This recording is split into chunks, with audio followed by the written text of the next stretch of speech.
Hello everybody, welcome back to the channel and welcome for some more racing and application testing. Ooh. On Assetto Corsa, should be good. Should be some good backlash action. Some tokabockery. Get in there. Get in there. Get in there.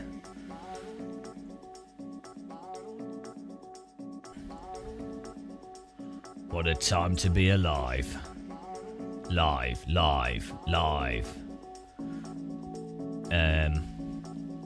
It's the ultimate time for sim racing. It's the golden age, I would say. If someone had to pin me down on which age it was, I would definitely say golden. I would be like that, yep, that's the age. Like a cheese. Golden cheese age, I'd say. And you wouldn't be able to argue it because that's an early access statement. Hello, empty pockets. No, we've got everything working, I think. Yes. We have to get the server track up because it's on the wrong track at the moment. Okay, let's go. Hello.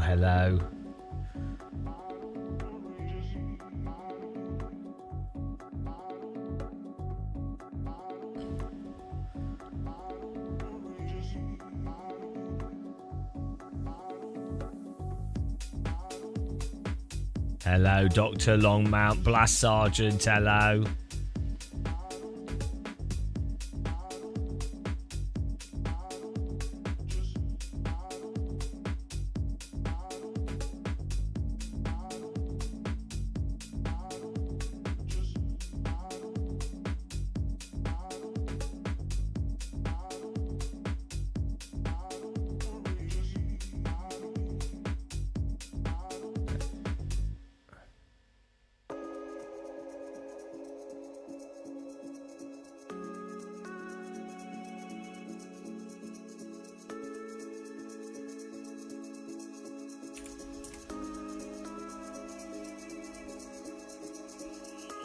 Hello.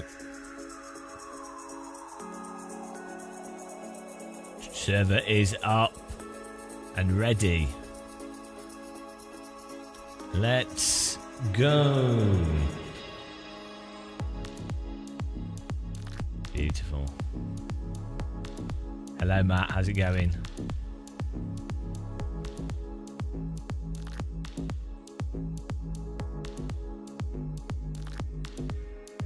Get in there. Button a bend.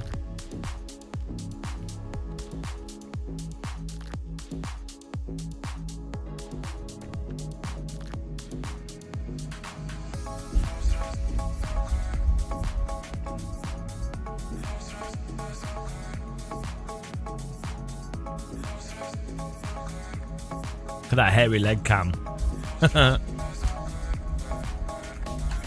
Groin cam.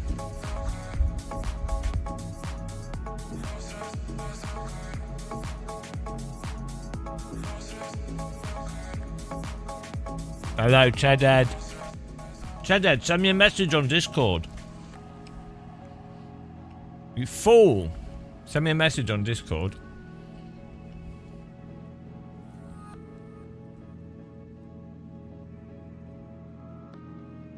You have to send me a message right now.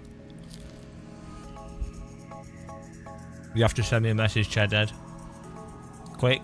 You've got 5 seconds to send a message. 5, 4, 3, 2, 5, 3, 2, 5, 5, 2, 3, 6, 10. 5, 6, 5, 10, 2, 5, 1, 6. Chedhead needs to send me a message on Discord. He's not very good at doing it. What are you doing, Chedhead? Come on. Oh. Some people are just a bit slow. What doing? What doing? What's going on?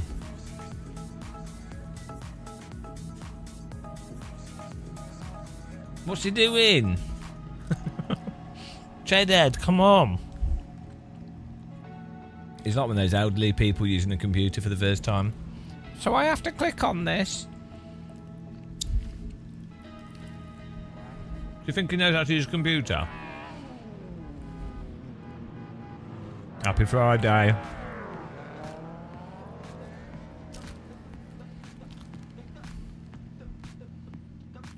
Yeah.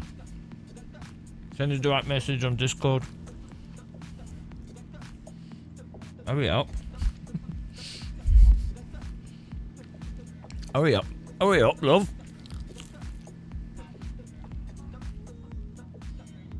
Some people. Some people. Hello, DJ Petmar. Come on. Chop, chop.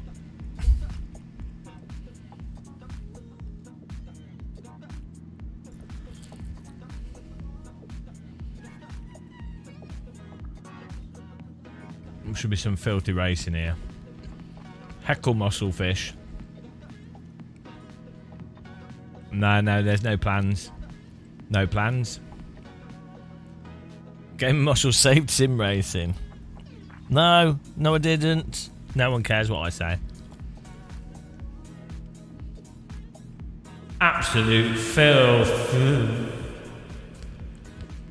I think Chedhead doesn't know how to use computers. I think he's struggling. Poor guy. I don't know.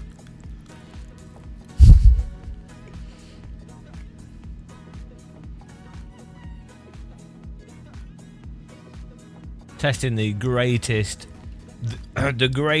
AC app ever made.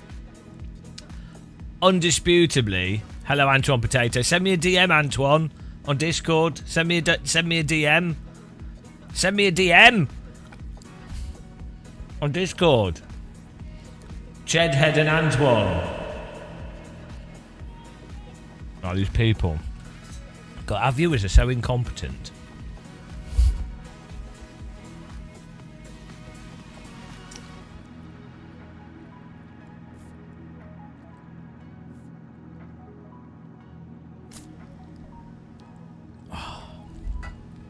Don't know why I put up with having viewers this low. Antoine doesn't know how to use a computer either. Antoine only understands radicals. Oh, there it is. That only took a week. Right, hang on.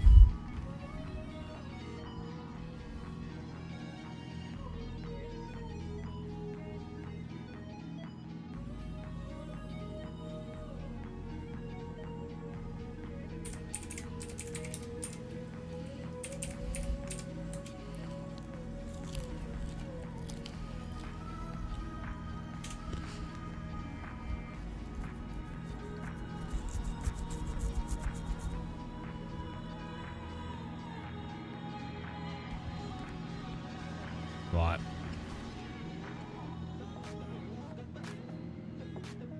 Forever amateur. What's Antoine doing? Hello. Hello, Patrick. Hello.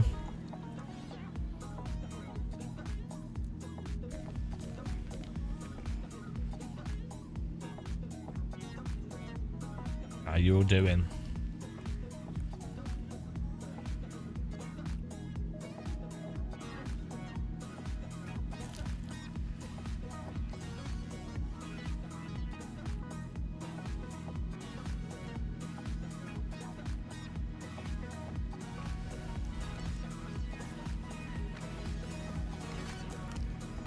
Well, you ready for this, guys? Look.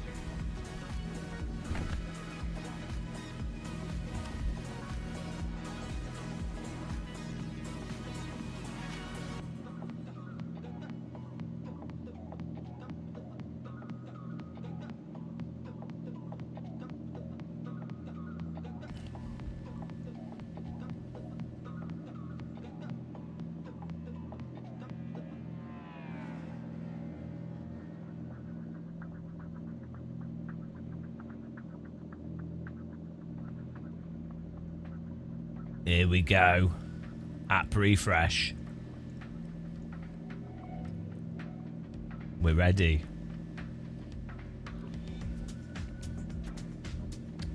Beautiful, beautiful.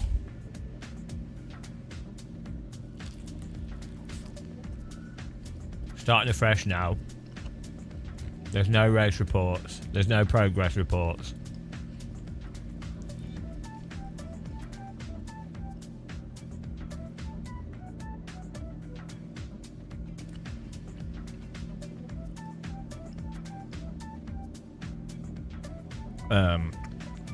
Claude's over for me. I used a month's credits in 4 days.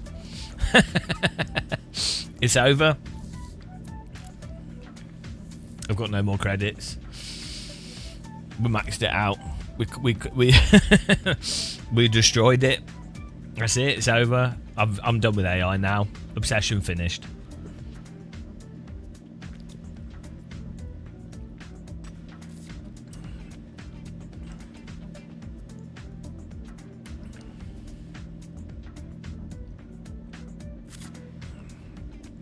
Yeah, I think Cat Debate's falling off a cliff or something, or his wife's punched him for filming a bottom. I don't know. Knowing what he does, he's probably gone on holiday for 2 months, or he's falling off a ladder. No, I was on the cheapo plan. I don't really have enough time to be developing apps, even vibe coding.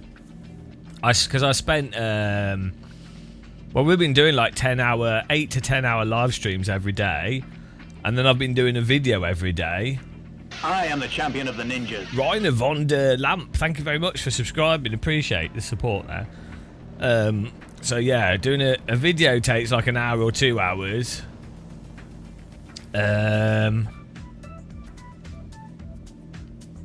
Then 8 to 10 hours of live streaming, and then doing 7 hours a day of vibe coding is not really feasible.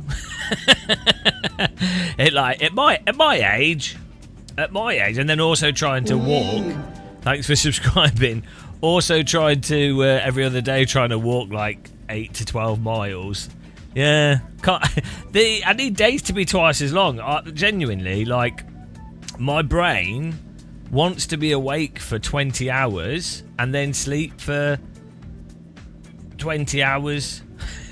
I don't get on with this whole like 8 hours of sleep. It's the wrong amount of time. My age? I'm so old.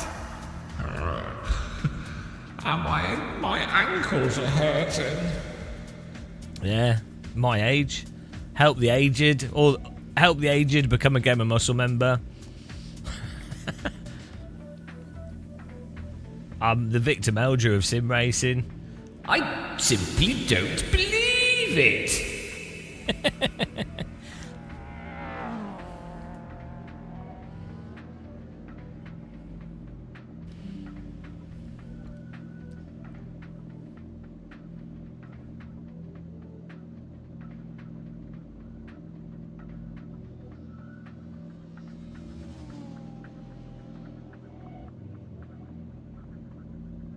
Who's getting on our survey? It's filling up. What kind of apps would you develop? Mods for simulators? Yeah, if you become a channel member. Should we do? I'll go through when we've got more viewers. I'll go through the features of the app. We need to test it by doing a whole bunch of races just to make sure the numbers are going up correctly. But if it's broken, I'm screwed because I've got no credits left. If it's broken, we have to wait till Monday because the developers have gone on holiday. That's what's happened. But hopefully it all works. Yeah.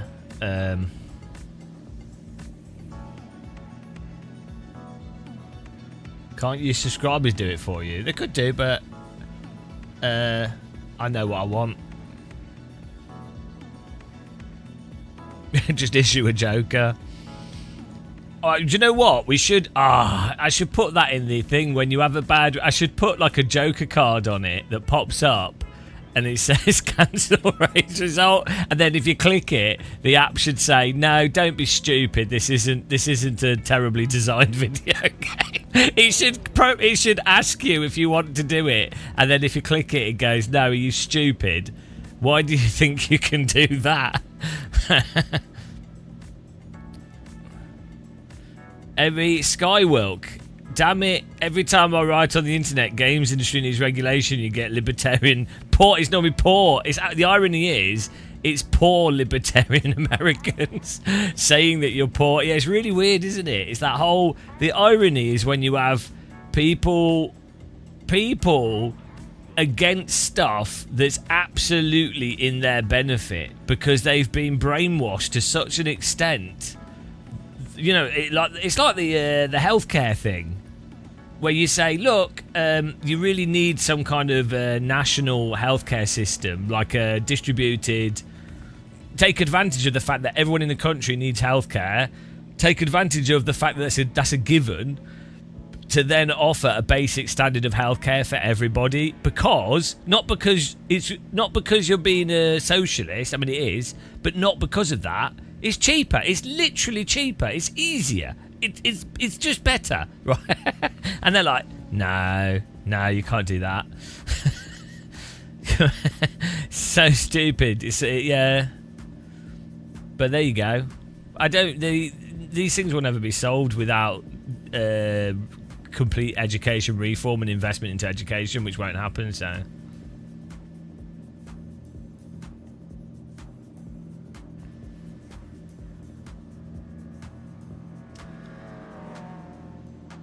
Yeah, no, it's just really strange, isn't it? Like it's just a lack of, it's just inconsistencies in how people think about things. The thing is, if you were going to operate with some stuff, so it's under the assumption that everybody is wealthy, and which if they were, a lot of the pay systems would work really well. Lots of stuff works really well. That's the thing, right? If you earn over $100,000 a year, and you don't live in like New York or like London or something, like you live in most normal places, then most of the systems are optional. So you could be like, oh, I can do a really expensive private healthcare, or I can buy a nice car, or I could do, I'll get a private whatever, blah blah blah. And you do actually have a choice because you're earning a certain amount of money that makes that the system around it, the general pricing, means it accommodates it. The problem is a huge proportion of people don't earn that amount of money, and that's when it all collapses. So, that's just the issue. It's just the balancing of it, and unfortunately, it's in the interests, or if you're trying to make money out of people, it's in the interest to not accommodate people that don't have the money, so it compounds over time. Loose Will, I agree with the Reddit comment that said LMU isn't trying to be a pure sim. No, it's still trying to be a sim. I think that's Loose Will, I think that's incorrect. Like, all of the sims are video games. They're all actually a somewhat arbitrary or somewhat subjective choice in features. So actually, that's actually a fallacious argument. Like, it's a red herring or a mistaken argument. Like, just because a developer puts in one system to try and accommodate something else doesn't inherently undermine the physics or some other part of the game. It does what it does. They're all video games. They're like, the irony is, Wreckfest 2 genuinely captures real-world driving, I think, better than just about every racing simulator, every other racing simulator, precisely because the car contacts work so well with the netcode, and it fundamentally, the cars are stable in a very similar way to how real cars are. But most people would not think of Wreckfest 2 as a simulator because obviously the visual damage is over the top. There's a whole bunch of stuff with it, and the tracks are crazy. But wow.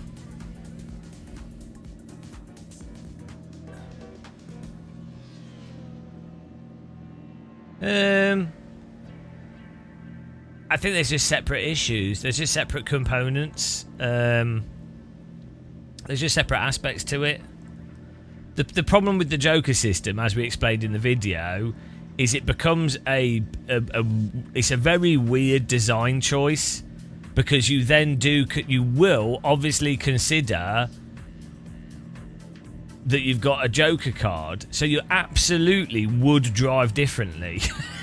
Like, if I'm playing iRacing and I'm like, right, you're doing I don't know, whatever race you're doing in iRacing, and there's a gaggle of cars in front of you, and you know that you have a chance to win in that situation versus staying back, and you know it's very risky, but you've got a Joker card, you'd be like, I've got a Joker card, I've got 3 Joker cards that I've saved up, I've got a Joker card that I've saved up, I might as well now absolutely send it into that gaggle of cars. If I come out ahead, I will gain more rating and I'll have won the race, which I might not have won otherwise.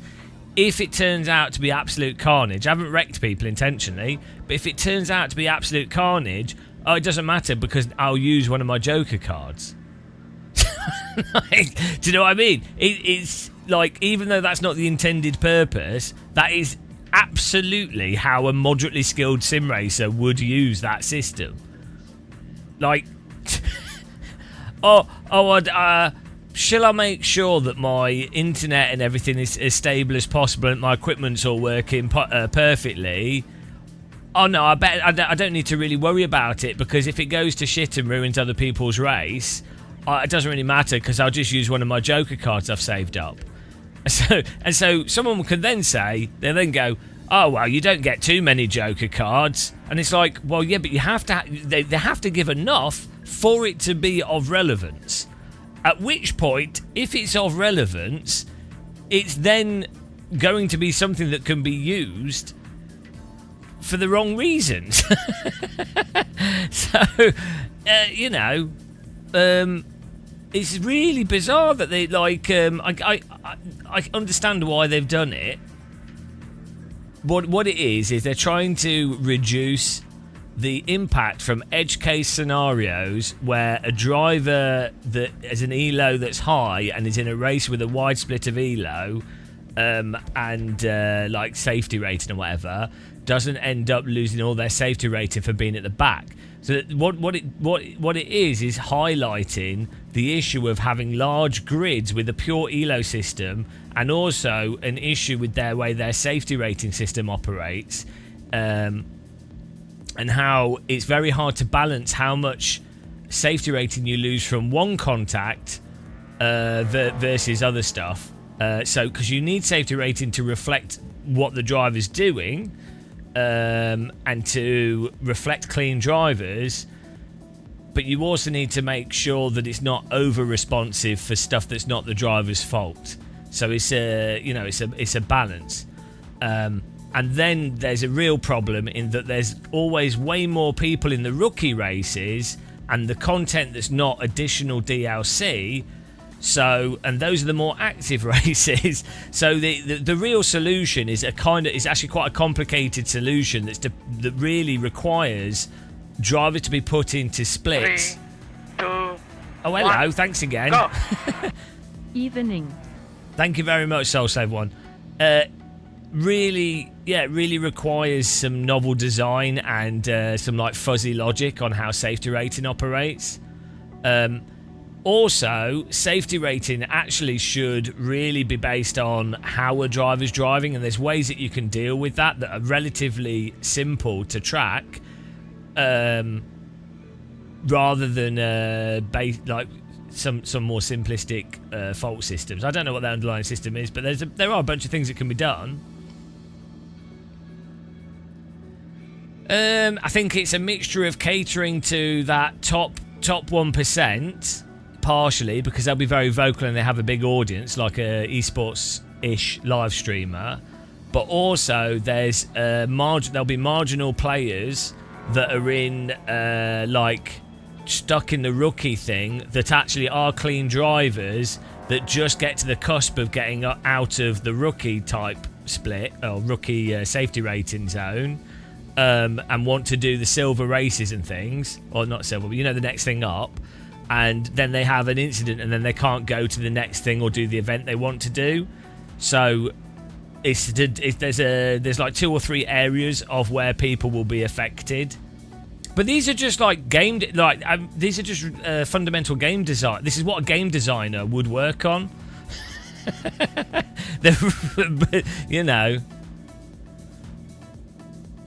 I wouldn't. I'm not. I'm ignoring Hell Let Loose Vietnam for like 2 years. It's going to take a long time for them to sort it out, based on where it's at.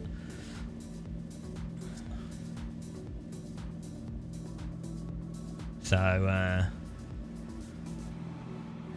Yeah, anyway, get on our server and do racing, guys. I think these online ranked systems are a bit of a distraction, aren't they, as well, in terms of what really matters for sim racing. But, oh well.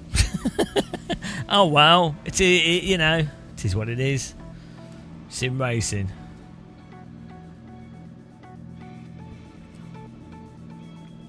Server's filling up. Cheers, guys. Get in there. We've got pink toe socks on today. I quite like how these look.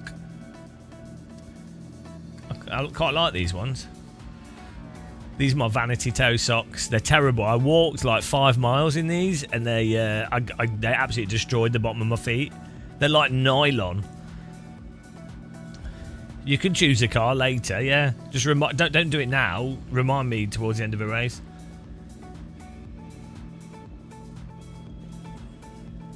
What system would I implement? I would have to.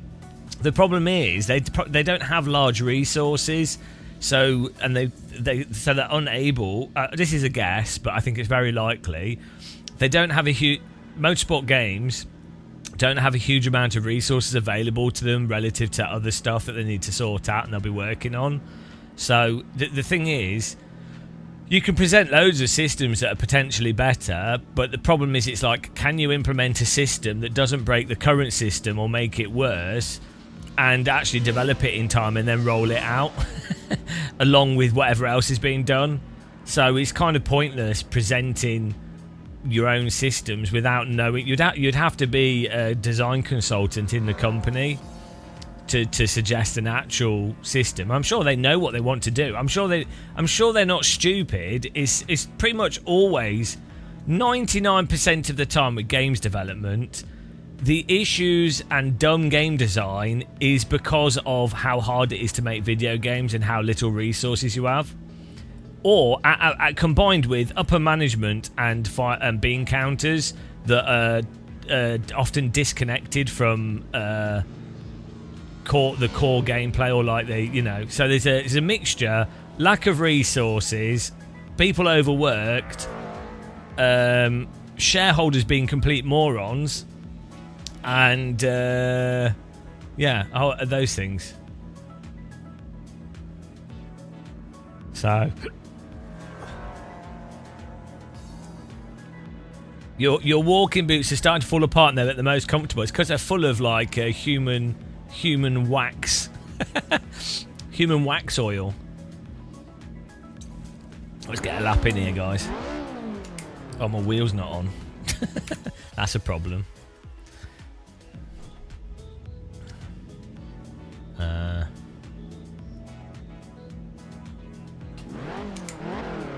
Should get one lap in.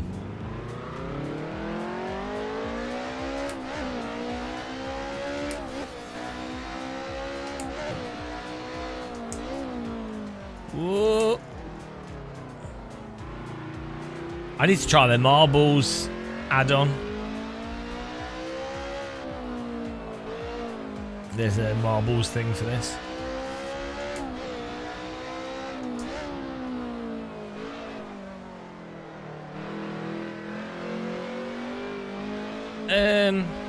The thing is, the reality is that it's not feasible from a business sense as well for humans to fully moderate multiple split systems. It's not financially viable. So what you really need are really robust. You need robust automated systems that help with the reporting. Which the thing they presented with the someone report. You can report people 3 times, and if you can do that more. If it's a successful report, that's a really good decision. That's good. I mean, that's something I've suggested for iRacing like 10 years ago. So, you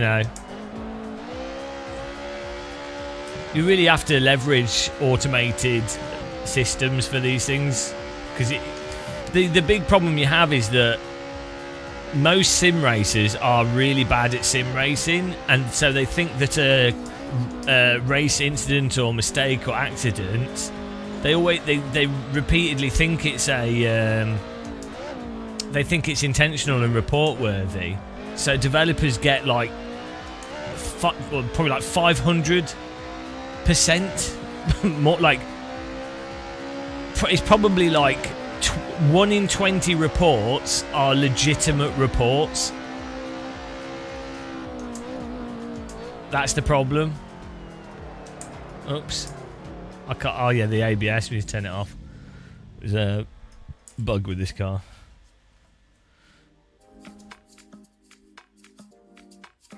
Jet Red, yeah, but people go full send in a way that's still not worthy of getting banned. That's it, Crisp. Like, if you look at on iRacing, for example, oh,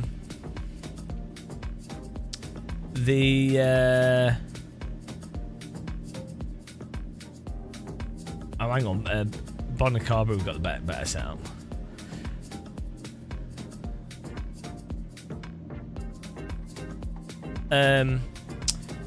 Even like myself, the times I've been reported on iRacing are from butthurt sim racers.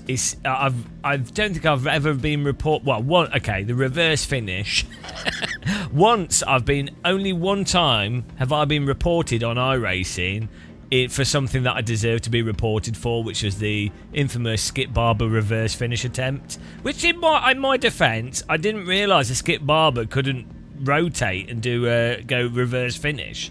I didn't realise it was so bad it would bog down and get stuck sideways, causing P2 and 3 to drive into me. I didn't think it would do that. So I mean, that's excusable. But that was the only legit one. Every other report I've had is from like some mega weirdo nerd getting super butthurt that that we're defended or something, like really weird stuff. And I have actually done some like really egregious moves, and they've never been reported. So report systems in sim racing are, like, I know from other people as well, they're almost always used. The spider on the wall just caught a fly. Good job, mate. Yes, spider friend. Yeah, they're almost always used for like stupid things. What a beast! It's a fruit fly. absolute skill catch. It's better at fly catching than my sim racing. I think bans should be based on iRating and hardware costs. Exactly. They should just make it more and more expensive until only millionaires can do it, and then we can all watch them do it and be like, oh wow, it's so impressive how rich you are. Then it'd be just like real motorsport. All the peasants line a track to feed the ego of rich people that ironically have made most of their wealth by exploiting and treading on the poor people. Not guilty.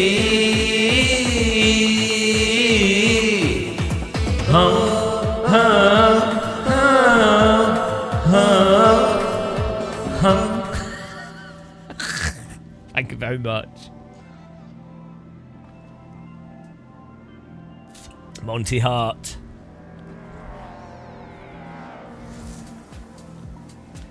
Peasants raise their bowls, yeah.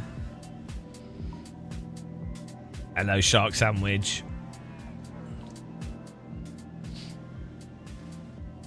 I do find the celebration of people just because they're rich really strange.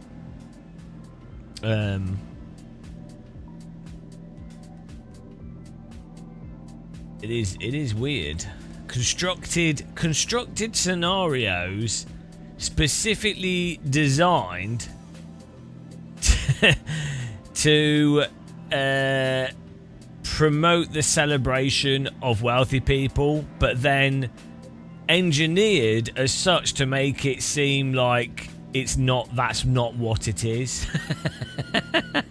It's like the palaces and royalty, right? It's like it's all engineered to be like, oh, look at that beautiful palace and impressive building, and oh, look at the king and the queen on the balcony. Oh wow, and they're above you. It's like, well, what have they done? What have they actually done?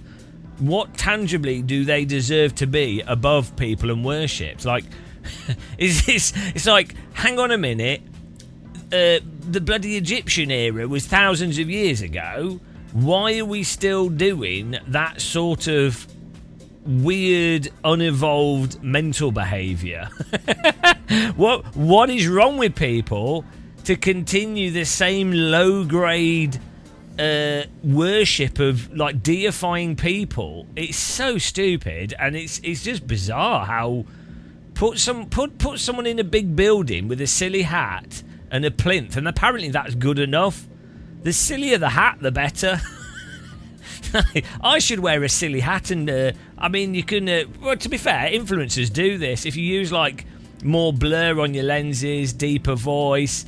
You set up your room all bland. You have your equipment all like really neat and tidy and everything. It's like a corporate argument from authority, and it sets you above other people that don't have that equipment and money.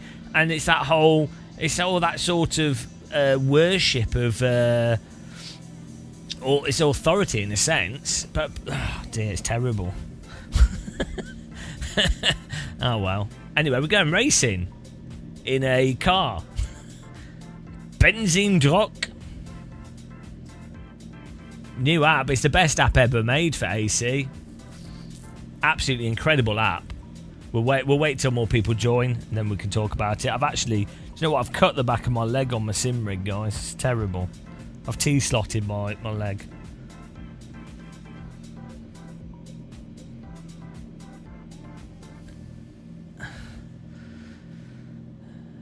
Yeah, the higher price making racing cleaner is another meme that it's like, do people actually watch motorsport?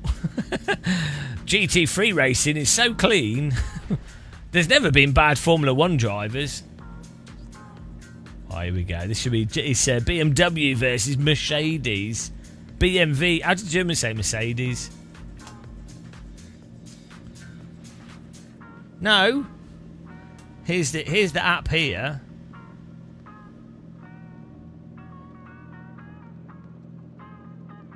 Here's the app here. Look at this. All fresh.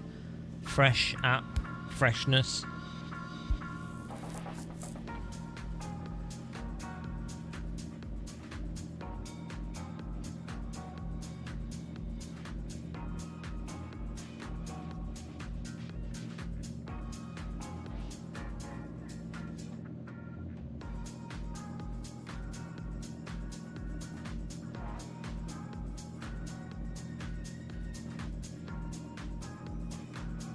No, we need to build the Joker into it. We were just saying earlier we should offer it as an option, and then when you click it, it tells you that actually that's a stupid feature.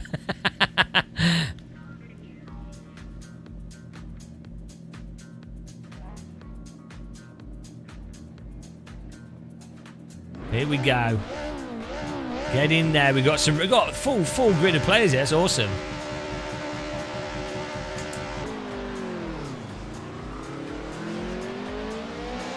First race. Okay, let's go. First race with the app. It's collecting all the data again. We've done a full refresh.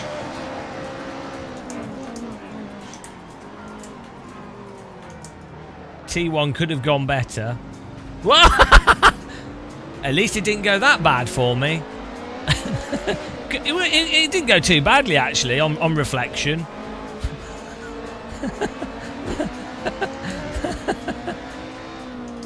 Oh, I need to move my replay onto a higher level. It's below the pedal.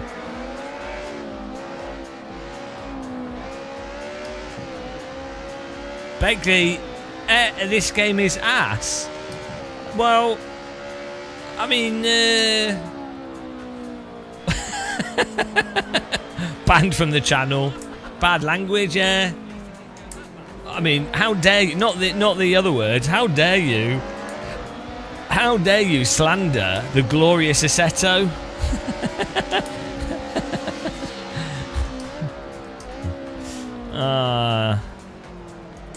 I mean, I don't mind nice bottoms, to be honest. Good point, well, it was a rounded point. It was a pretty, I would say it was quite a strong argument. A hard argument to dispute, really.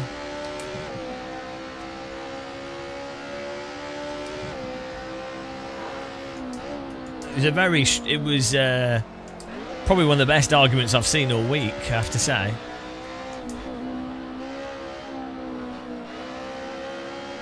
It's a bit too big. 100,000% wrong. Yeah, we'd have to, maybe it would shrink it. I mean, you can't beat a really nice bottom.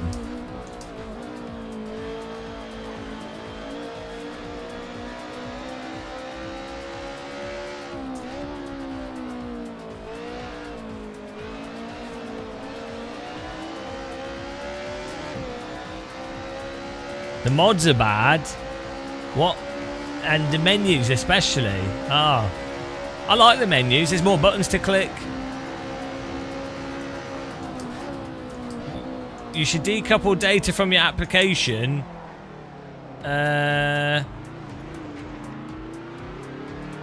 You can export the data separately. And when you update the application, it takes the previous data. So I've reset it on purpose though, so I can see how it goes through everything. So are you trying to claim that that I'm incompetent and I wouldn't have specifically designed the application to support updates without it ruining stuff? Come on, man. Do you think this is some kind of willy-nilly vibe coding noob?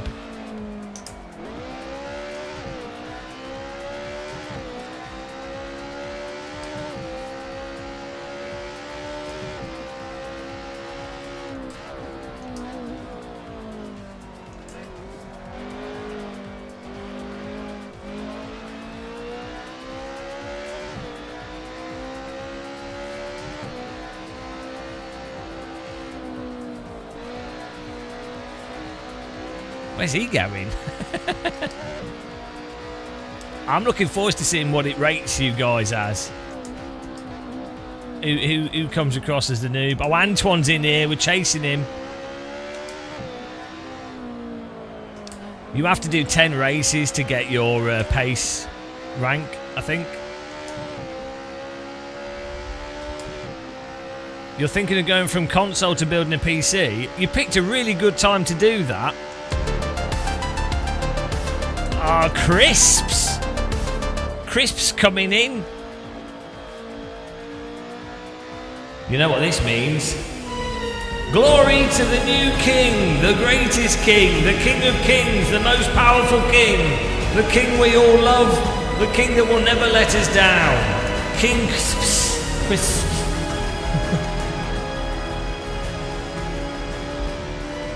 Thank you very much. Thanks for the support there, appreciate it. Just say basic without any mods installed, it's kind of bad. Menu is so bad, community had to make an app to avoid it. Well, I quite like the original menu, actually. It's not the worst. Like, you can navigate stuff. Also, when it came out, other than iRacing, it was the only sim where all the content was laser scan tracks, and the fundamental physics are still some of the best. So, yeah. I don't quite understand the argument for if something has mods, then that's means the original thing's bad. There's this people make that argument for RBR. It's a fallacious argument. Like, the original thing can be bad, and mods can be better, but just because there are mods doesn't mean that the original thing was particularly bad. It's like Half-Life 1. There's tons of mods for that, or Unreal. There's loads of mods for that. It doesn't mean the original thing was bad. It just means that they made it open for mods, and some of the mods are really good, if not better. So, yeah, it's like RBR. It's like, well, the original game's actually absolutely superb. The fact it's got mods doesn't undermine that. RBR's really fun, actually. Just the basic structure of it. It's got enough tracks, enough cars, rally school. It does have some bugs in it, but the AI timing works out reasonably well. It's very hard, but you know, it's actually a very good, well-designed game, well-put-together game. In terms of PC building, yeah, it's just the RAM stuff is, yeah, it's really ridiculous. Like, it cost me £600 to get 64 gig of RAM. And it's like, well, hang on, that's the price of a premium graphics card. But yeah, you can buy an acceptable PC for like 1,500. The thing is, the price of consoles is going up as well anyway. Like, all of it's going up, so, and ultimately a PC has a lot of utility to it, so. Yeah, but the base Assetto, I don't know. So what is it? The UI on base Assetto is perfectly usable. So from a UI design perspective, I think you could make a good argument that the soft, like the animations between screens is annoying, and the layout of stuff isn't the best. But it's not unusable. Like, relative to other driving simulators, you can find the options. It's, you know, it's not the worst. I'm not saying it's great UI, but I don't think it's not like noteworthily bad, right? So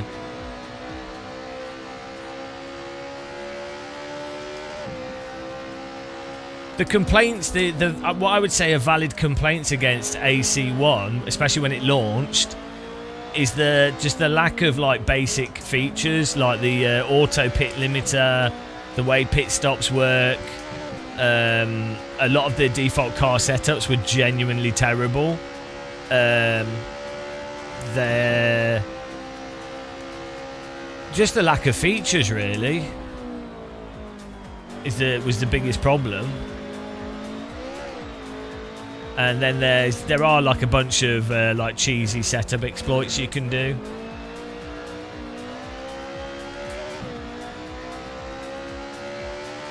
Stuff like the engine braking as well. Oh, here we go.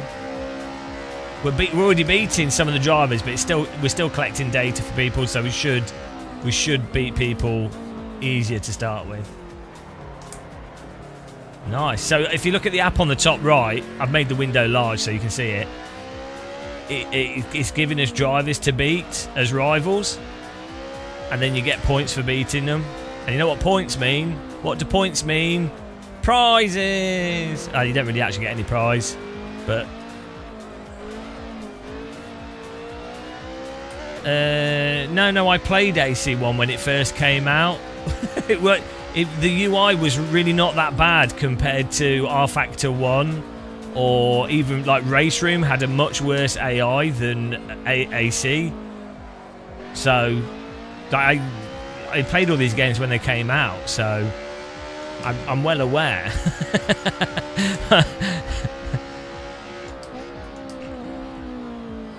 I think I literally uploaded the first review video on AC1 because with AC, I was like, I was like one of the only. There was not many people playing Netcar, right? There were a bunch of esports guys that did Ferrari Virtual Academy, but I'd been following Netcar from the get-go because the Osella and some of the tracks that they had in Netcar were like some of the best cars in sim racing really early on, really nice and fun to drive. And so I on Steam I had a Netcar community that this is like 2007, 2008,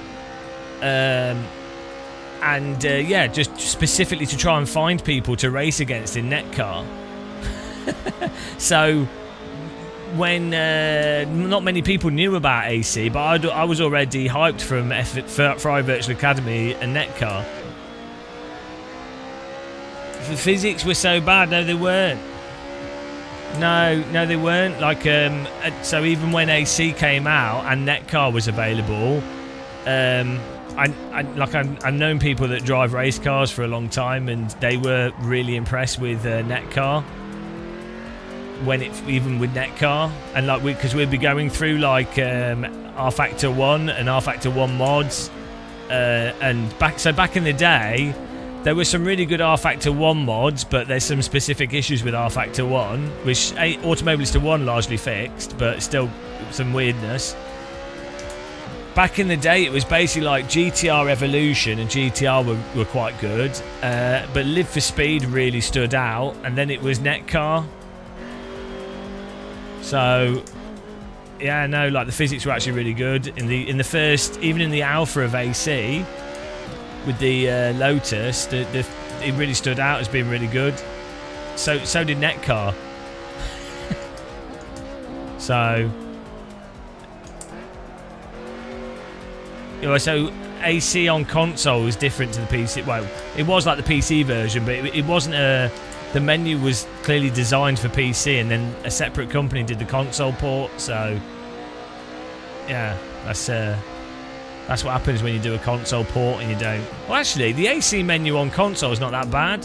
So I don't know what you're talking about, because I've got it on the PS4. I don't know what you're talking about. The console in-game UI was actually better than the PC UI. So, yeah, I don't know what you're talking about.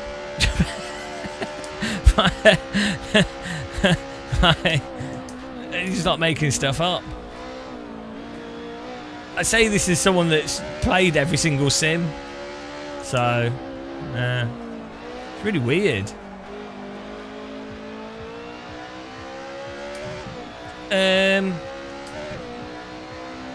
At launch, it was glorified proof of concept.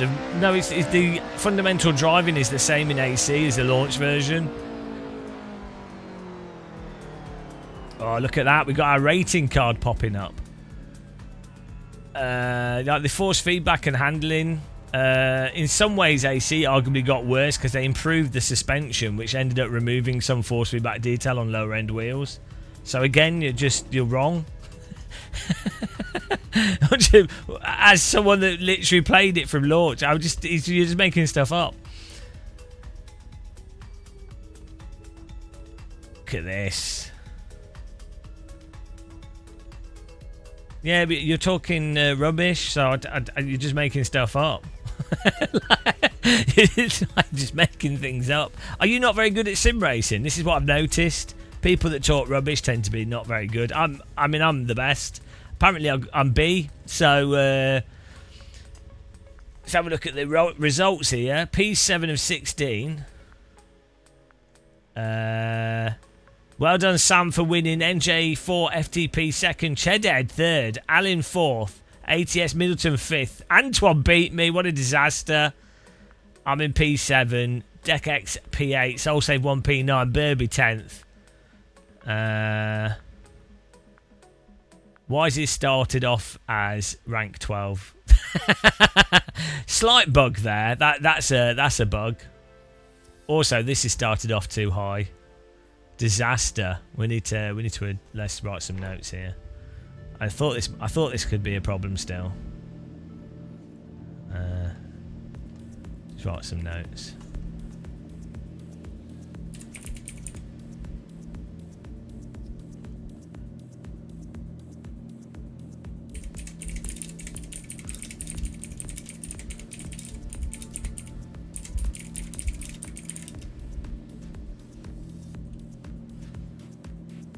You should use your Joker for the race. Right.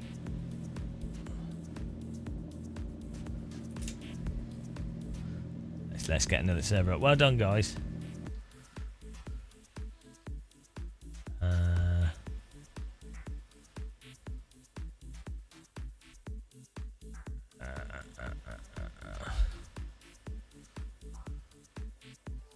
Yeah, you have to watch out for the potato.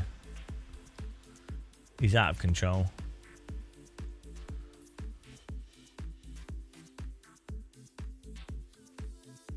Right, new servers getting up here, guys. I'll make the quality a bit shorter.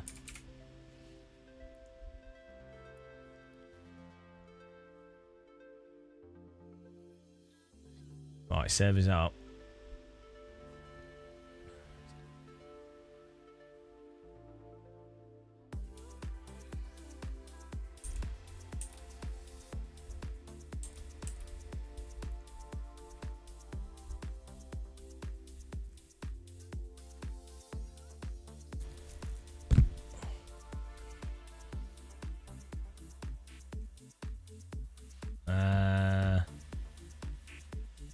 Do you think, Chedhead? Oh, that's random. What start rank did it put you on?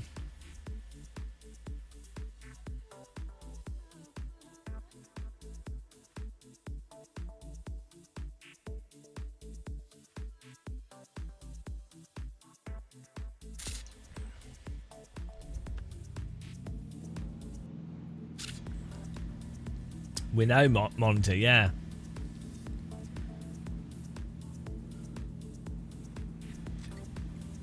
You're a joker. We're all jokers now.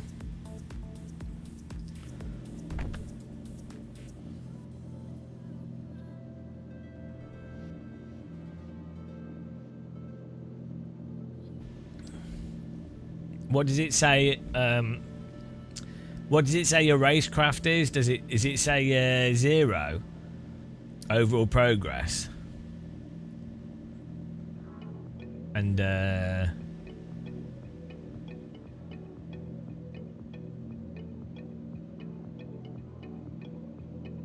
after that one race, what does it say? Have you got a similar thing to what mine says?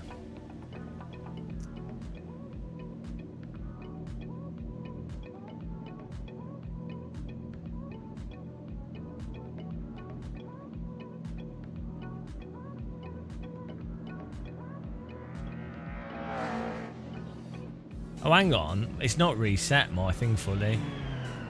Because it still thinks I've done 4 hour of races. That might be, yeah, hang on. It's not fully reset.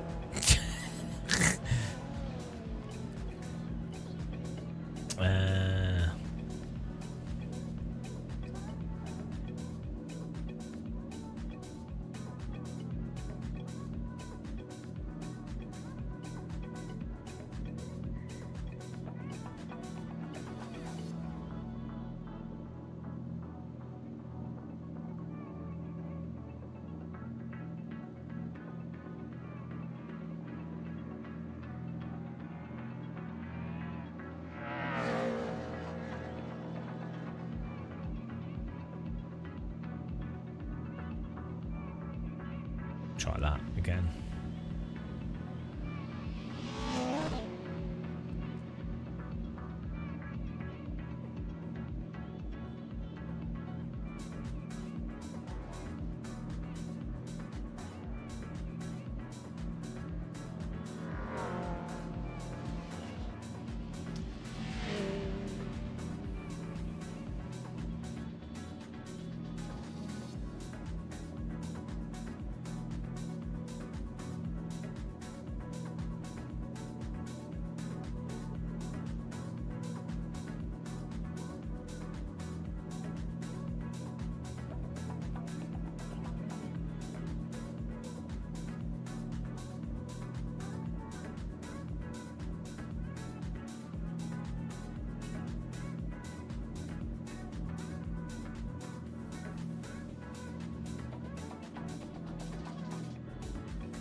Oh, server's filling up quickly, guys. So if you want to get in,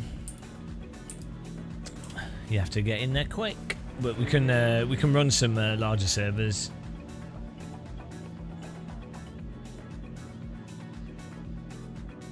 Ah, the spider's caught another fly. He's on fire. That's 2 in a row. I need to train this spider. He's a beast. Mega spider.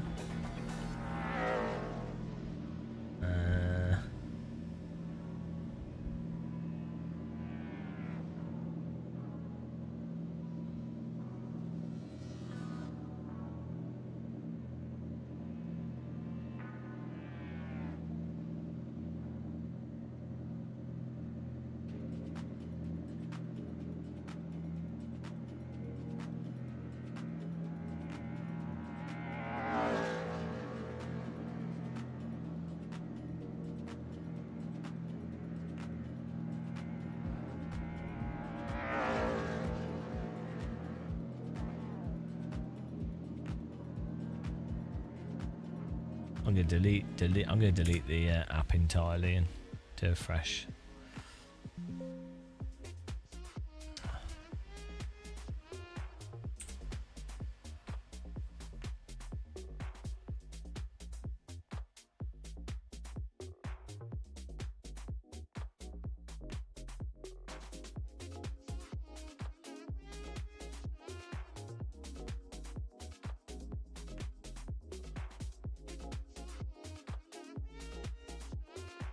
Fresh install.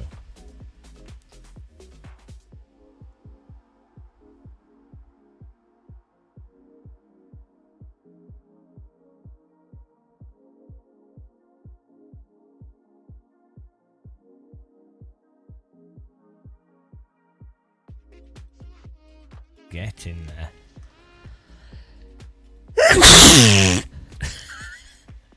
There we go.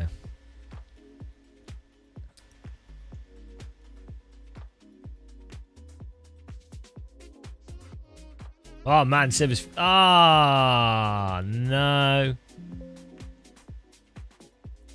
They took the last car. Can't believe you've done this. I don't know, Zeg. I'm not a spiderologist.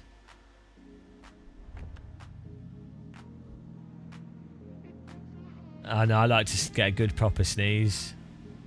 Right, let's see what happens here. There you go. Oh, there we go. Let's reset the size of it.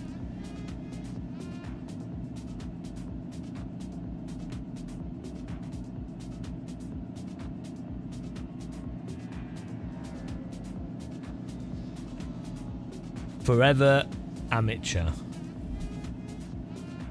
I think we can make the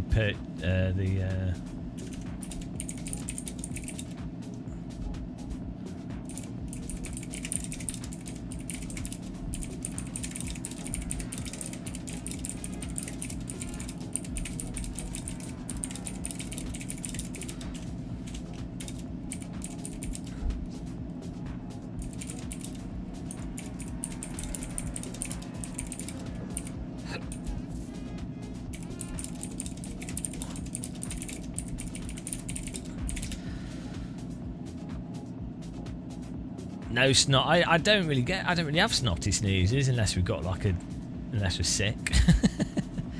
I'm always dry. I'm like I drink a lot of water, but I'm always dry. I'm Mr. Dryness. That's why I have to put bloody there's this company sells Vaseline with what is it? It's got something mixed in it.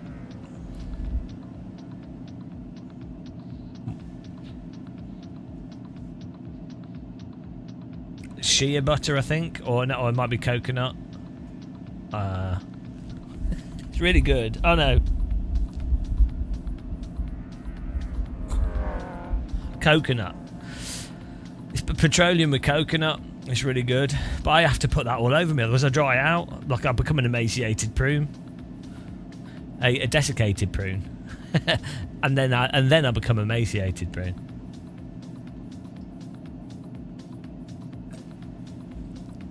Yeah, like a mummy. Dry like a mummy, yeah. Here we go. Look at this car. We might need a setup on this. It looks beautiful.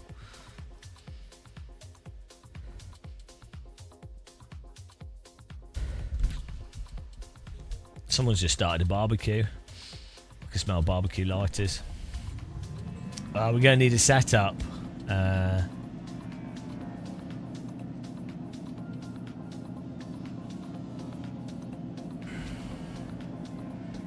Or we can just cheese it ourselves.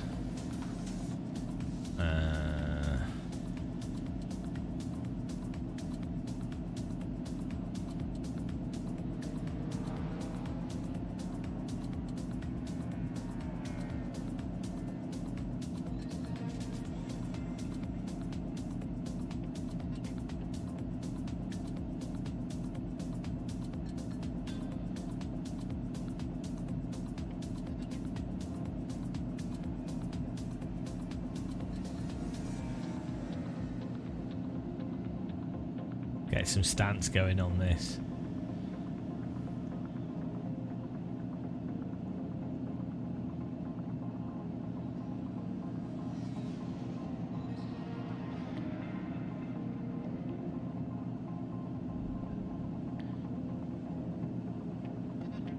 There we go, see what we do.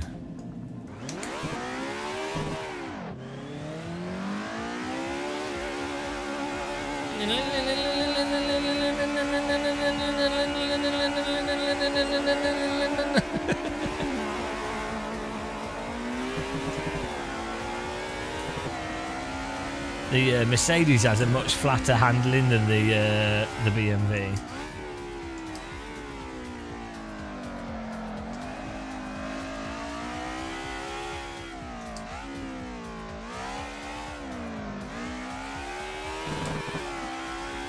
The Mercedes actually handles a lot more like an AMS 1 car.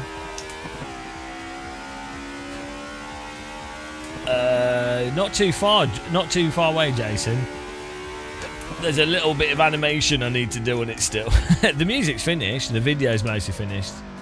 What did? Brake bias is way too far forward.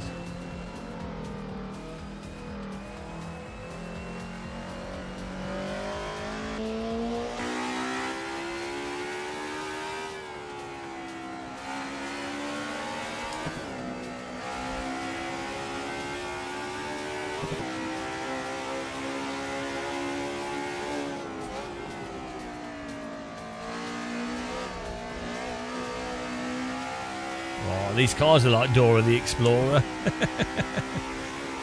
They're well good fun though. 90s DTM, they're like the best cars in race room as well.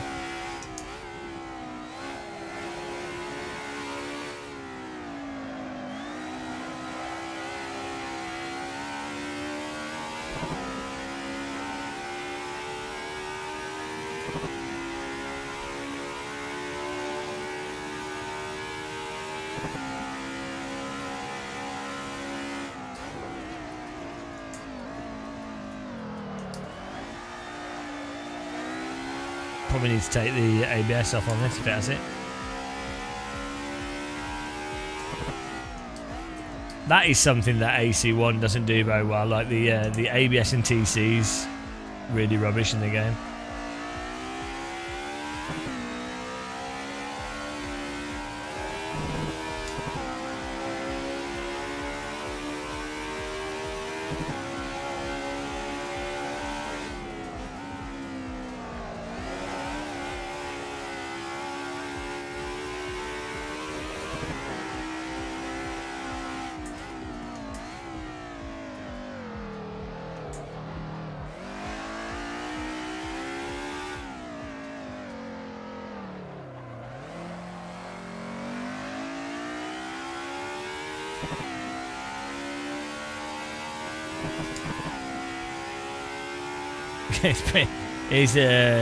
I don't think my setup's very good.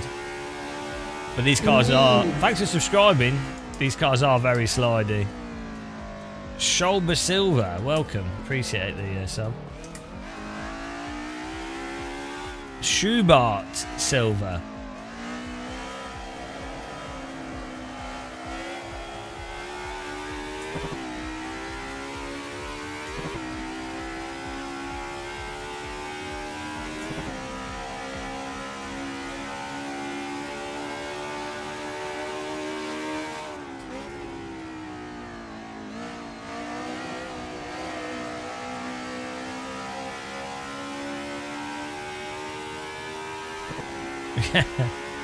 I wonder.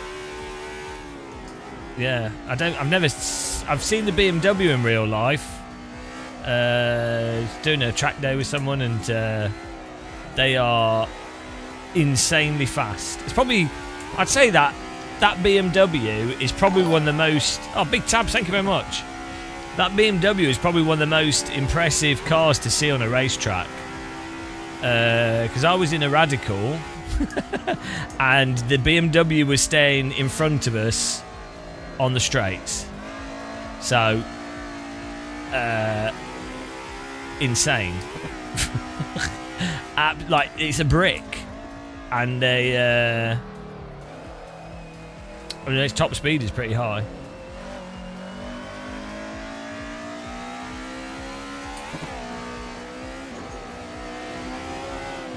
But it just looks. Another thing, like trucks.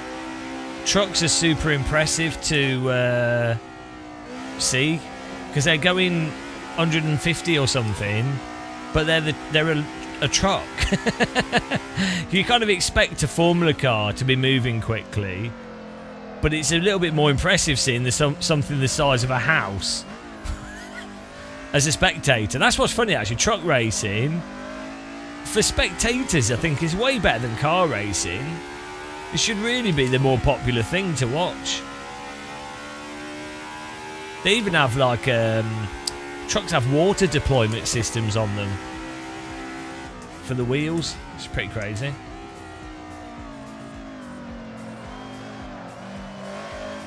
I don't know. You can't imagine they'd be good for the tracks.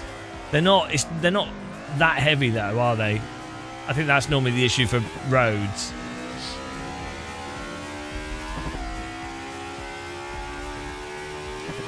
Like a truck not carrying a trailer with large wheels is probably distributing the weight over the track. Might actually be less worse for the track than a Formula slick tyre.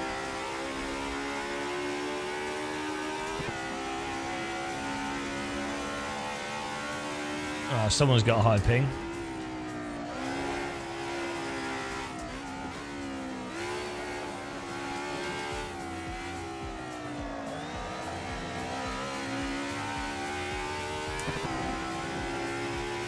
Nice. What I need to make an app for as well is an app that notifies you of separately, just as like best lap times that people have set. Like, this is all stuff that shows on the server, but like in the session, it'd be cool to just have an app that calls out stuff that's happening in the race.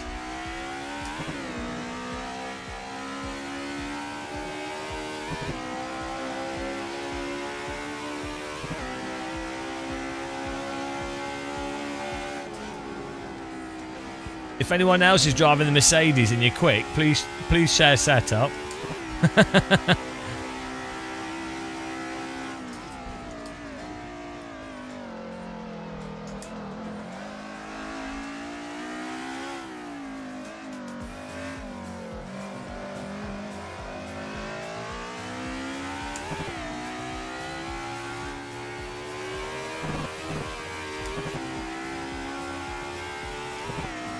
Yeah, I don't know how to turn the ABS off. Oh, there you go. Oh, with the ABS off button. What a surprise.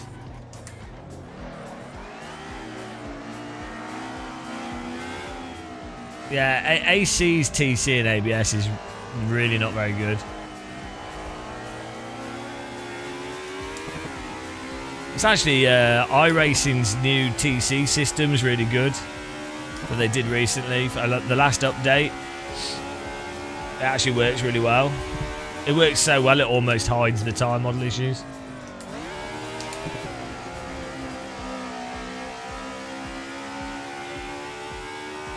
I don't think the other cars have as much of a chronic understeer issue from the ABS, and they're so bad if you lock up that it's worth it being on, but it's not as like subtle through the different settings that I think it should be. It's the same, the TC in AC, basically any TC slows you down with pretty much all the cars.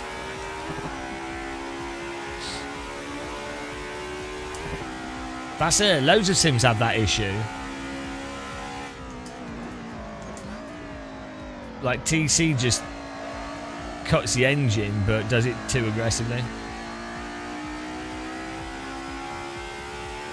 Yeah, I mean, to be fair, it's quite possible that ABS in 90s race cars was garbage as well. I mean, Moritz Lerner was saying that the TC in some cars that he's driven was particularly bad, and I've heard from other drivers, like the LMP3 car, I've heard from 2 separate drivers that it has pretty bad TC systems. So it varies from car to car. The modern, some of the GT3 cars have absolutely insanity, like throttle control, TC, ABS. Like, it's insane. like the degree to which some of the modern cars can accommodate garbage drivers is actually. Driver 61 should do a video on it.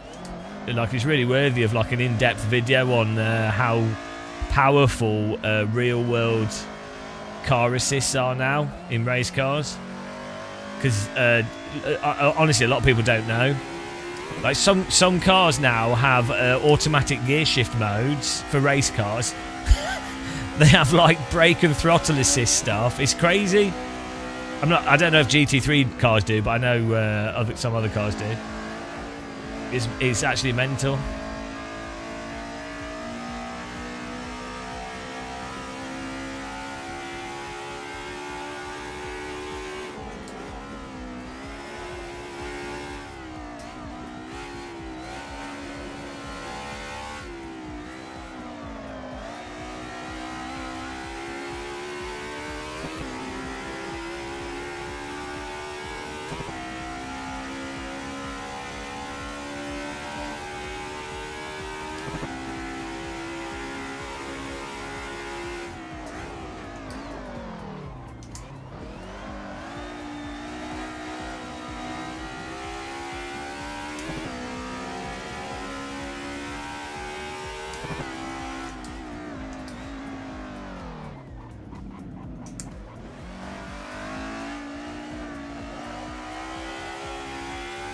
This car's a bit of a chore to drive, you know. I much prefer the BMW.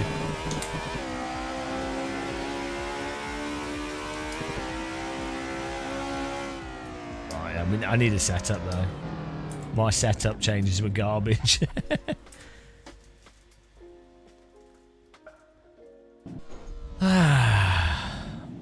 Did anyone have a setup for me? KJ, send me a setup, please. And if you're on default, please don't tell me.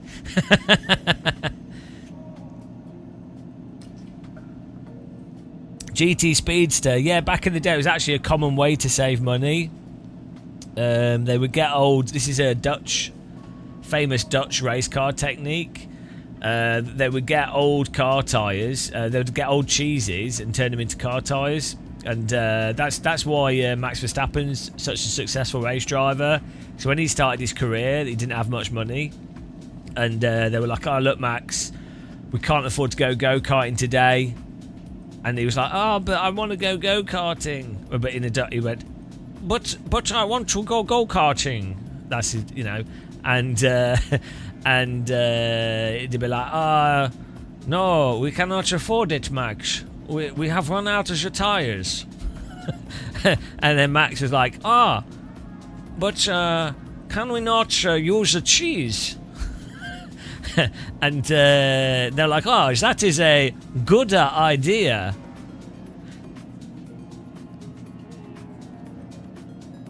Sorry, they would have said, That is a good idea. Or do they say, that's a gouda idea?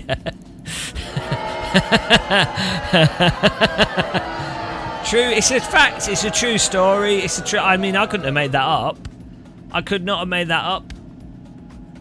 Which would be, I kind of want to do this now. Imagine getting cheeses and put them on a go-kart wheel and working out which cheese makes the best tyre.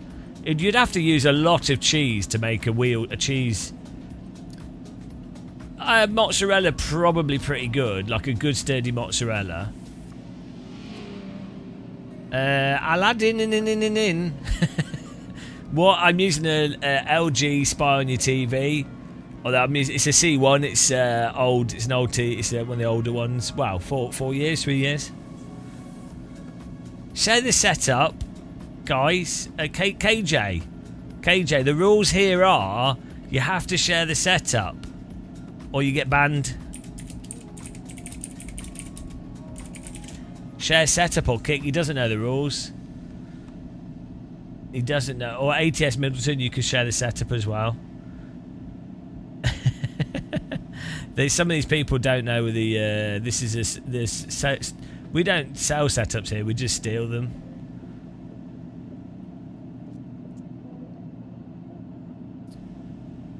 You know.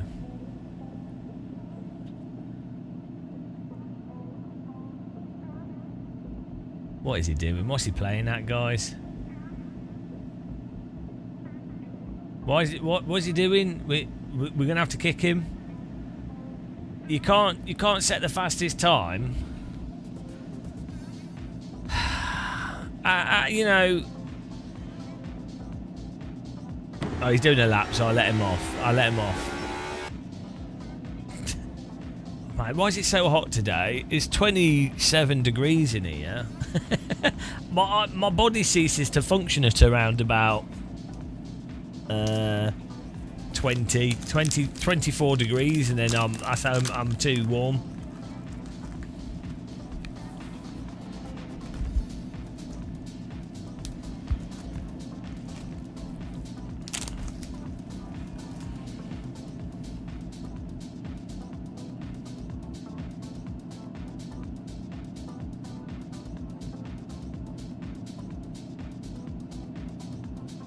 Yeah, set up Joker.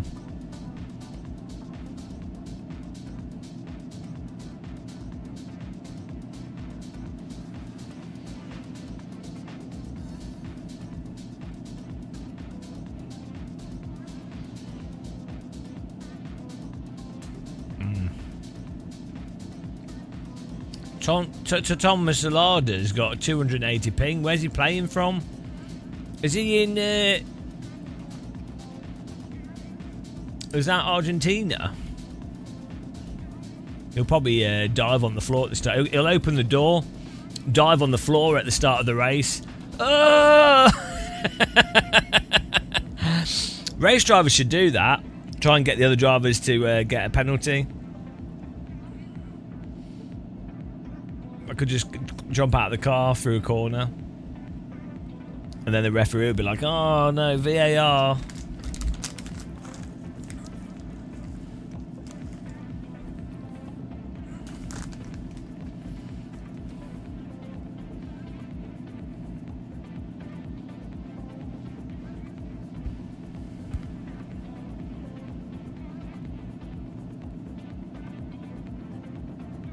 Should I kick him?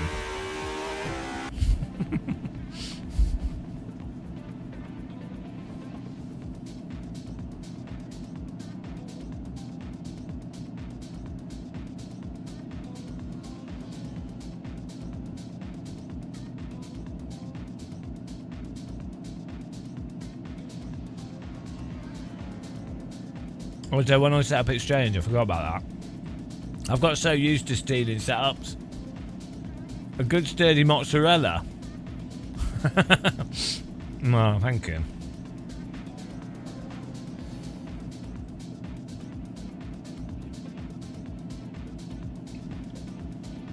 Wow.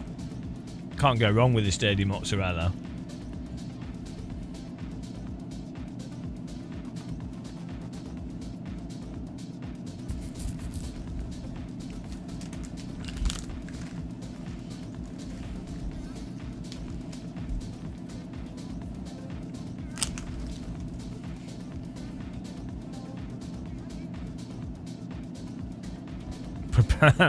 Prepare the negative 100,000% ballast.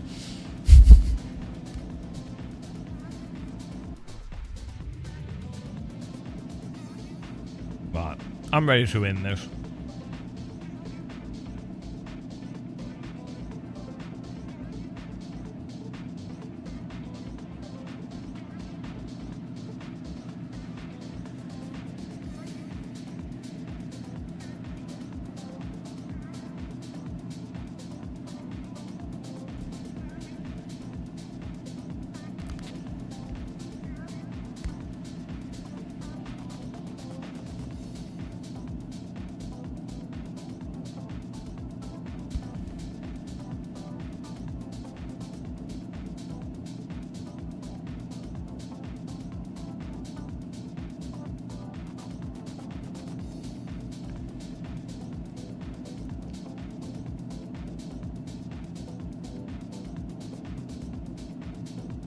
He doesn't know how to share setup. You have to click the attachment button. This guy. This guy. Oh, Tayson, send me a message on Discord. I'm giving a private alpha test to people that are joining our server. To some of the people joining our server. Private. Super private alpha. I'll send you a. It's for.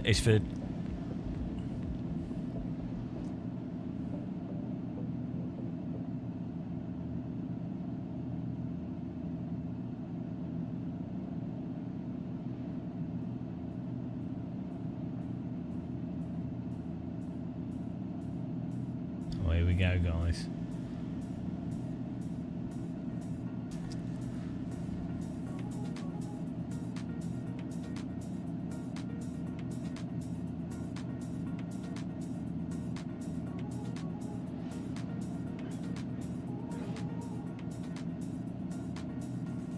Super private elite testing. Well, mostly because there are still some obvious bugs that we need to sort out, and I don't want hundreds of people messaging me with the same thing.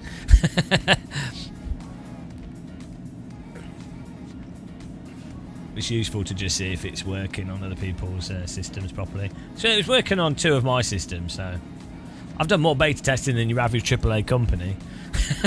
How funny is that? Random YouTuber that's doing a stupid side project, doing more testing than professional companies. Oh, right, here we go.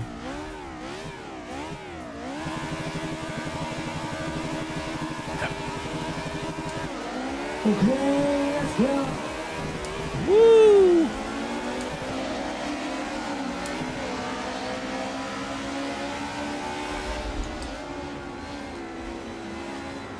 Oh no, he's been ramshacked. Woo!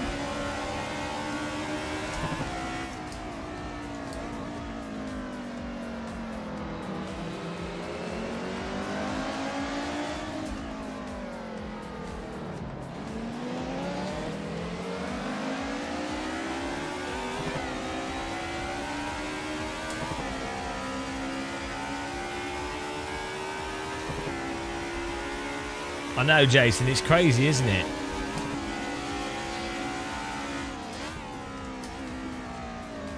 I know, I don't know, Furs Flute. I've literally spent probably 5 or 6 hours a day on top of the live streaming and making videos for the last 5 days. I've been going to bed at like 2 in the morning. Then we've been getting up at like 6, 7 a.m.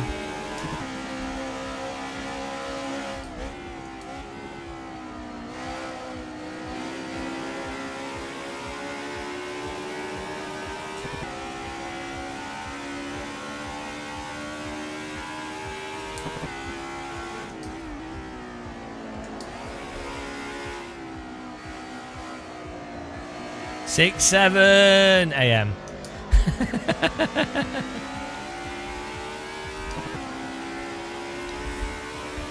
Every time you raced and got up, you thought, wow, this was a waste of time, and you're on a 3-month break now.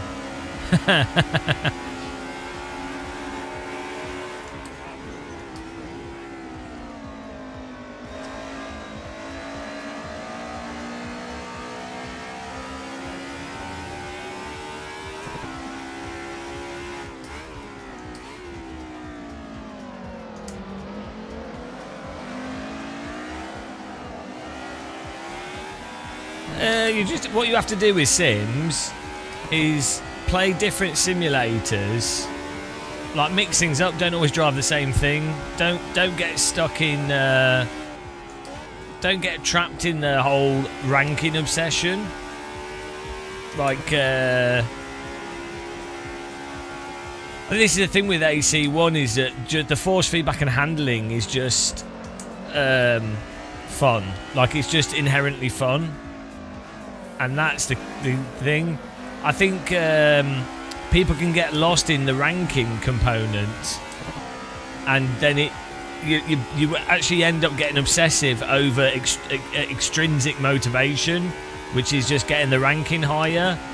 And then your part of you is like, oh no, I can get the ranking higher. Oh, that'd be fun. And it's like, well, not really. Like if the driving's not fun, the driving's not fun.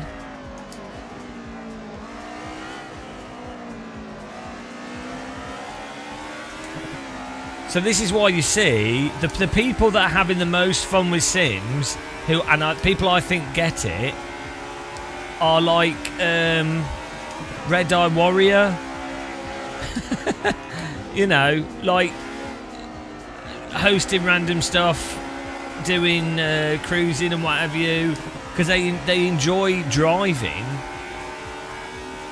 They actually enjoy the inherent activity, not the points. Like, what are the points actually for? That's the other thing. Like, there's a fine balance, because it is quite fun.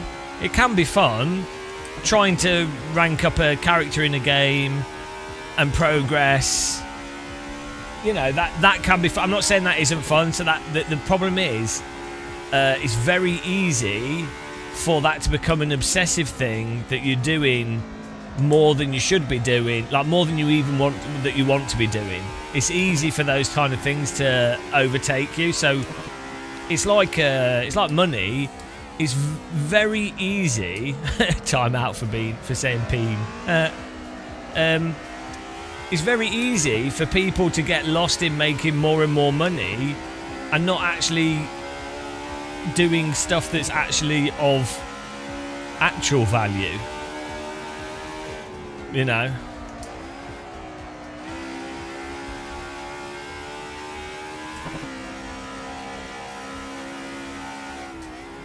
The trick that happens with ranking and rating is it gives you an illusion that it matters. It gives you an illusion of meaning when it's entirely illusional. There's no more meaning in having rating and not having rating. Right? It's entirely fabricated. And in terms of utility, ironically, you often get worse races the higher your rating.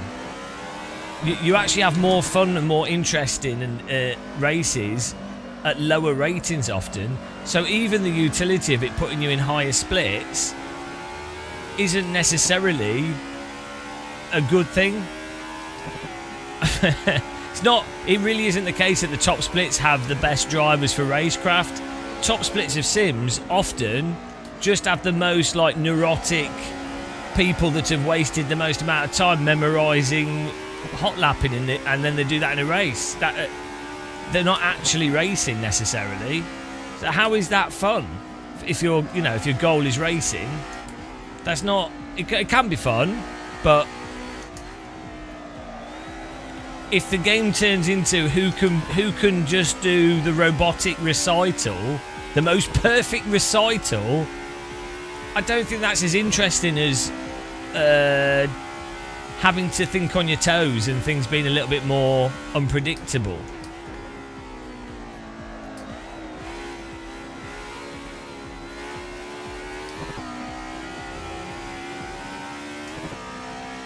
Yeah, so the thing is, there's a balance. Like, I'm not saying I think it can be fun to have rating as a target.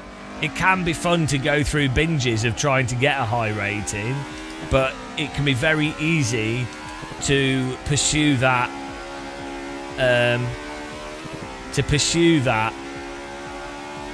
Or get trapped in it and end up obsessing over it to your own detriment.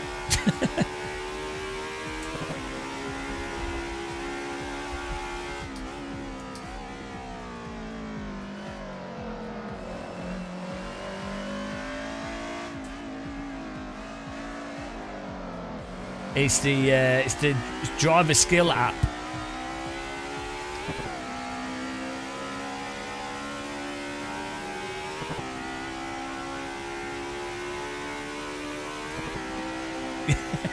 So on that note, we've got a new app that measures your skill and gives you a rating against people that you race against. in AC on public sessions, it tracks and gives you targets to beat. So at the moment, we've got to beat Dr. Longmount.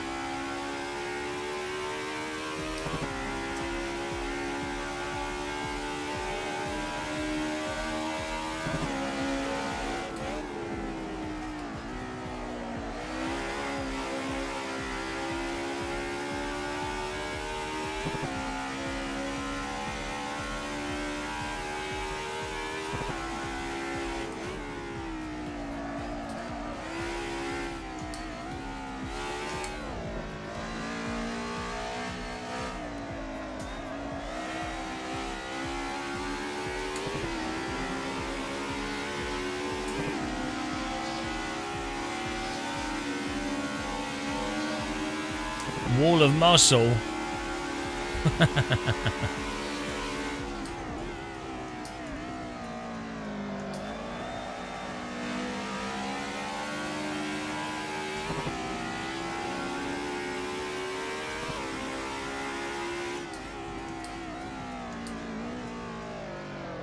Wow, I struggled to turn there.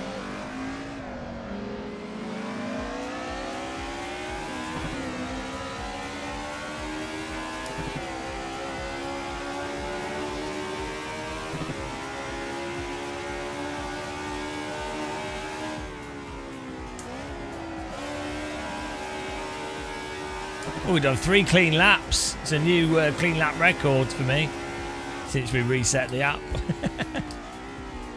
Oh, final rival's working. That's nice. That was a bug. So, like, in the last few minutes or last lap, it gives you an additional rival to beat. So, that in this case, it's whoever's in front of you within 3 seconds. So that's good. That was it wasn't working in timed races, but now it is. Awesome.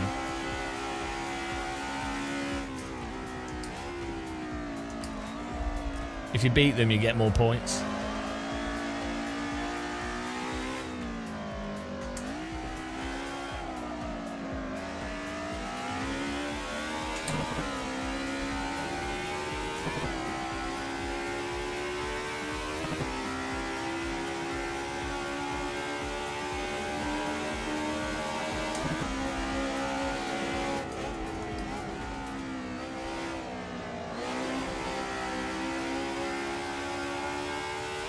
An outer Burby at the top here.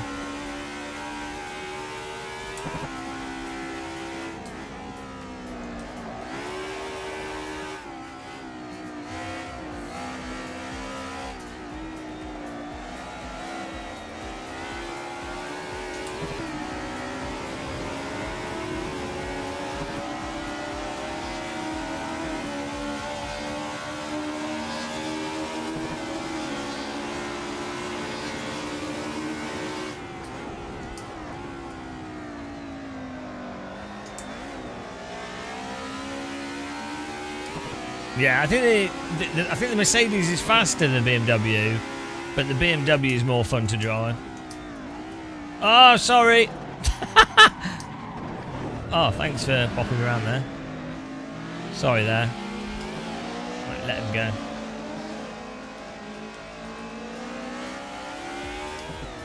I couldn't slow down then.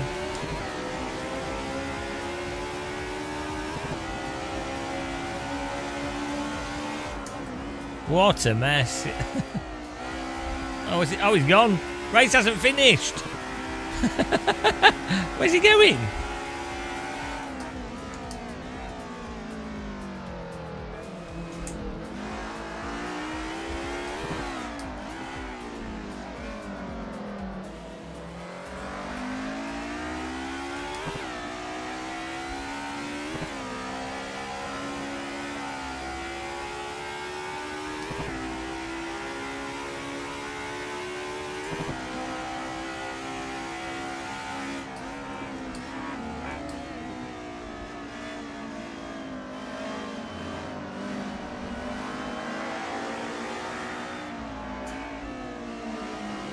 Forever amateur. Dead trying to cheese me. Oh man, it's hot.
Oh, what are you doing? Who's that?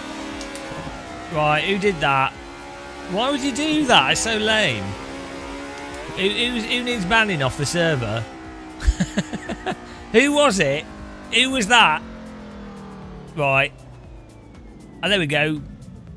Oh no, we're starting off at rank 4. Hang on. Let's put a note here. Why would you do that? What's the point? We're trying to have fun racing here. So dumb.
Overreaction, off to the gulag. Well done, Burby with the win. Puma second, KJ third, Dr. Lamont fourth, ATS Middleton fifth. Oh no! Hang on, what's going on here? Are those results incorrect? Oh, people are leaving the server. Ah, Thomas. Yeah, only for your account. Oh no, Opus 5. Yeah, but I've run out of credits. Thomas. I'm out of no, but I've used them all up. Credits done. Credits over. Great game over. Good racing there, guys. I don't know if the results are showing. Cheddar, are the results working in the app properly? And I think it was right. It's just the in-game one's messed up. So actually, our app is working better than the in-game. And you're not. It can't recognise stuff on lap 1 because of how ridiculous. Lap 1 is too ridiculous, and there's a load of like stupid stuff that AC puts out for noisy data.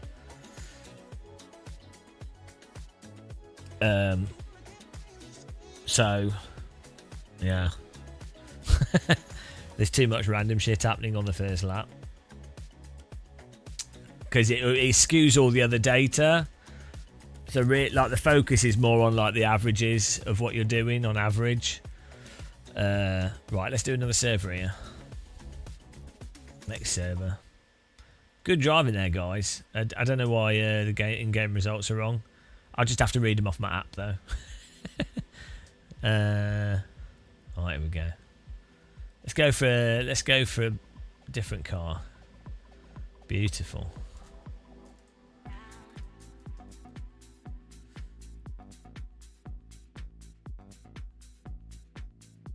It had a really funny bug in the app when I added the contacts per 100 kilometers, and it was calculating it as if you hadn't done the 100 kilometers to start with.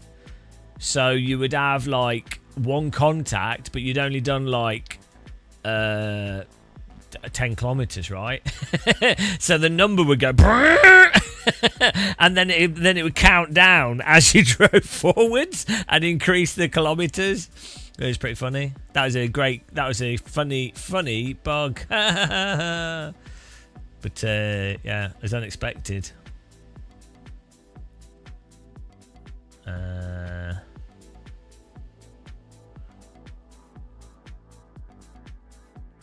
We're going to do a classic. We've got to do a classic. I want to get my VR headset on, but it's almost 30 degrees in here. I'm actually borderline passing out.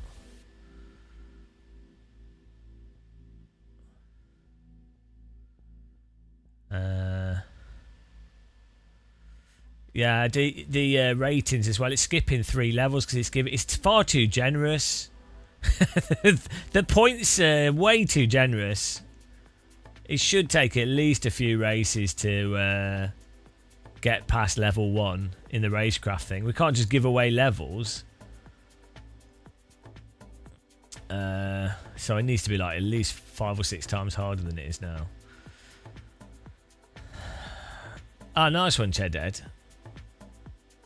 Here we go. I'm going to add more slots to the server so more people can join because that was full.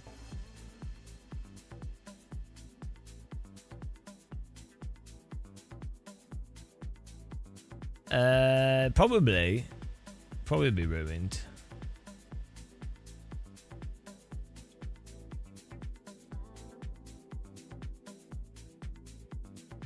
I need to put my aircon on. I'm dying here. It's 27 degrees. There's no. I've got fans blowing on me, but I can't feel them. It's so hot. I don't like ACC, but I do like the normal AC.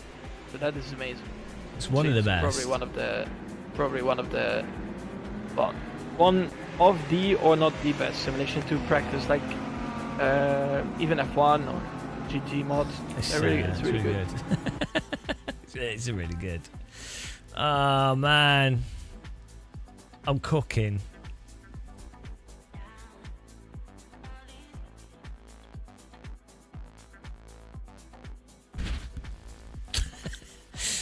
I can't even think. Right, we get this server here. Oh yeah, time. I'm drinking hot coffee as well. That's not helping. Let's get the aircon on. Woo! English people basically just, well, I do, we just shut down after a certain temperature. I'm like a GoPro that overheats. Like a GoPro when you're trying to film some content for something you've been paid for, and then it overheats and deletes the footage that you can't film again. That would be really annoying, wouldn't it? Guess what I'm not buying ever again. Guess what made me switch to DJI's.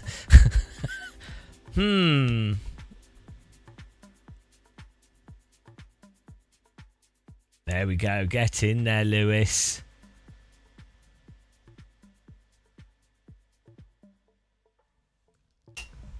It's alright being hot if you've got a paella.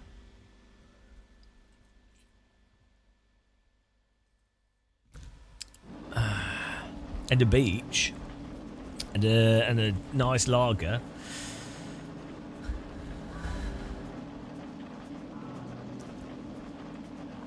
Beautiful.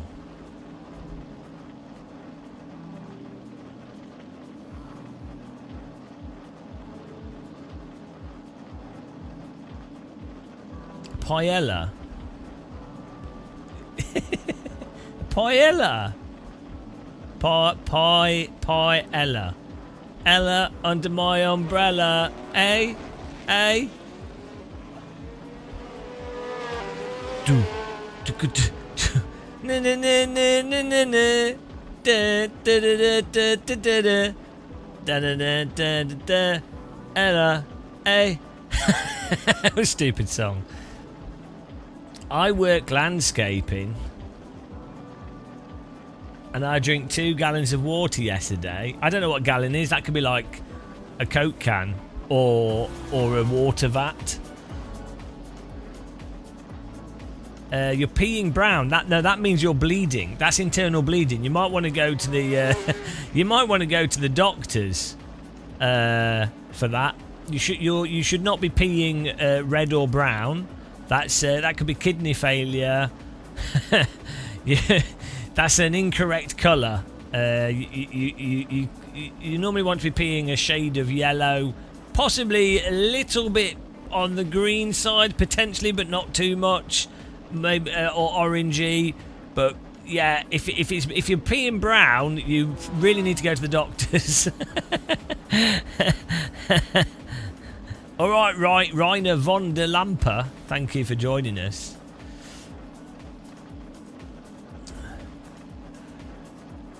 Let me get my aircon on. I'll be back in a second, guys.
Hello. I got some wind-ups. Some strawberry. Hello, Jax. How you doing, man? I saw you driving Road America. Good track, that. Fun track. Freezer broke. Oh no, boiled egg disaster. I'm gonna have to get I'm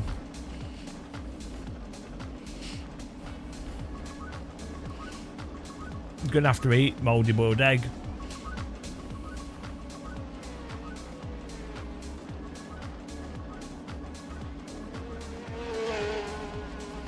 Right.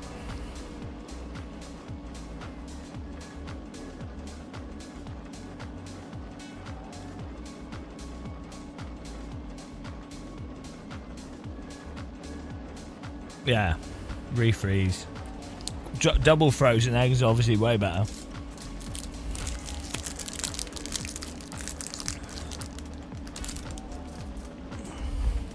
Turn them into egg ice cream. Imagine egg flavoured ice cream.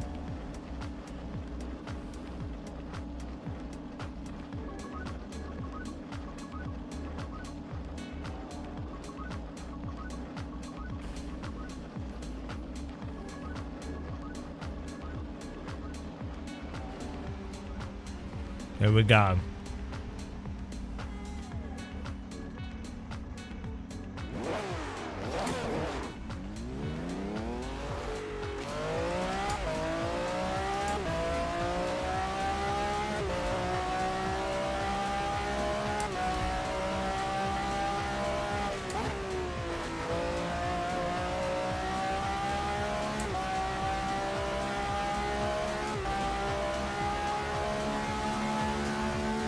How do we increase the shadow cascade? Can anyone remember what it is? We're still getting the grass popping in.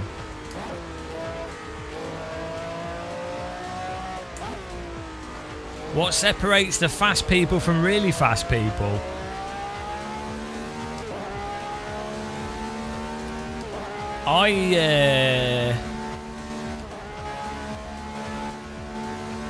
I think there's two components to it. I think the one component is the ability to internalize the physics of the video game and the expected outcome of action and internalize that quickly. I think that's one skill set specifically. And then the other one is a fundamental ability to be able to be precise with getting the body to perform an action consistently. And so the first one, I don't think you can train it, obviously. I think you can get better at identifying things. So that's a specific skill, but it's probably harder to train, like it's more of an innate component.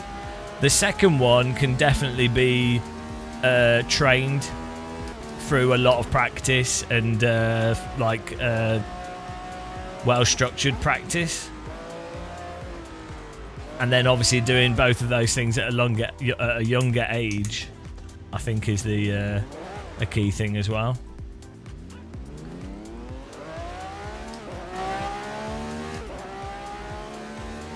But the problem with Sims is, in a sense, hang on, why have we got two mirrors? Why have we got a hole in the middle of the mirror? What's that about? That's weird. Never seen that before. Oh, I think he's trying to use a real mirror, maybe. I don't know what's going on there. Oh, it's our side mirrors being displayed as a mid. That's weird.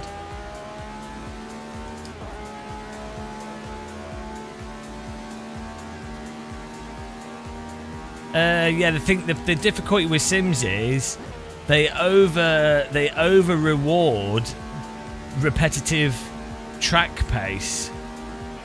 and it's just the problem with motorsport as well. A lot of race series, they overly rewards just basic repetition pace from just time investment. So that's why, like, people that get to just do a lot more practice and more laps get a much larger advantage over people that might actually have more innate talent but just don't have the time at all, or the same degree of time. Sims are particularly bad for it because they're so static. You would have thought you want to be testing racecraft more than just who can do the best recital, but it's probably more interesting.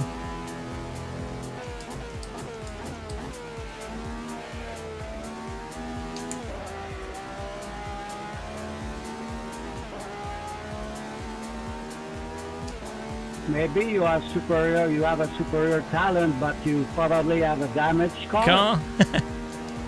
Skywork, no, exactly, yeah. They want everything to be like replicable, and then it's understandable, and then it's a specific thing to then there's a very specific thing to work towards with a very specific goal.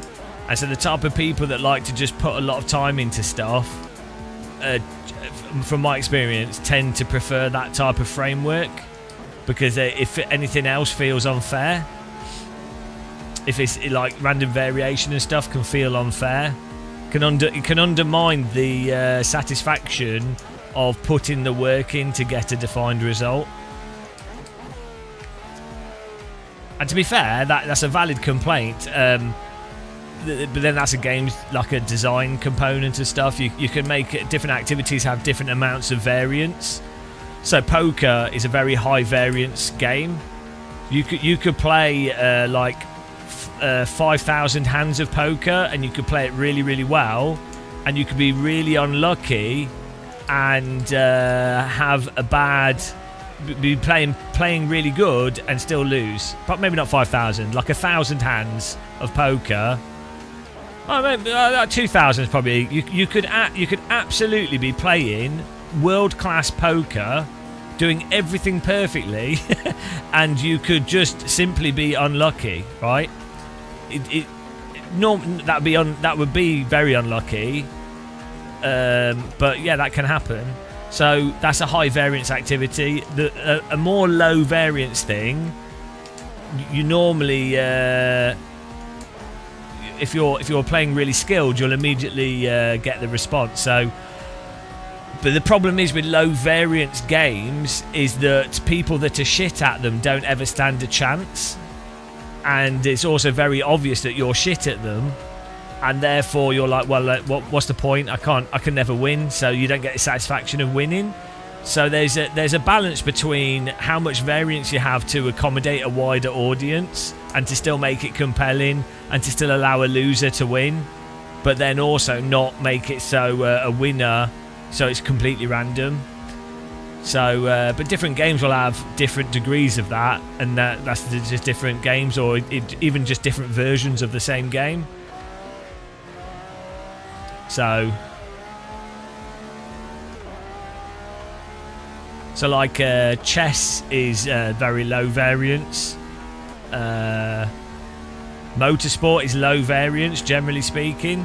Like assuming you like, it's high variance because of the cost and the nature of motorsport. But if you assumed everybody had the same race car and it was fair, the guys that can drive quickly will immediately stand out in a very short number of races, and the guys that are slow will immediately stand out very quickly.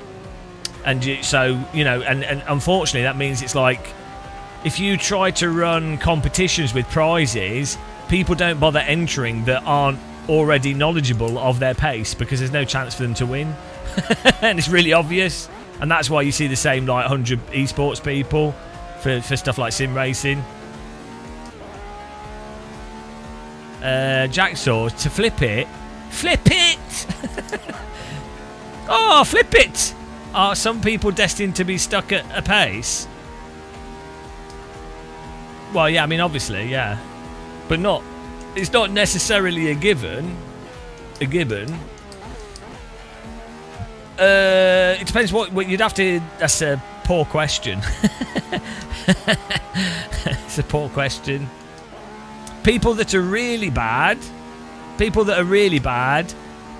absolutely can do a couple of basic things to be a lot faster. Like, the people that are really bad are not aware of like the very basic stuff which will have a big impact. Like people that are say 10 seconds off the pace, 6 seconds off the pace, they absolutely like just trail braking or just knowing carrying speed through a corner. That will gain them a ton of pace. So those people absolutely can get a lot of pace. That would probably make them more satisfied. People that are 0.5, 1 second off the pace, it can just turn out that the solution is needing to have more time of focused practice, which they just probably don't have the time for. So, you know, it does seem like, looking at all the esports guys that I've seen, there's this sort of de facto, when there's an esports competition, they are going to have to put in, especially earlier on, not maybe less so when they're more experienced, but they will have to put in like 20 hours, 30 hours of practice for one car, one track.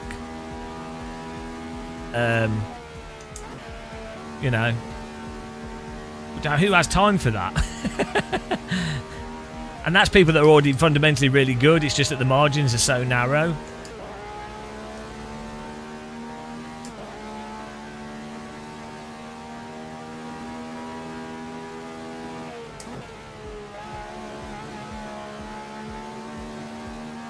You see it with the hot lap competitions actually as well, for like, you know, like the GT, the Gran Turismo, what's it called? The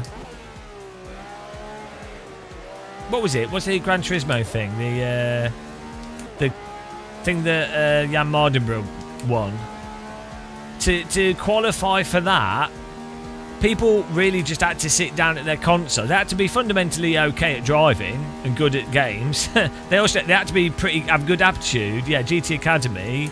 But they realistically had to sit there and put hundreds of hours into it and then learn all the exploits. Wow, Shumi. It's fun for racing.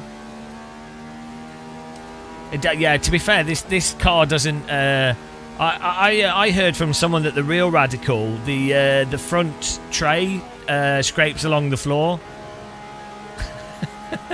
This car doesn't porpoise violently along the track. So yeah, there's a big flaw in this. Big issue with this vehicle.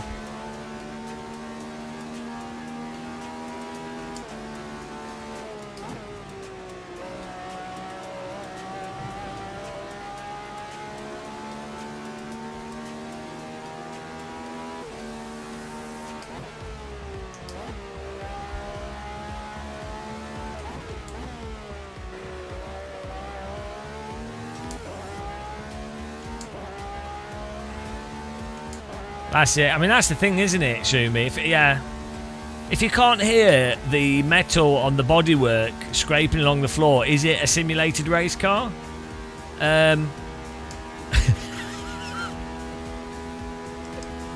If you can't stand on the car to test the suspension, is it really a simulated race car? I don't know. Honestly, don't know.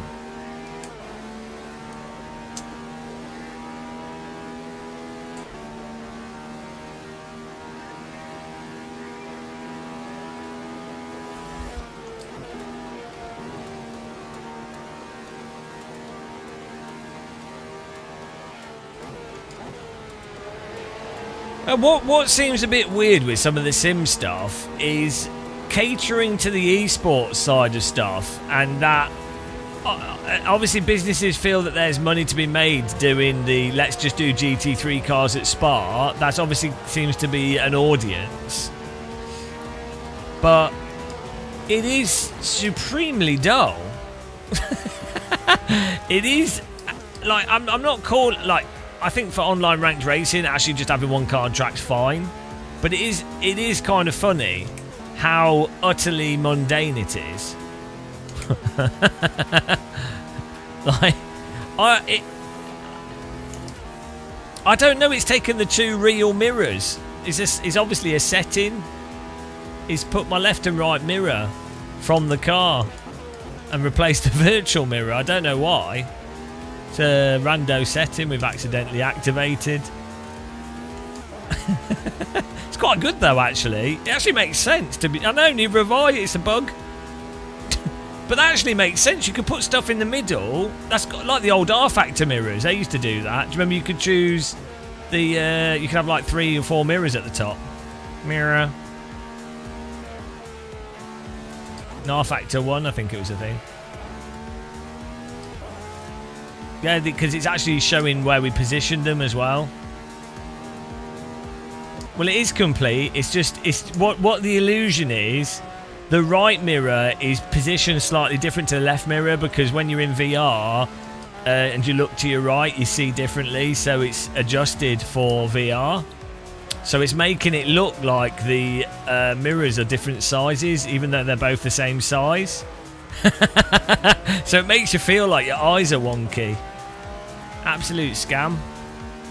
But they are the same size. Really random.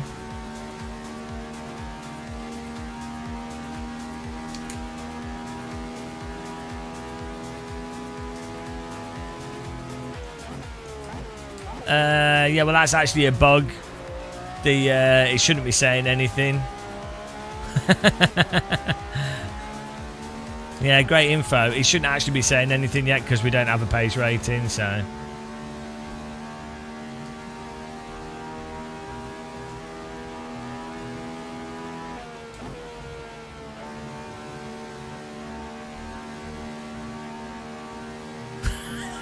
Don't you know what medium means? Medium means you're average. It means that you're medium done.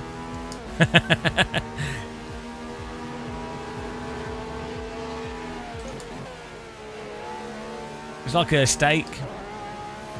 Yeah.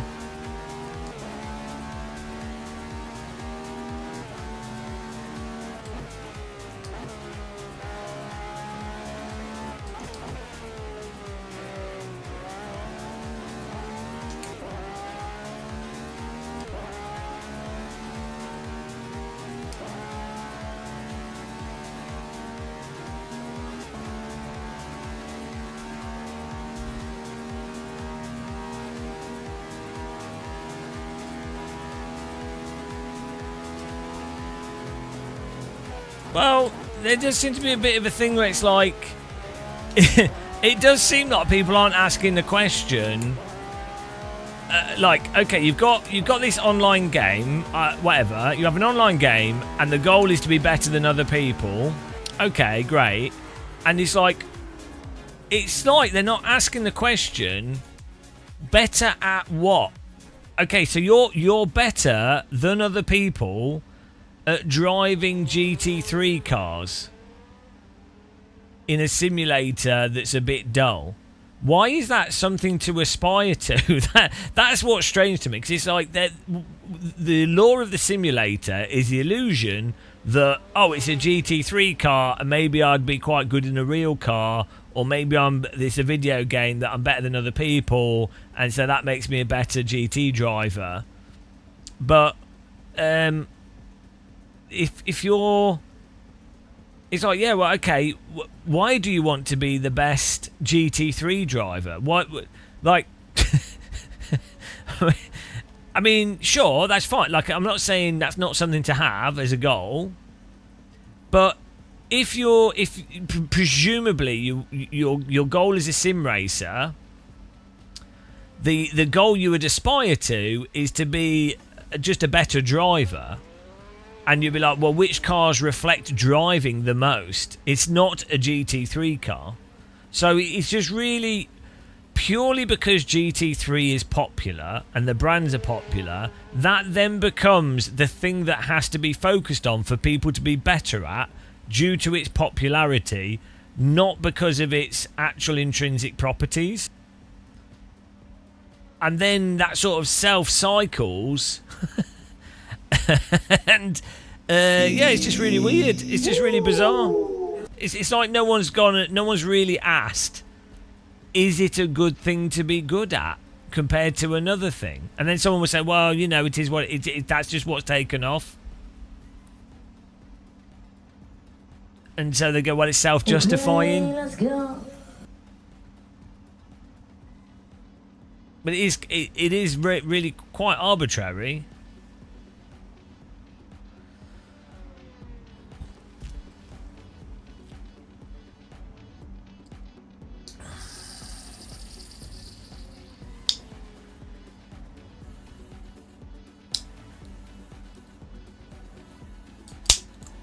Ah.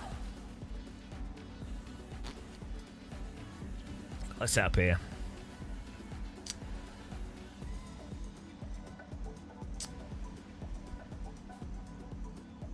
You would have thought as well, really, you'd really want to be celebrating the skill of racecraft and racing and strategy, not the skill of hot lapping. not the skill of just doing robotic memorization.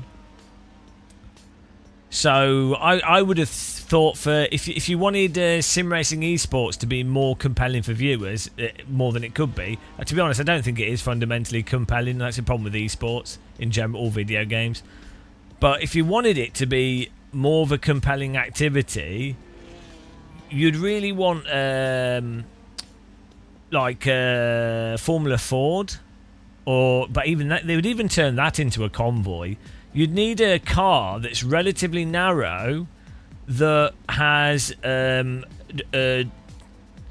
some sort of drafting mechanic or something that produces the cars to induce needing to use more racecraft.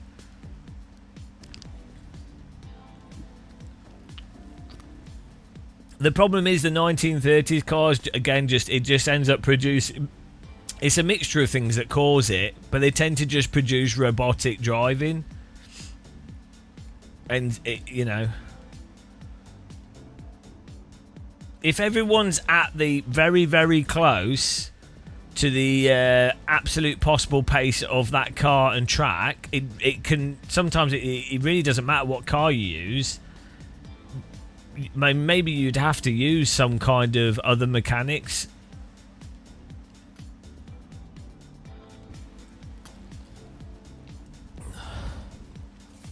Yeah, but even if you use different cars, it still turns into... It still just turns into who's memorised the input, so it doesn't actually matter too much which car it is. It's more the... Yeah, as I said, it'd be more down to like how the drafting operates. But I mean, you could say if you had a sim that maybe exaggerated tyre wear, so this or those components, so that there was more of a strategy in how you do the setup stuff. But then that would just come down to an exploit ultimately.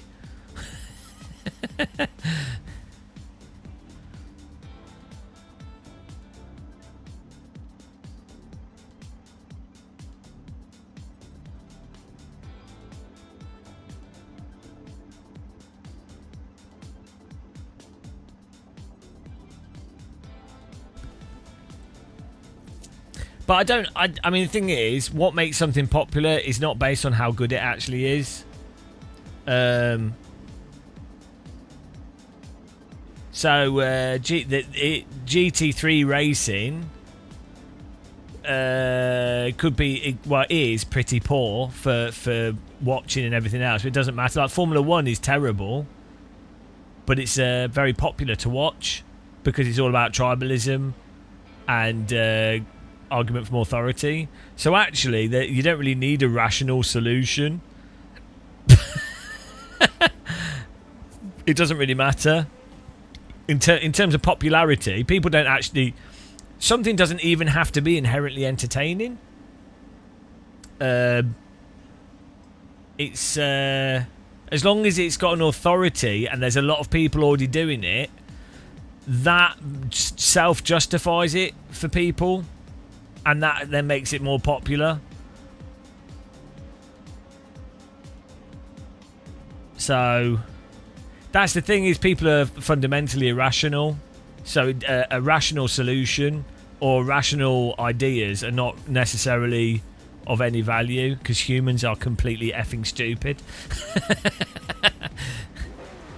Here we go.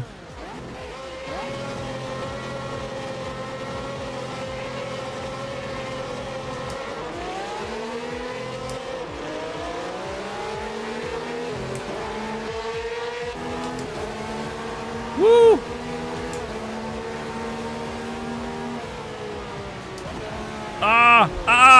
I'll restart the race, guys. Come on, how do you lose that on T1 there? What doing? GT Speedster, heel and towing's not difficult at all, and it's not a difficult technique. It absolutely, and sequential shifting just becomes a non-issue very quickly. Rev matching as well, again, it's absolute non-issue. It just becomes an arbitrary additional thing to do. It really doesn't add anything. Not really, no. Not if someone's put 100, 200 hours like at esports level. It's absolutely nothing. It's harder for a lower skill player to do, for sure. But if you're talking about esports level, it's make no difference.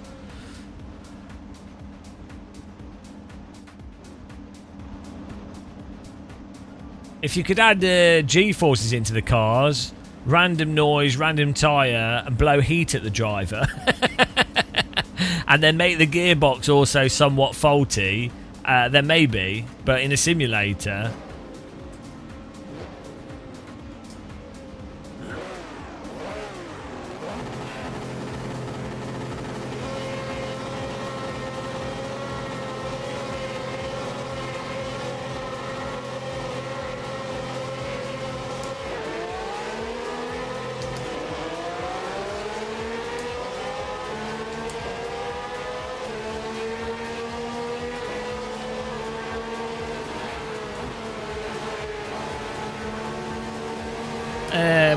Days of Blunder, it depends if their complaints are valid or not. If they make a point, if someone makes a point, they made a point. Doesn't matter who it is. It just depends what the point is.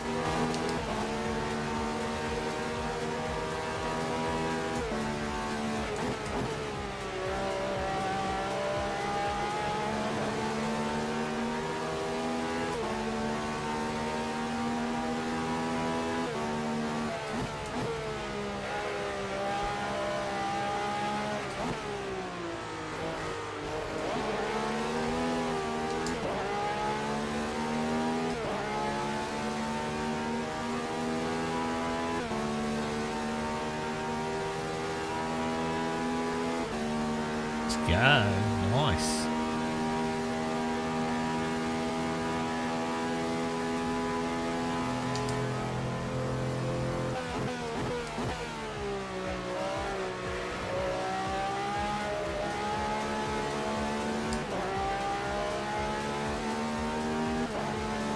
GT Speed, well, yeah, but I mean, in some ways, sims are already harder than real life from that in fundamental driving. It's more to just do with if you can replicate, if you can do something over and over and over again, it makes something that might be harder when you don't get the opportunity to practice quite easy. Like hard things can get quite easy when you have a lot of practice at them.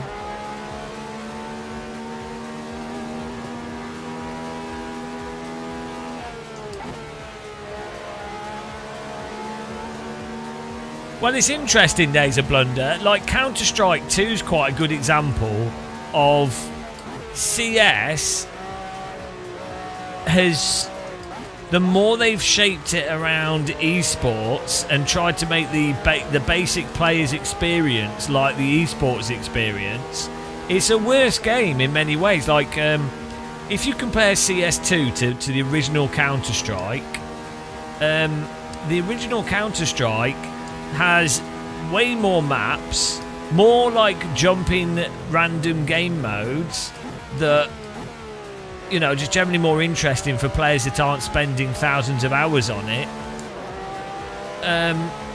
Whereas CS2, people basically just play like the same 3 maps over and over again. And now, because it's all the competitive stuff, it's just full of cheaters that you can't get rid of. So the idea of a fun game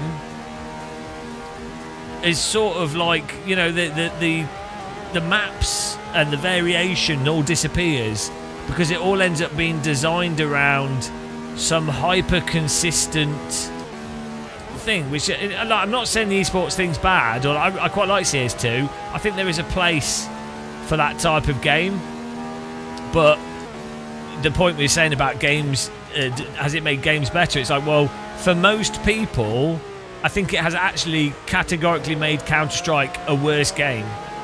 Like, my best game memories from Counter-Strike is like random matches on Assault or the 747 map or random, you know, like random maps.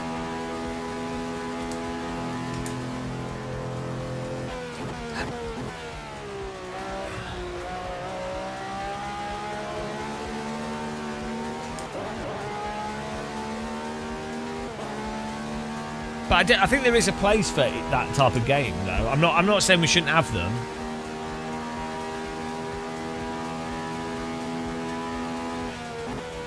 I think there's a balance. I think you can. More casual games can benefit from having basic rating and splits. Rocket League's actually a good example in the other direction. I think the Rocket League doing the ranked splits and the tournament structure stuff and how that operates actually it's made Rocket League better. I don't think the original Supersonic Rocket Power battle cars on the PS3 really had the online properly and the ranking working properly, and the game didn't work well because you have to be playing against similar skilled people for it to be fun. And so Rocket League is an example of the online structure actually favouring it. And to be fair, with driving sims, I do think like basic online ranked structure that puts you in splits is actually needed for good quality racing for every player. Like any sports game that's a skilled sports game, you need some kind of splits based system with safety rating, like Gran Turismo's demonstrated. But yeah, I think there's a balance between that and then something being let's do GT3 cars at Spa for the 50th time this month. Oh look, my favourite streamer is driving the same GT track again in a 6-hour race. It turns into the football thing of like, who's going to win this year's Premier League? Oh, they didn't win. They did win. Oh, next year, new Premier League. Oh, wow. The whole world is focused on what's going to happen in the World Cup next year. Next one. It's like, it's just too much sport. Who cares? It's like, oh, they lost that match. Oh, a match tomorrow. Okay.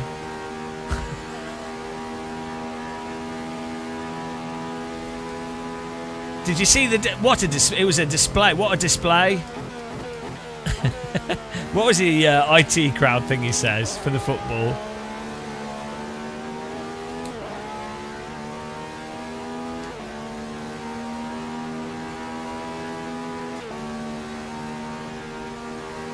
This is why everyone should be in gliders. Oh, people are getting ranks. Chedhead's on medium.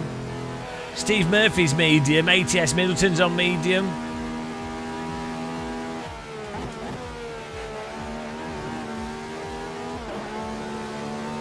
The thing with Arsenal is they always try to walk it in.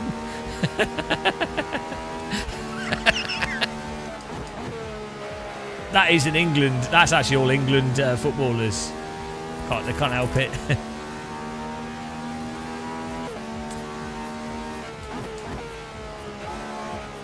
Now, this is awesome though. Like what we're doing here on our server, this works really nice. We've got nice cars, fantastic tracks, netcode's great, Game of Muscle ranking app.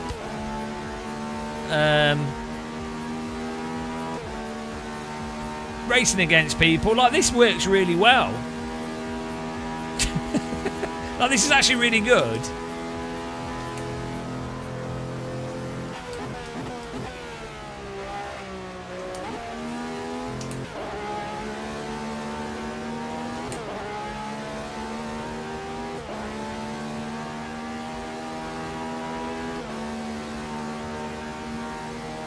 Five clean laps, go me.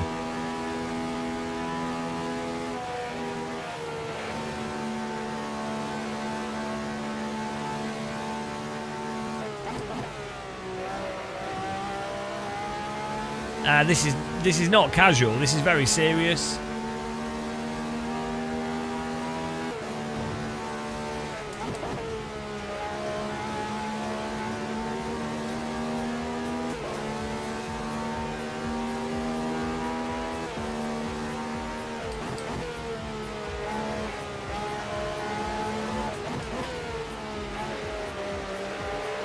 That was it. Did you see that ludicrous display last night? It's well good. I'm disabled.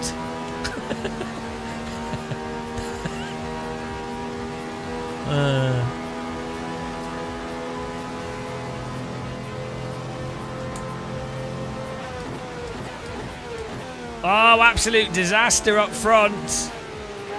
What a shambles. Shambolic. Shambonanza. Why is it secting? Just because of lap times when we did quali. We didn't quali very well. And it's still building up data. So I probably could have a longer... We probably could collect data for longer before it starts giving predicted positions. Or, actually at the top, we could have a thing at the top that says... makes people know that it needs to collect more data.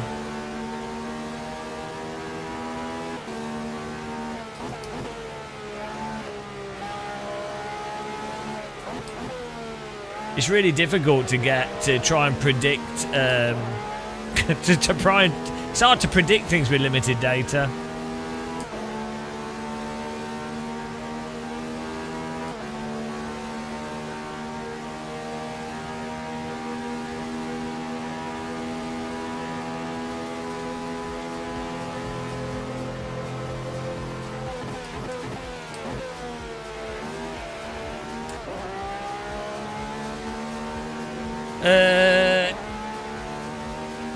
It can, but then it'll just keep updating all the time. So you know, you can, but I intentionally capped it. Otherwise, I mean, I think it does update itself to a degree, but it should basically from quali sessions and other sessions, and just when you race, it should start getting it more right anyway. But like the point is, it's more that based off your pace, your expected position, and you then beating that in the session. Oh, also, it's your pace from this is the second race we've done because we reset everything. So as you do more stuff yourself, and it records your pace and your results, that also factors into it as well. So yeah, it just has to. That's why I say it might be worth me putting the thing on it saying, like with the other thing, the pace rating takes 10 races to give you a pace rating. But I could make that 5, but 10's enough to get a really good. There we go. Nice. Alan with the win. NJ FTP second, myself third. Burby fourth. Alan's already rated as hard, so's Burby. I'm a mere medium. Huge Big Venus in fifth. Antoine's a medium. Sassmate seventh. Zero 8th. Middleton 9th. Soul Slave 1. 10th. Chedhead. Don't crash into people at the end. Who was that? Right, Sassmate, you're banned. You're banned. See? You're banned from the server. You're banned. Why would you drive into someone after the race? See? You've I've warned people, and you had everyone had a warning. I have a force feedback set up to go low after the race, so my wrists don't get broken, but not everyone does. So that, you know what? That's a final warning. That's a final warning. Final warning.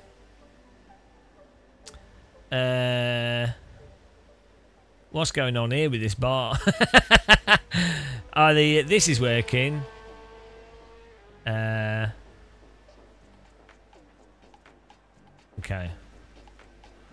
That's working. Why is this displaying when it shouldn't even be displaying? Let's write a note to that. We've got another server coming up here. It's just not never-ending bugs, this.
I'll get a new server up in a minute, guys.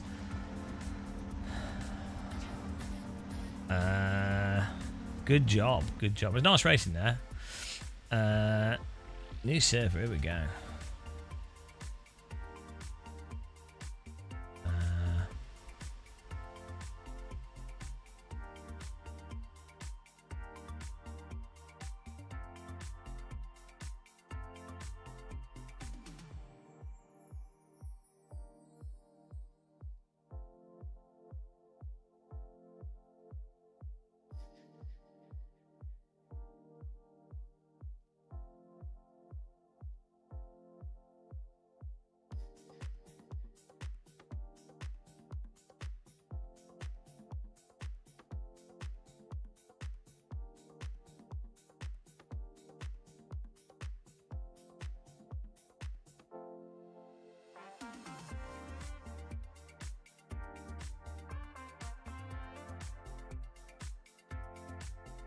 Wow.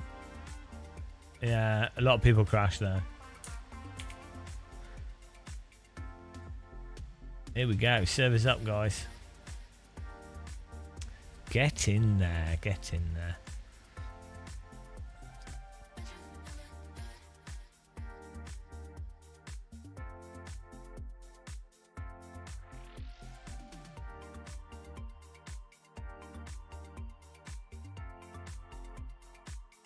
Oh, Smart Shack. Yeah, no, but I need to adjust them. I need to adjust the thing. It's messed up. We had them set up, but they're still...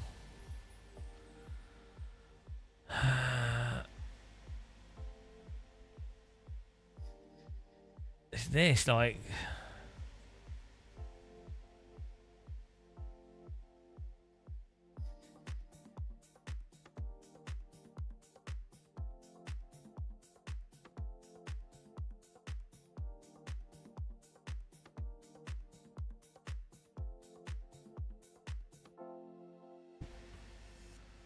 Oh yeah, where was the auto split thing? That was it, Jet Red. Where was it?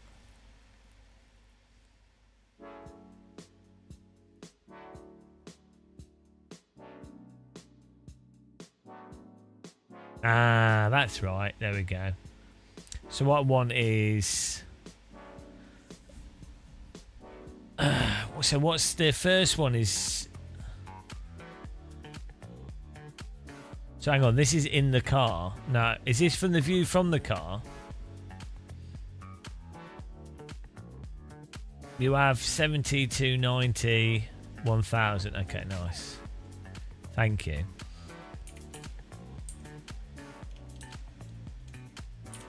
Great, that should fix that issue. I don't know why my settings are so messed up on this. It looks terrible for the shadows. Really appreciate that. Awesome.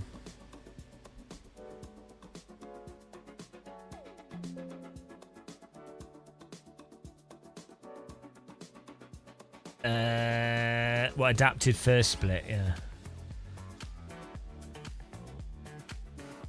There we go.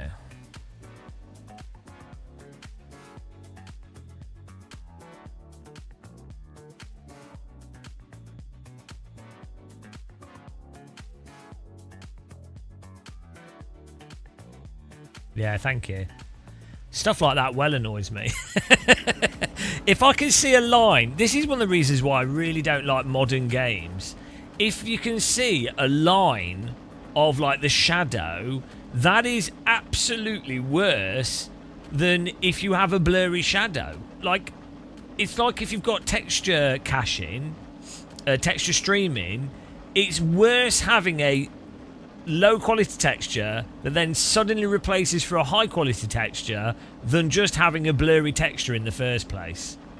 It or like with trees, it's worse having low detail trees that pop to high detail than it is just having always low detail trees, because the way your brain works is it notices things changing. It doesn't notice an average so much. Like, just if something's an average without a change, the brain just accepts it.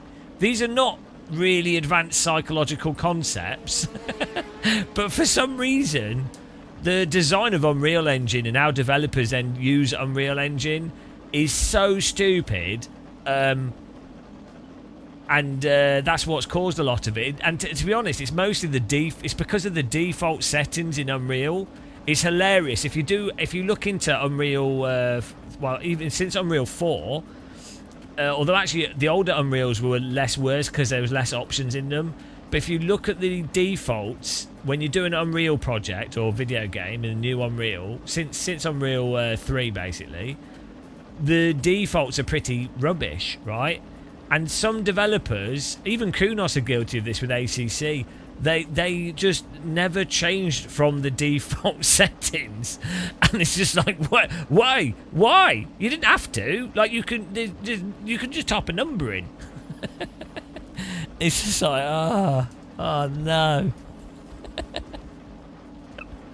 And there's no one's responsibility in a big company to change it, and no one's going to take it on the chin.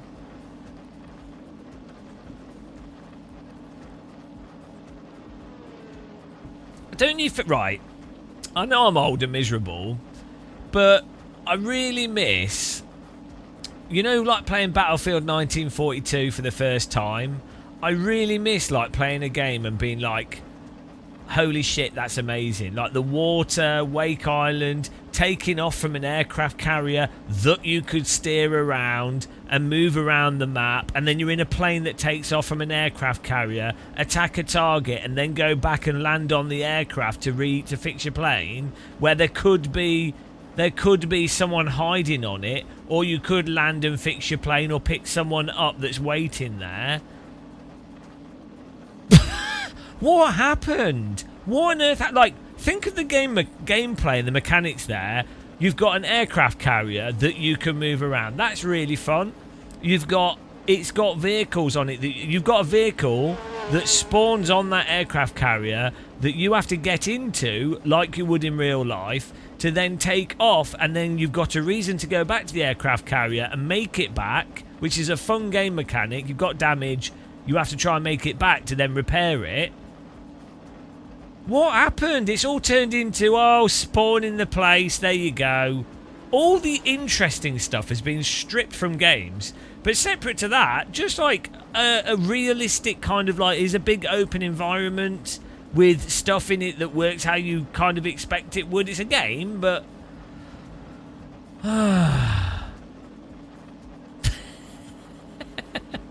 Oh dear, it's just really weird what's happened. I remember playing Wake Island and being absolutely blown away by the water texture and the transparency, and then being able to see they had a really nice basic, the water surface, but then you could when it got deeper, they just applied like a fog underneath the water, but you could see like the beaches versus the deeper sea.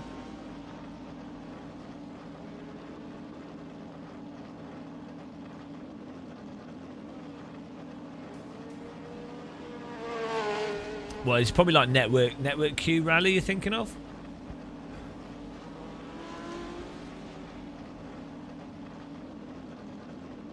I definitely think what we are going to see, though, in the next 5 years... Yeah, I do like complaining. In the next 5 years, there's going to be so much random stuff in games that happens due to AI, but then the companies are going to have to pretend that they're not using AI, because the average person hates AI, understandably. They probably should do. but like, there's going to be so much random stuff that happens from AI that really benefits games. Also stuff that makes them worse.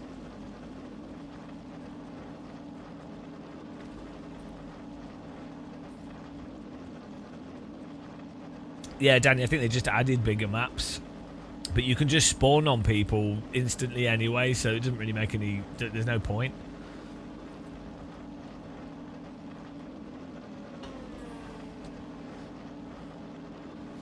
It turns out if you can instantly spawn on people, the whole travelling and using vehicles kind of becomes a bit redundant.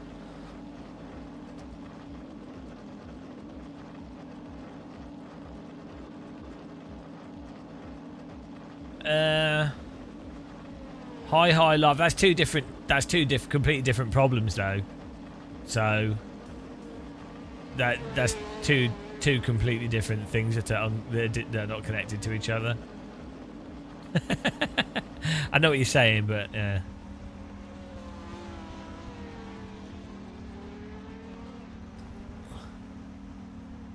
El Alamein tank battles.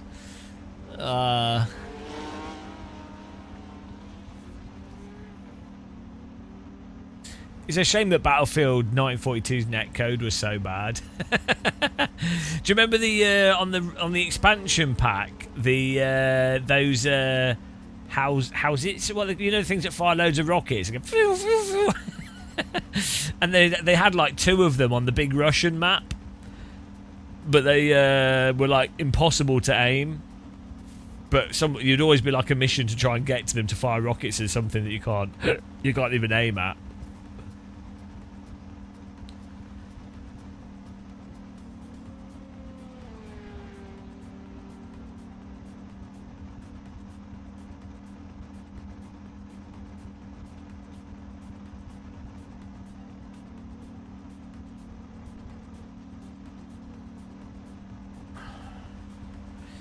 I actually have a suspicion for racing game AI. I think the solution might actually be to just really mega fake the AI. So the AI is basically on an absolute rigid path, and uses really really cheats how it matches pace and stuff.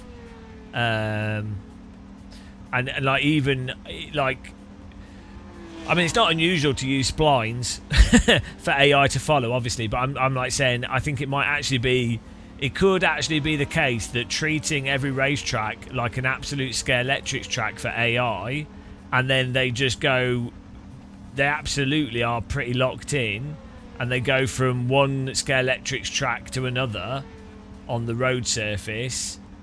And it really is a basic thing of if player here, AI move here, and then a percentile choice, and then they cheat as well massively. I have a suspicion that's like probably the best thing you can do that's workable. Whereas, it might look a bit rubbish in some ways. I'm sure it's quite it'd be hard to make it look really, really good, but compared to how weirdly even AC, the game R-Factor 1, AC, all these games actually use really quite, they give the AI a lot of freedom. they're really letting the AI do a lot of heavy lifting. And then you compare that to like what other games, like Half-Life 2 AI. Half-Life 2 AI still has, like, you have to path out all the possible paths really precisely. So it's not, they're not really working out the space. It's all, they're not doing like well, I think you can set up to do proper pathfinding, but I think a lot of it is that you've absolutely limited what they can and can't do. So,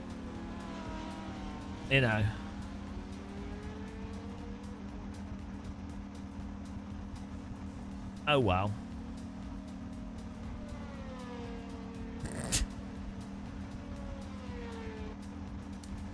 Yeah. Zim Racing. All right, GT Speedster, have a good night. Thanks for watching. Appreciate it. Who've we got in the race here? We need to make quali even shorter so we can get through even more races. I'm going to change this. We need BCAS tools standing.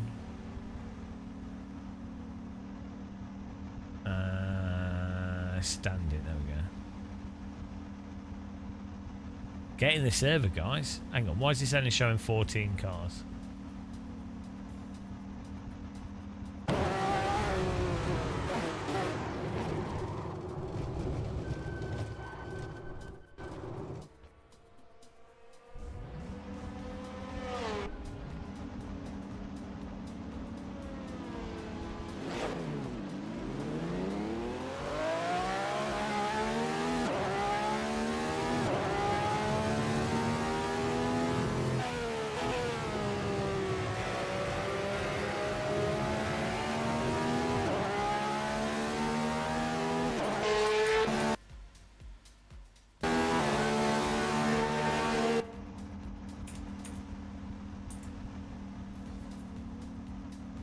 Hi Live.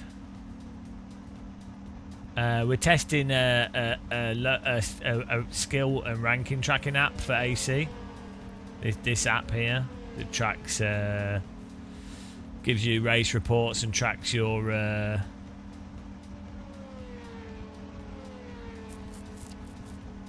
tracks how well you're doing.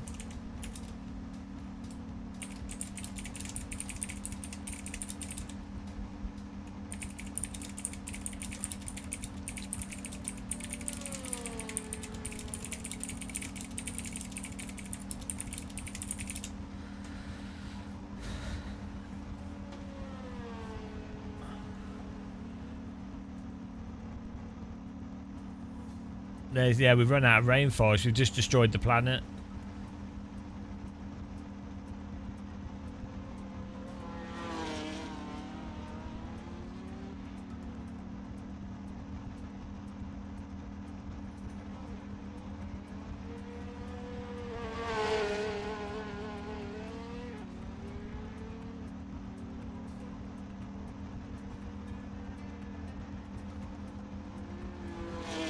Yeah, so it's like yeah, it just gives you all the information. So that we just reset all the stats on this, so it's just see where it is. But you know, it shows you your performance increasing or decreasing, your average, race result. It gives other drivers you've raced with over time. It gives them a difficulty, so you know. You know if they were a better driver than you, generally speaking, if they did better or worse, just from their rating. Stats for everything that happened in the races you did, and if you've improved on previous ones. And rivals. Each race. No, I'm telling you all the info now. I am the info. There is no info. I am actually just telling you the info. This is all the info that exists. It's all in my head. All the info. It's nowhere else. Maybe someone could make a video about it, and then there would be more info. But at the moment, it only exists in my head.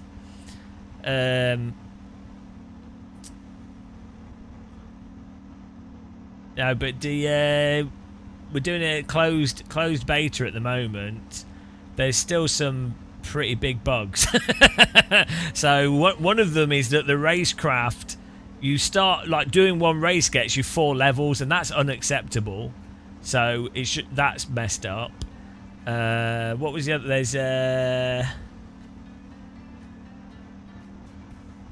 There's quotes at the start of a race, but they're not displaying.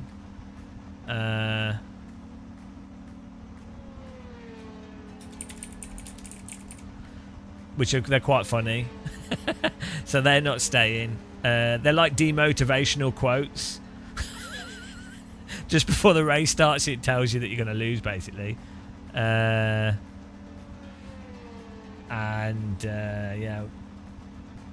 What else? A lot of the stuff's working, actually, though.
What would be a good word to use when it's building your pace rating?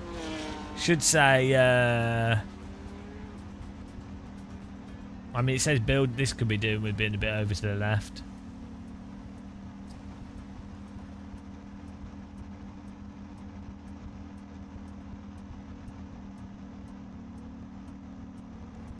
Oh yeah, no, it does have the documentation in the app, but. Oh, it should say calculating. Or it could say calculating, or what's another word for calculating? Like, collecting data would do.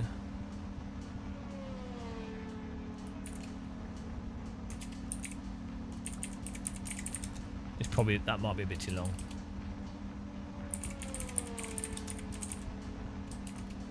That would do. Collecting data.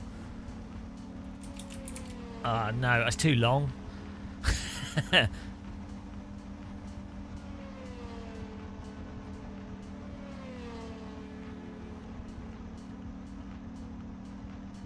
We can move the building to the left, actually.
Oh yeah, assessing. That's good. A good, yeah.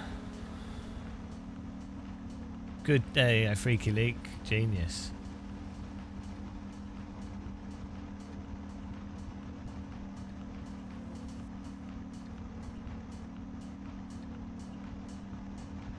Perfect. Wow. Freaky Leak GTP.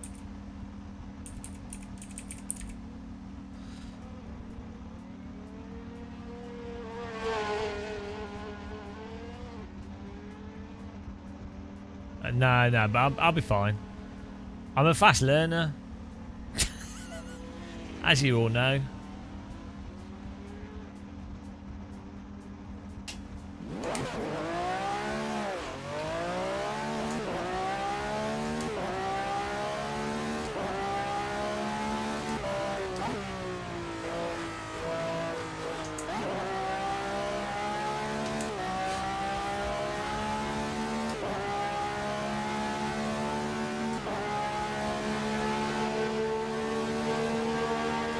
Oh yes, Jet Red fixed our. Oh no, we still have a. There's still like a bot. I think it's the mid mapping. Can you change the? There's a. You can change the distance for the mid mapping quality. I think it's a mid mapping. Oh, it's like a. Yeah, I think it's mid mapping.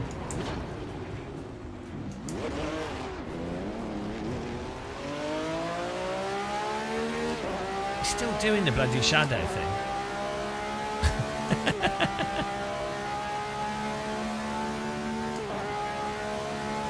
But it's also the mip mapping of the road surface. I don't know how we. We're still doing the shadows in the distance thing.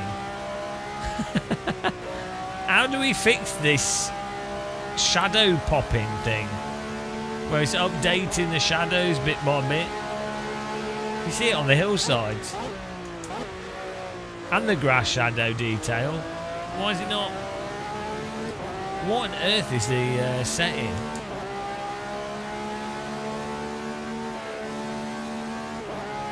Yeah, we need to find out what it is. It's well annoying. Oh man, this track. So I've learnt it. After this race, we'll have a look.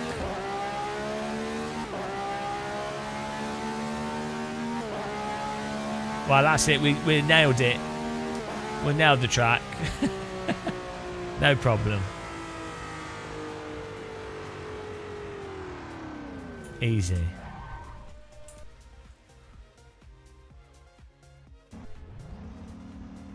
Get ready to rumble.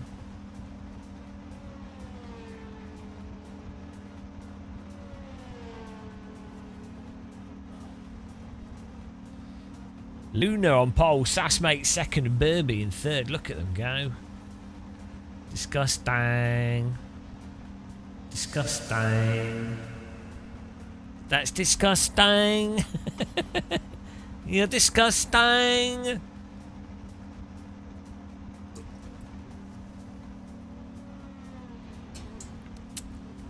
Well, Adam, just think Australians all have to drive everything in reverse, so it's good training for them.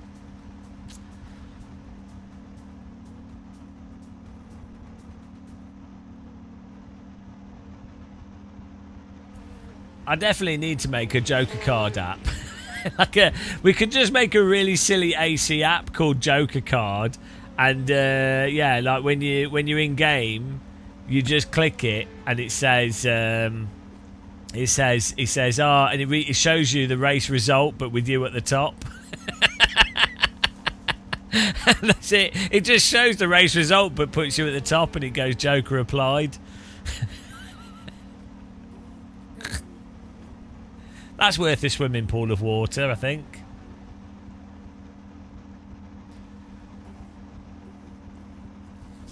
Maybe we should get some more dev credits. Maybe we need to get some more dev credits going, guys. Oh God, why is there a car floating behind us? The problem is it's like £100 for the next thing up. And the credits refresh on Monday.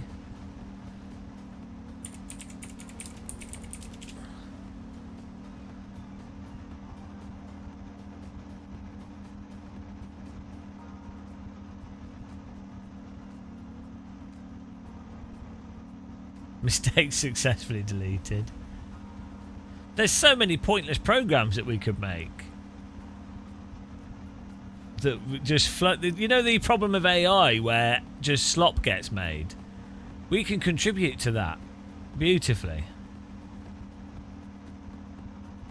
The power of slop is never ending. Just think how much slop can be made in programming.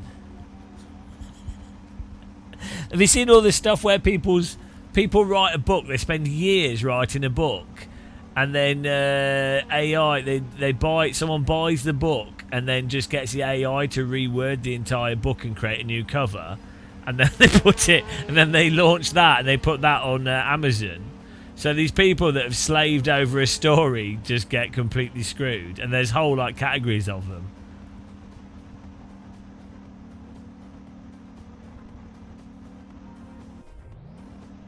Oh yeah, Shumi, someone said that there was an update that's completely messed it up yesterday. I don't know what the solution is. Someone briefly mentioned it. Yeah, it's good. It's good that Meta have done that. Does the link thing not work at all? Someone just briefly said that they had a problem with it. I don't know what you can do.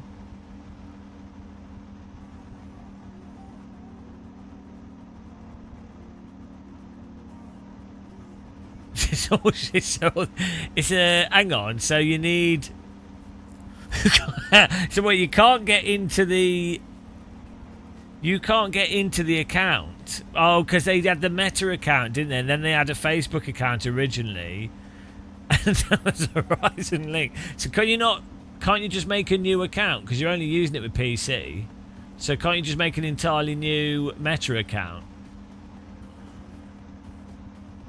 Why is Horizon Meta? They're going to add another one. It's going to be Horizon Mark Zuckerberg Link Meta VR. That's the next VR Worlds. That's the next update.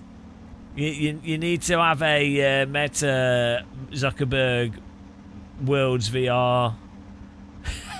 Isn't it mental how companies are allowed to do that? You tried too many times.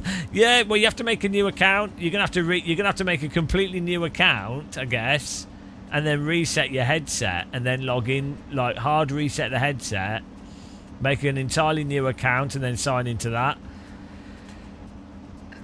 maybe that's. Yeah.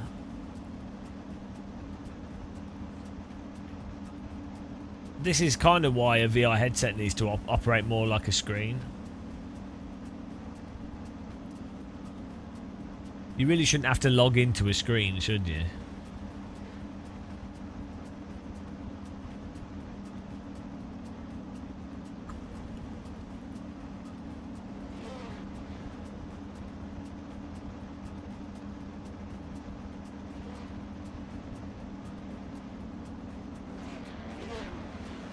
It actually started off as Oculus, as a totally separate company.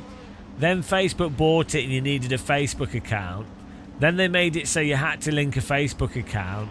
And then they created Meta and you needed a Meta account. And now they've created another thing. So it's actually been over like 8 years. There's been like 5 different accounts.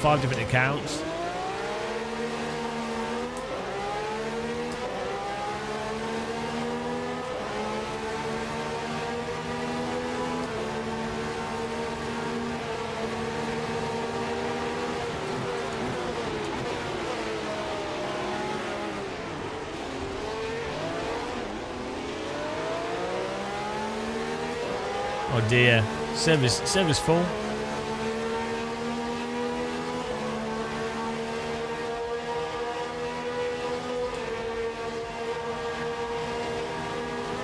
Ah! Oh, what a line! I was reading the. I was looking at the leaderboard. I was looking at the leaderboard, and then all these cars stopped in front of me. But that meant that we hit the apex. Ah!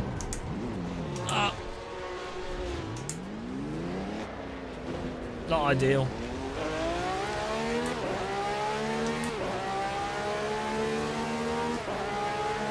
No, Novotny, this is a totally original track, I'll have you know.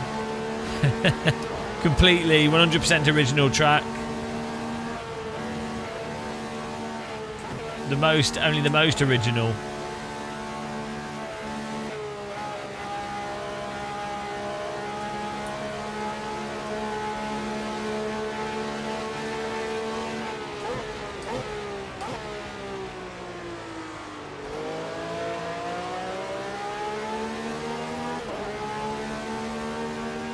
What doing?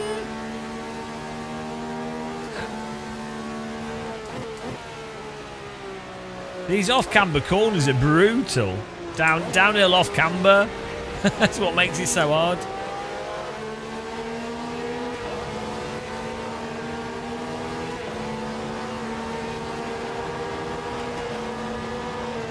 Look how many cars there are.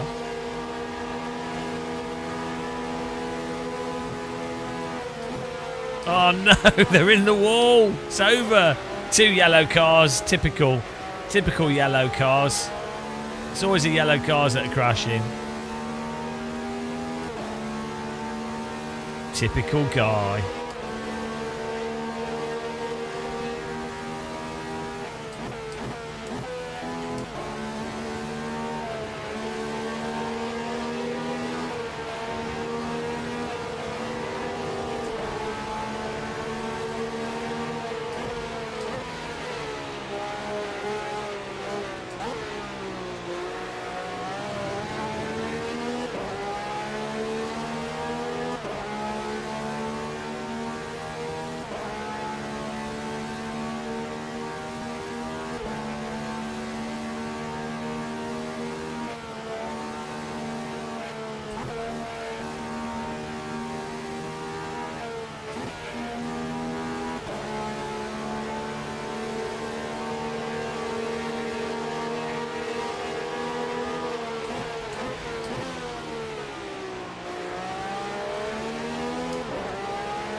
I'm sorry.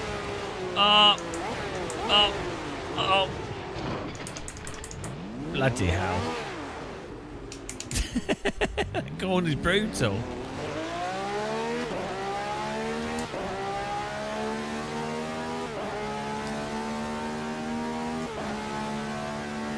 Oh, he's crashed with the car that's on the grid. Oh, no. How do you drive into him? There's only 2 cars there. The one way you wanted to go was not that way. That's pretty funny. That's the last thing they wanted to happen.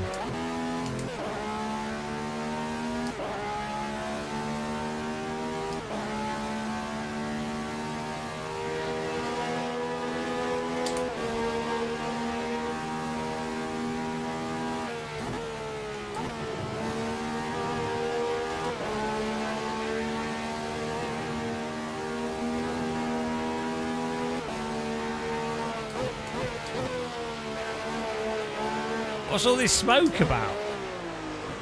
Oh my god.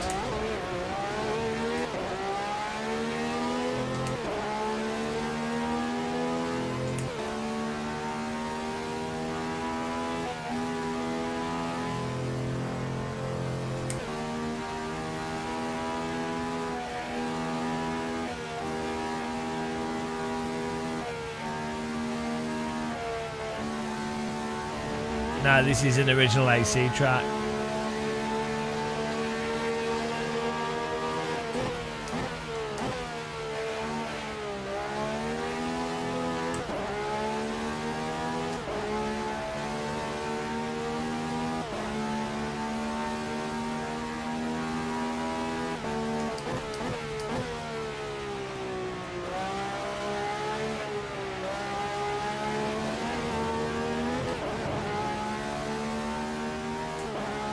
This is Forest Fire Raceway. That yellow car's really hard to see because the bloody barrier's the same colour as the car. I almost just drove straight into him.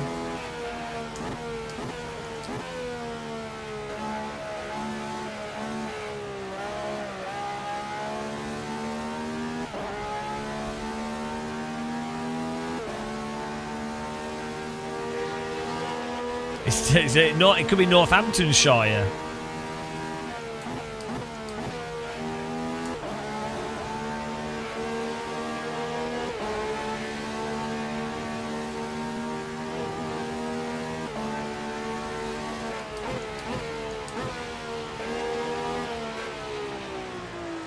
Oh man, I mean that corner is so hard because your tyres are on it and then it you have to trail brake a bit more and then the off camber comes in and you're done.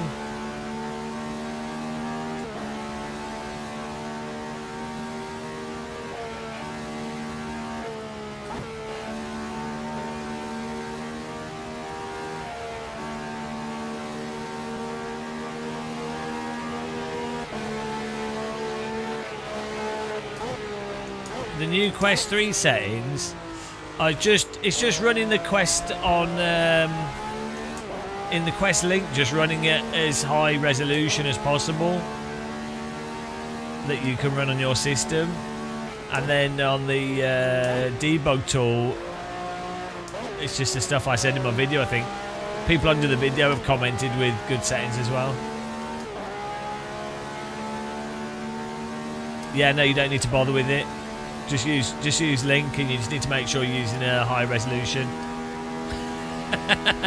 Because it turns out, yeah, it just turns out that the headset gets more resources when using link than, like, in theory the other software would be better, but in practice you can't get as good results out of it because the headset doesn't allow the software to get the same amount of resources. So you're better off just using Oculus Link.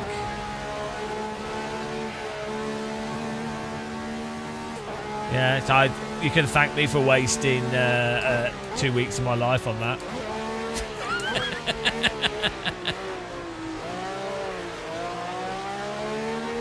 You found a very useful setting for LMU VR, world scale.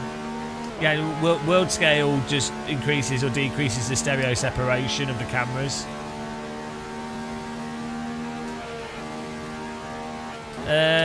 The debug tool, well, if it not, you shouldn't need to use the debug tool anymore. I don't know what the new update's like.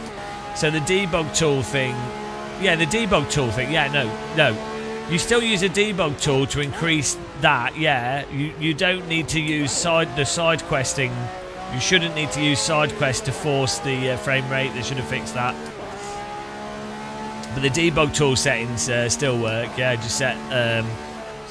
That's what I was saying. Use that video still, and then there might be some comments underneath that have better settings, but this stuff should be right. Should work well.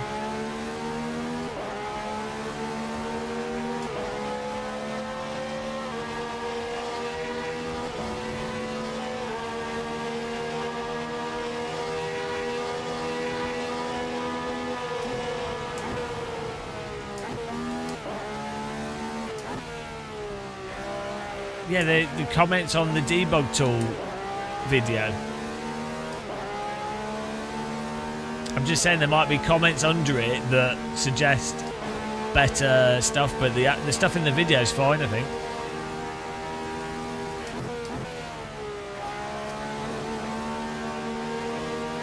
The main thing is just setting the bit rate to like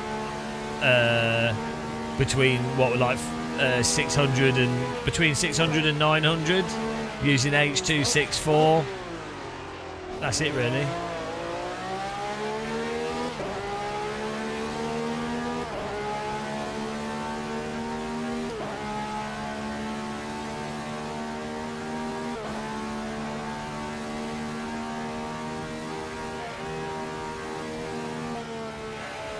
Unless, I mean, I don't. There might have the last update might have bought things though, so I'd have to check again. But it should be fine.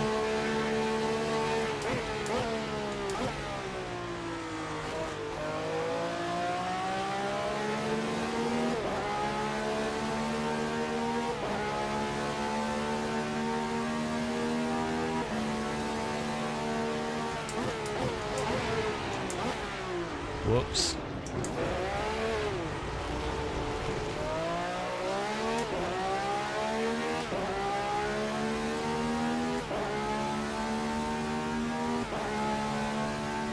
This has gone really well.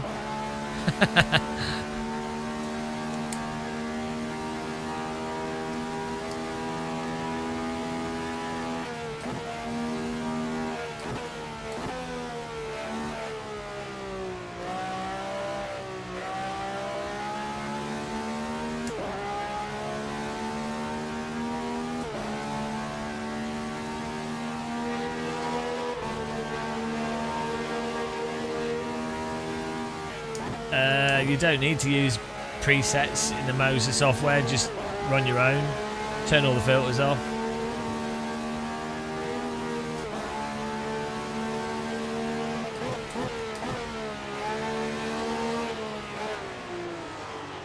Oh bloody hell, that corner's the corner's a nightmare.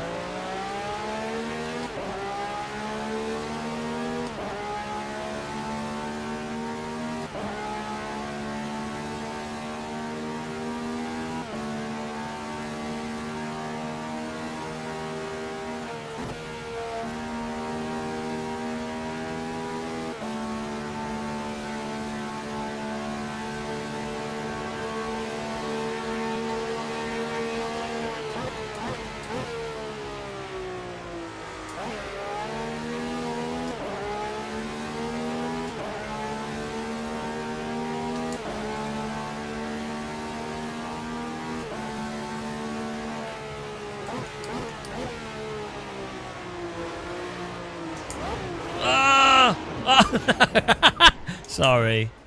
Bloody hell. Curbed. It's still spinning. Sorry. Absolute murder. I'm losing to 3 of my rivals now. We were ahead of most of them. Absolute fail. Absolutely rival destroyed. Well done, guys. That was a right nightmare of a track. It's definitely a lot harder in reverse.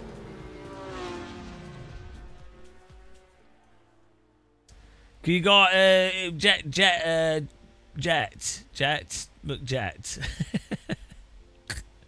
Can you tell me the settings we could do? Oh, hang on, results. P4 of 18.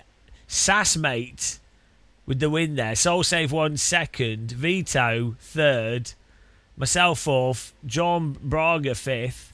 McCraw 6th. Screwdriver 7th. Smoke 8th. Shepherd 9th. And Burby 10th. Everyone suffered. Chedhead got cheesed in 13th. Luna was in 15th. It's an absolute disaster. You were 3rd? Doesn't say that. No, it says Vito was 3rd. No, it's gone. No, it's wrong. You're wrong. The results are here. Oh yeah, it says here. You're wrong. You're wrong. The results on the app that's perfect is saying otherwise. I wonder what's going on there. Hang on, it said I'm 4th. It says I'm 4th. I was 13th. It's drunk. I think it's worked perfect. I think it's working perfectly, to be honest. I can't see anything wrong with it. I don't know what you guys mean. It's great. It's put me at the top.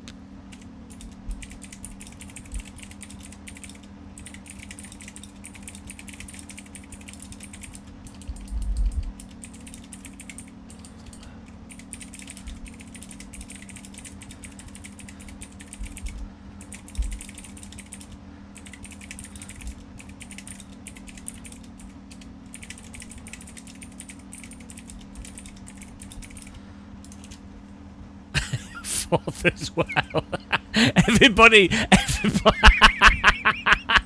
Everybody with the app finished in 4th place. Genius! It's the best app ever. It's the best app ever. If you install my app, you always win.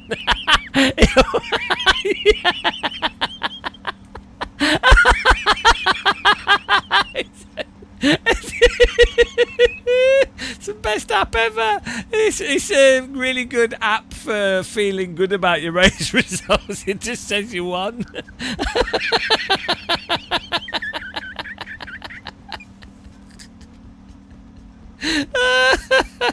That's well good. It's perfect for the sim racers that aren't very skilled. The 4th place app. It's not too suspicious. 4th place is not too suspicious. Oh, it's so dumb. What a stupid bug. No, it's just it'll just be wet. Because the reason why that's happening is people leave the server straight away, and so you have to have it log the results. But then on some tracks, when the race finish, they're sort of ambiguous as to where the person's finished. Surprisingly, especially if you're not grabbing it from the actual, because you see it in. This is why Content Manager has like weird menu stuff. So yeah, they should still be able to. Do it. Just have to get the. Just have to get some other way. But yeah, the problem before is that people were leaving the race before the end of the race, and so it's trying to not have that problem happen. So oh. Hang on, let me just fix this. I'll change server.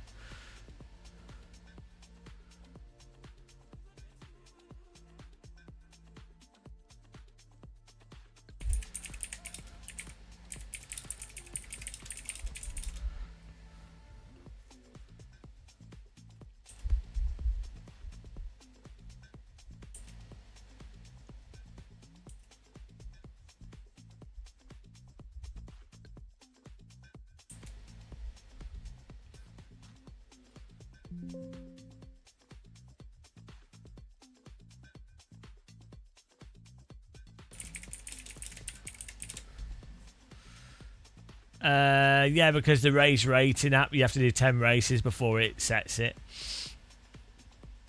But I'll probably change that to 5, to be honest. 5 races should be enough to give you a pace rating. But I don't know, like because it takes a while for you to really. Maybe like 8 is probably a good number. Right.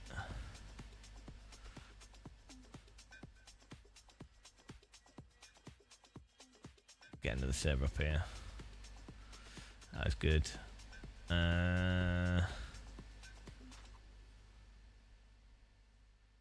Oh yeah, that McLaren was really fun. Let's do that. It's a rating app. We're not. I can't explain it anymore. We've already explained what it is. So that's it. You've missed it. It's an app that works absolutely perfectly. No problems at all with the app. It's really good.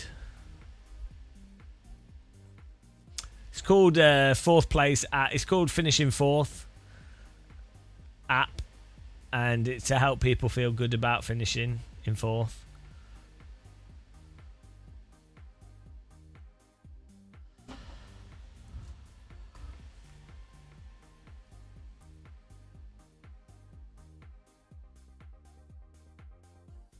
Here we go. You ready, guys?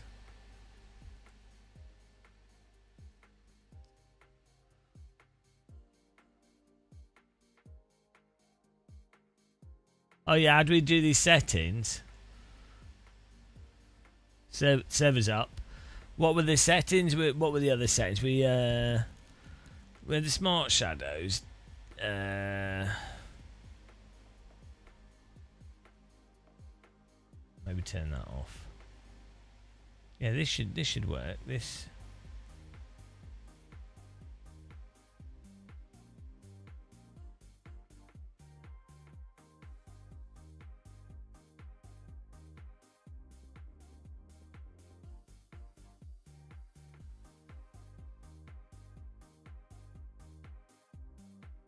should be lower.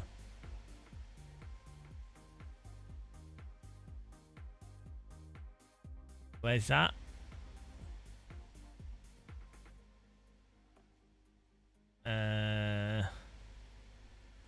What's this one? What do you mean the 4th?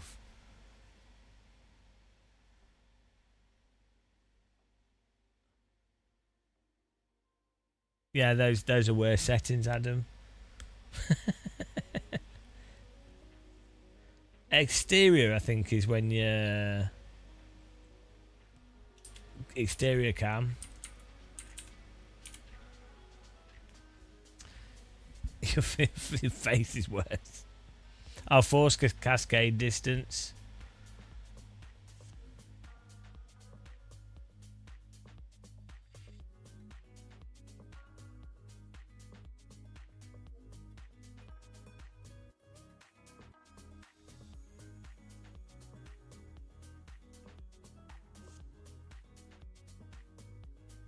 You could turn this off, actually. Surely it will.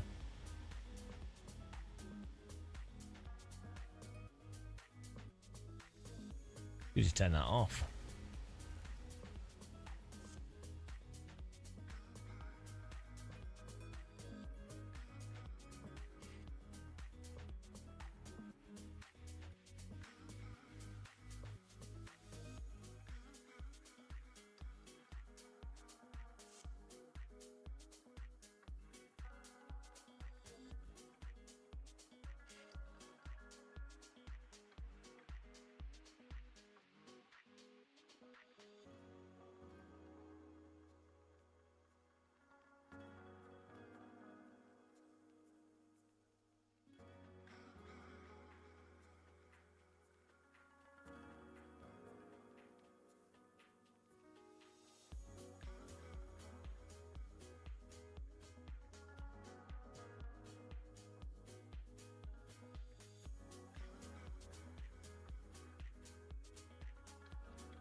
Yeah, but yeah, well, we'll see.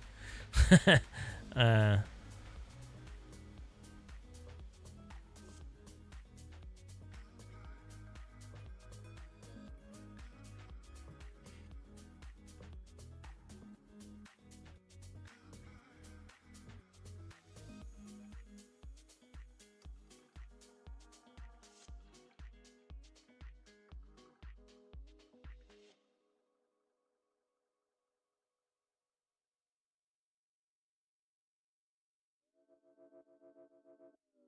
oh, you mean the old How Let Loose or Vietnam?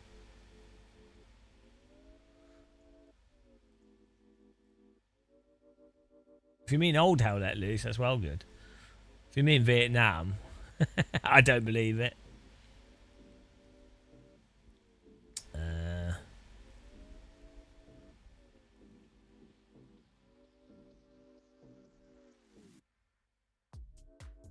Oh.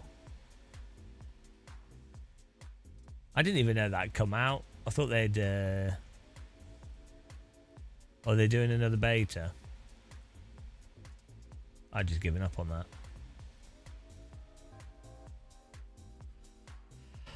Yeah, like the state that they did the early access of that, I just don't... I don't have any hope for it. Also, the maps are terrible. The helicopters are terrible. I think it's... I just don't think they know what they're doing. The original developers have all left, so... it's one of those things. They've made a whole bunch of fundamental design decisions that indicate to me that they don't have a clue what they're doing. So, like, it's the opposite. It's the opposite of Wreckfest 2, where you can just sense with Wreckfest 2 that the developer absolutely knows exactly what they're doing. And then How Let Loose Vietnam comes across as they're totally clueless and are making completely arbitrary decisions and A lot of it looks like Unreal Engine asset flips. It's really weird.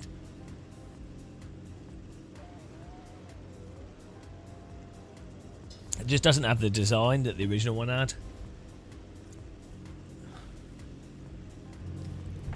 Look at this.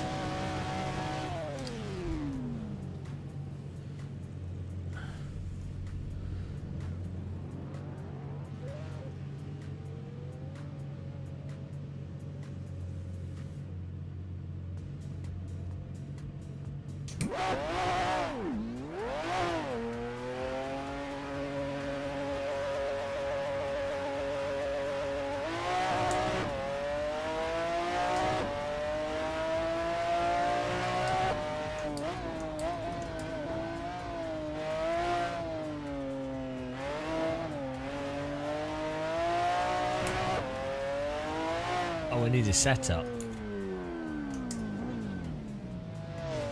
It doesn't default to your... I think you can set that up, can't you?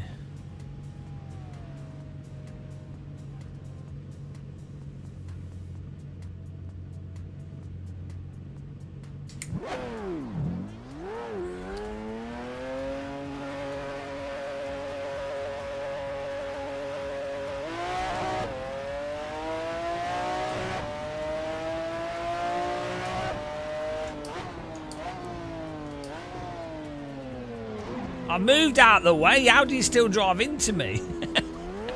I pulled over.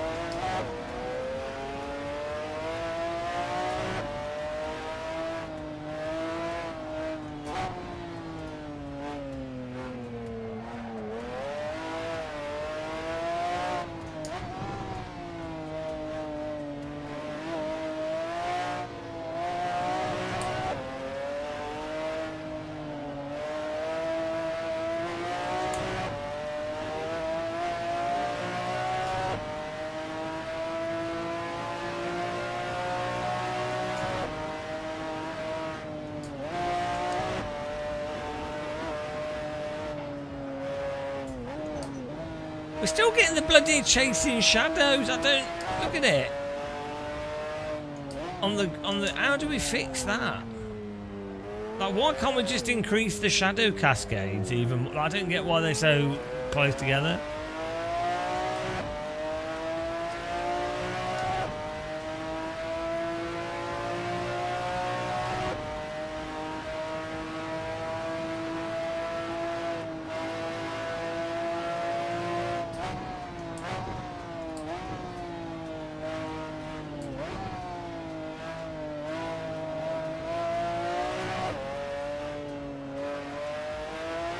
I don't know what the solution is.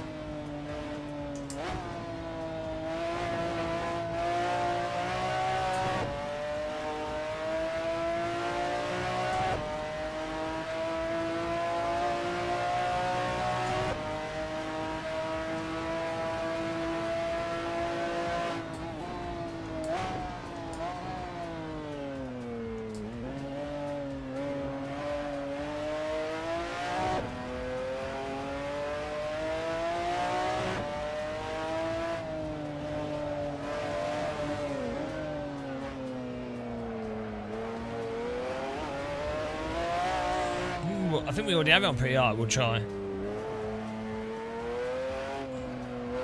That is, I mean, that is a pretty known fact of how hot air balloons work.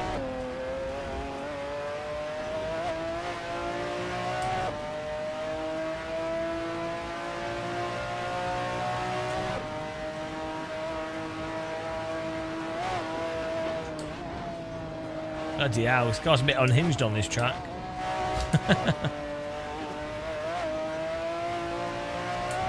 Could also be the grass detail. Can you... are you running the grass on full detail? Maybe it's a bug from having the grass on max.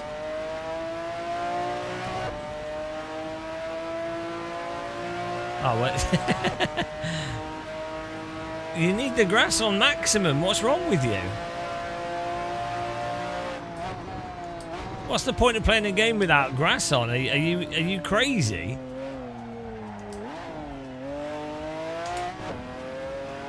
That balloon's a bit low. Why is the balloon 10 foot above the ground? Balloon crash imminent. What's happening? Oh no. Balloon interference with the race.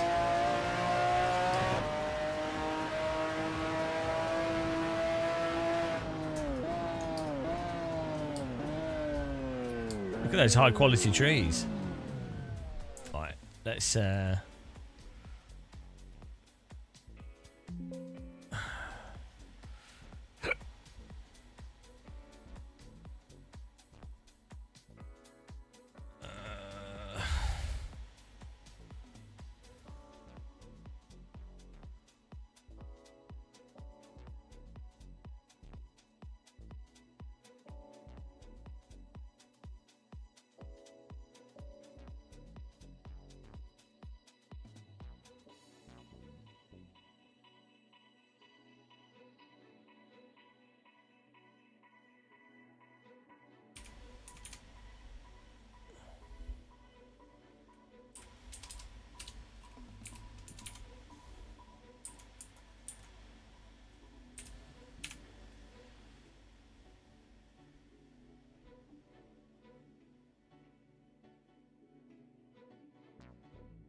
no. Oh, that's even worse. What's going on here? Oh no.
This is menu streaming already. I can't get away from it, guys.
How long we got?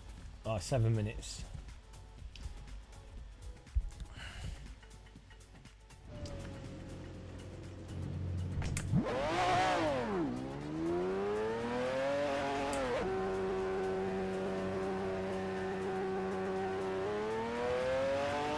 It definitely just seems to be a bug with the grass. Like the shadows on the track look great.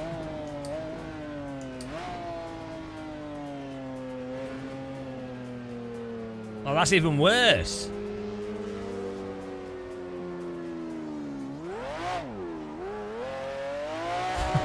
Can't win.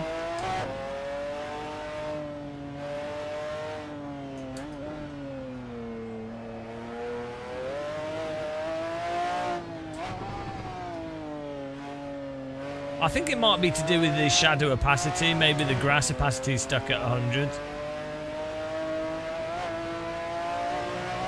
Oh no, look at that.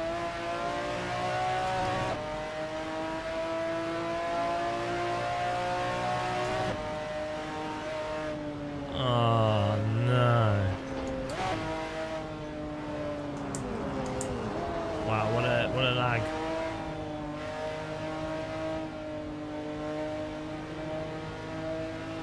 I think it's the grass rendering as much as it is the shadow.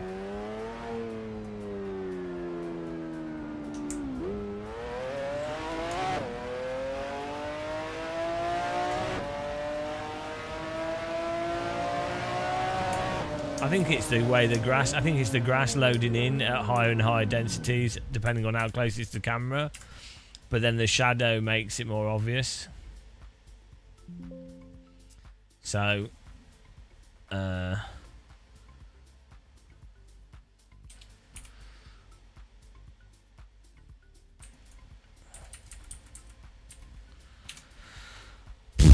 not sure what you can do.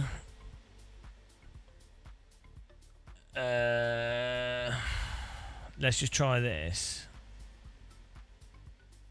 Let's see what happens.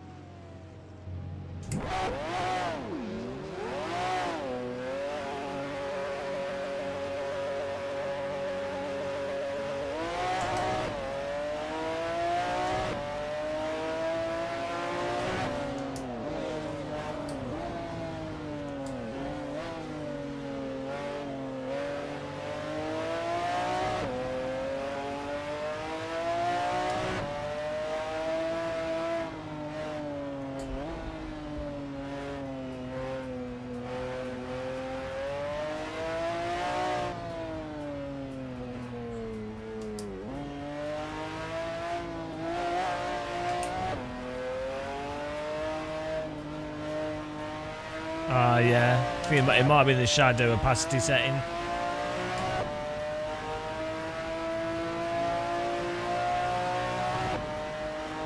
Makes it more obvious.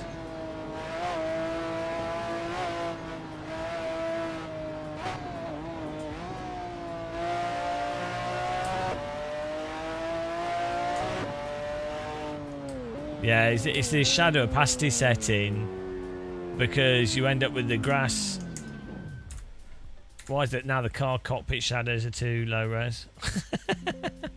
Ah.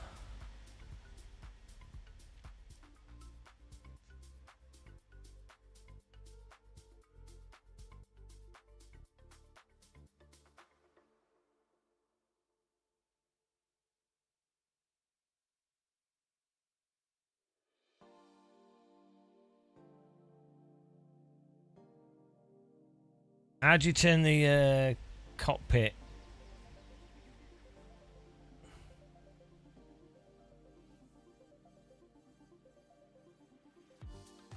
Shadow resolution up.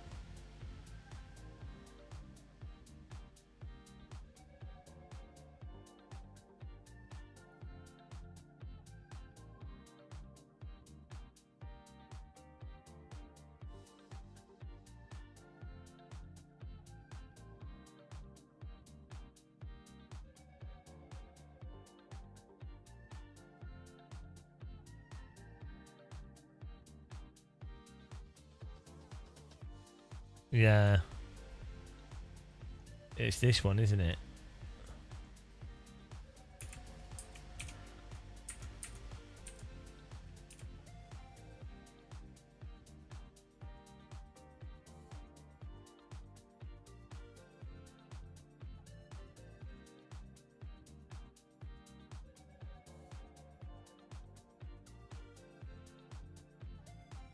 Where's grass gone? Ah.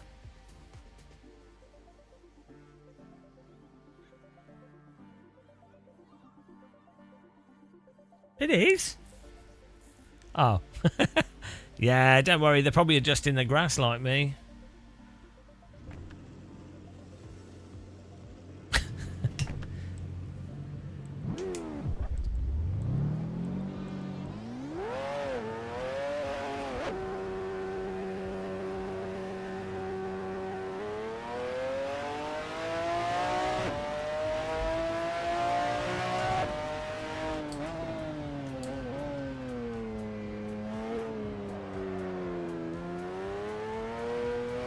Okay, well, we fixed that. Oh, no! Now there's like a line right in front of the car for the... how do we increase that? What is going on? Oh, it's shadows. Bloody hell, guys.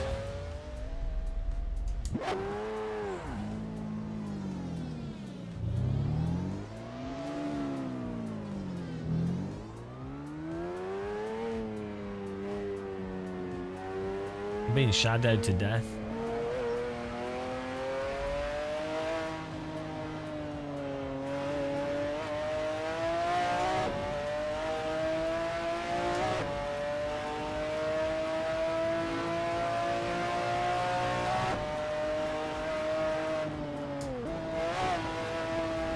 Oh, what's going on with these random low-res shadows that are appearing from nowhere? And what's that? What's the thing on the left? What's happening there? Oh no, I'm being trolled by the game. Hang on. 13 seconds. Hopefully we can get back in.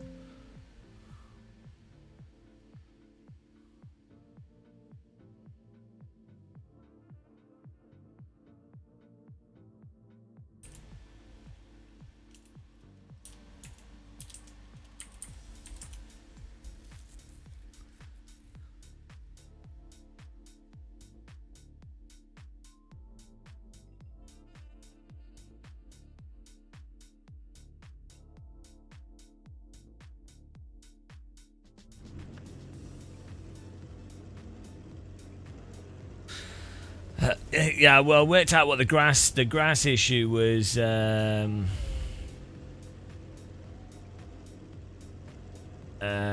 Was to do with we had the opacity turned down, and it seems that causes issues with the grass because the grass doesn't reflect that value in the same way that the ground does.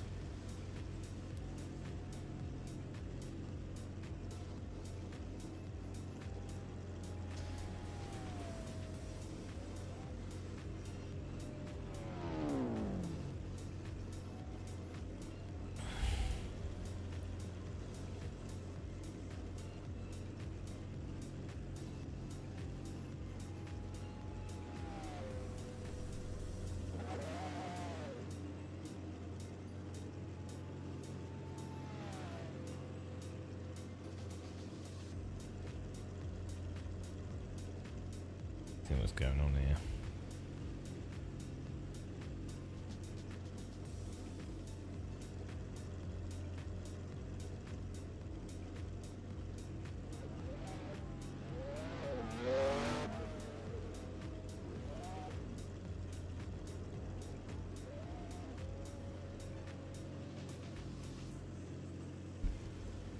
Let's go.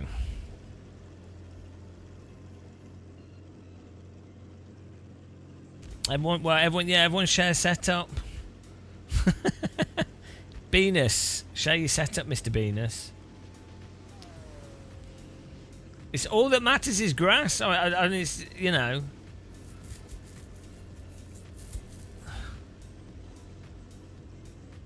Stop swearing in the chat as well. I don't know why it's not filtering your filthy potty mouth.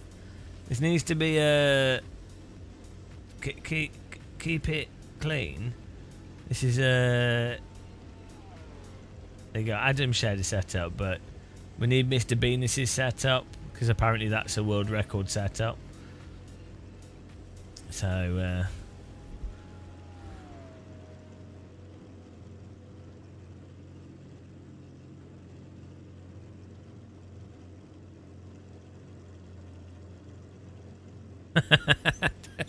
Sebina, share your setup.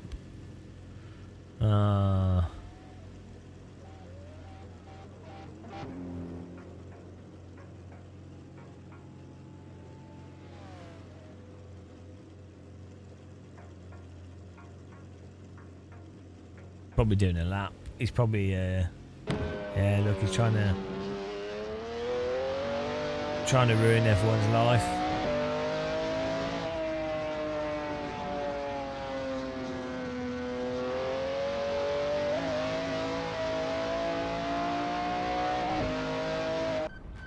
Share your setup.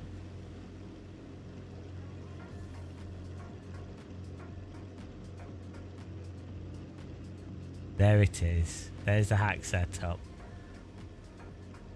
Share will be banned. I mean, I'll obviously win now. I mean, that's the problem with getting the setup.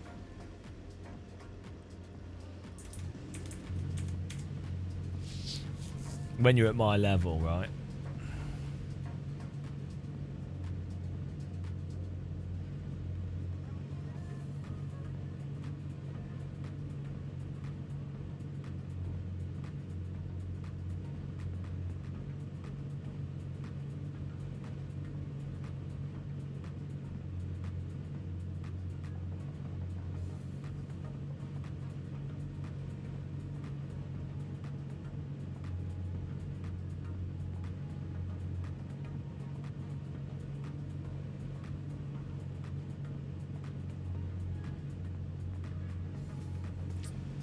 Get ready to rumble.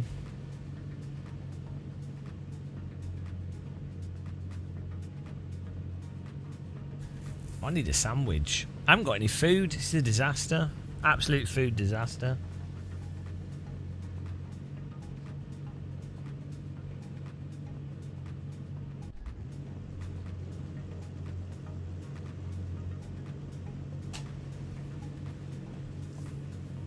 Podium or biscuit? Choose the biscuit. It's realistic. Quote of the race. Well, good.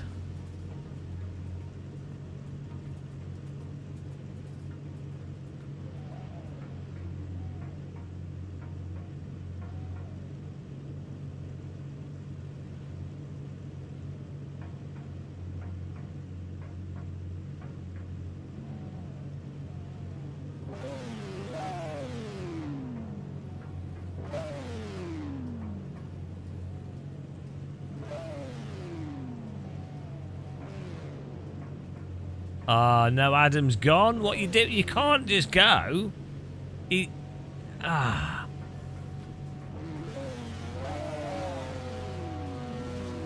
Unbelievable. Unbelievable. Now we can't track his stats.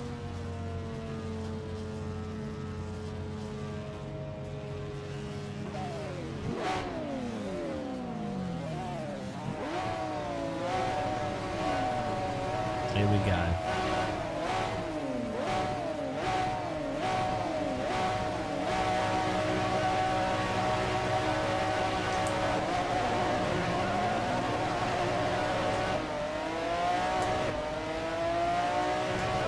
Okay, let's go.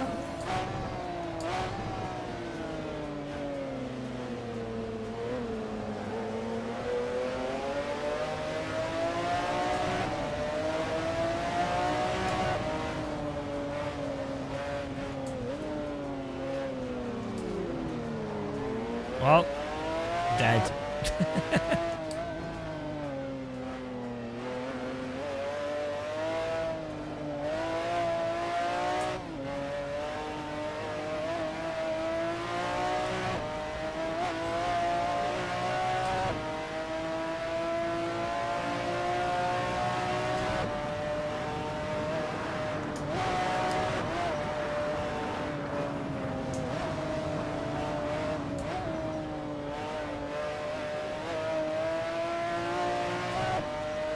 Well, the hot air balloon, I totally missed the break point there. Typical VIR crash.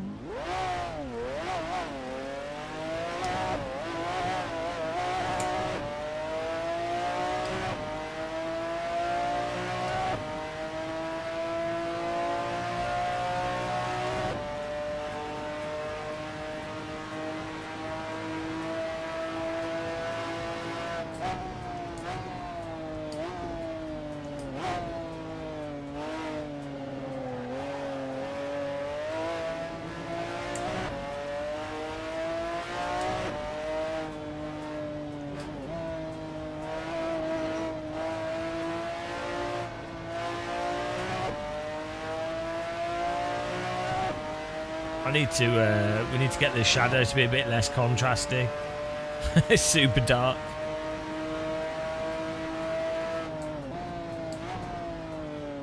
Oh my goodness. You have to brake way earlier.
Can't race now.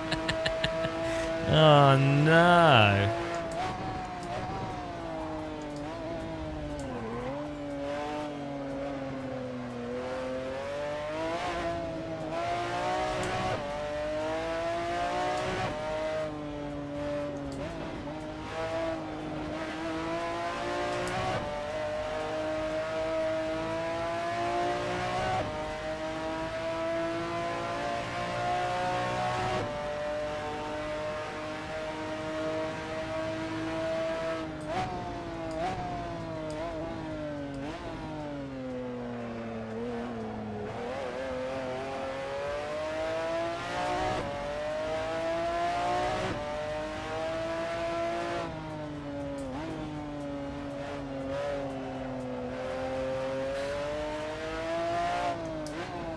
I don't play vintage games, I only play old games.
Where's he going? Just on the throttle, drives off the track. It's really random.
Absolute smoke disaster going on here.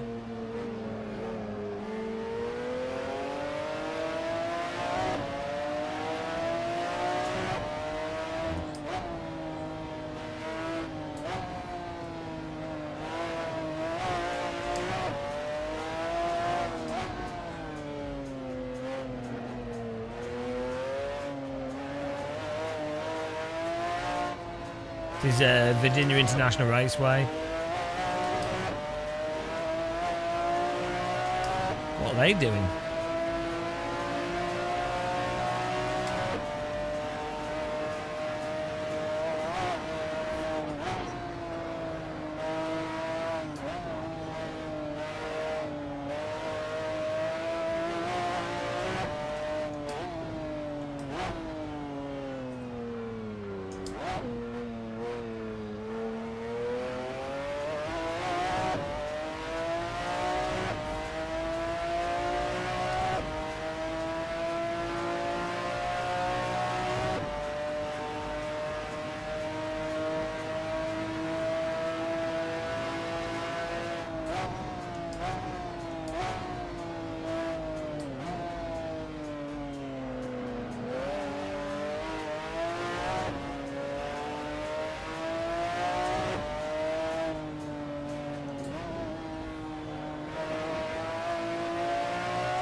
Yeah, the rears on the brakes go over really easily. It's really hard to avoid the rear stepping out too much.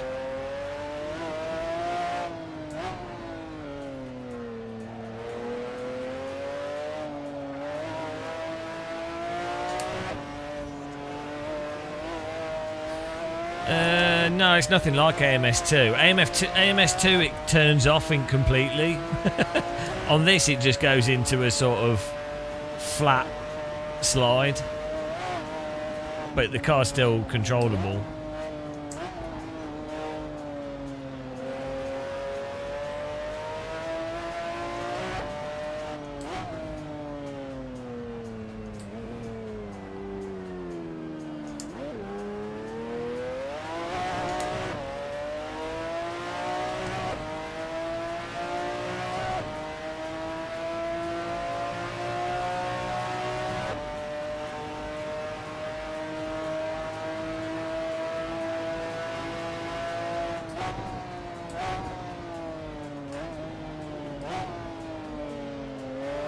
There is a plane for AC.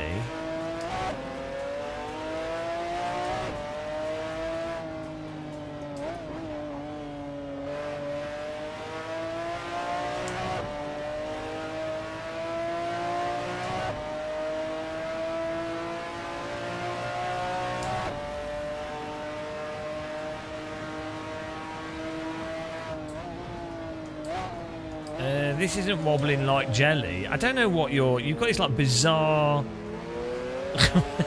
stupendously incorrect view of the cars. It's bizarre. This is not wobbling like jelly. The AC's problem is, if anything, the suspension's too stiff. And if anything, not dynamic enough at absorbing bumps. This is a complete opposite of what you're saying. AMS2, I don't know what's going on. It's just really weird. It's hard to really describe. People put really stiff setups on AMS2, but I just don't know what it is. There's some other weird shit going on with the physics engine.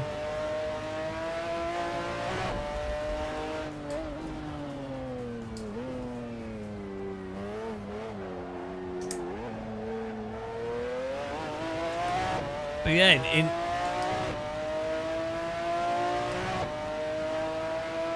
in AC, people end up making the cars mega stiff because that then makes them more more onto the tyres, more pointy and responsive.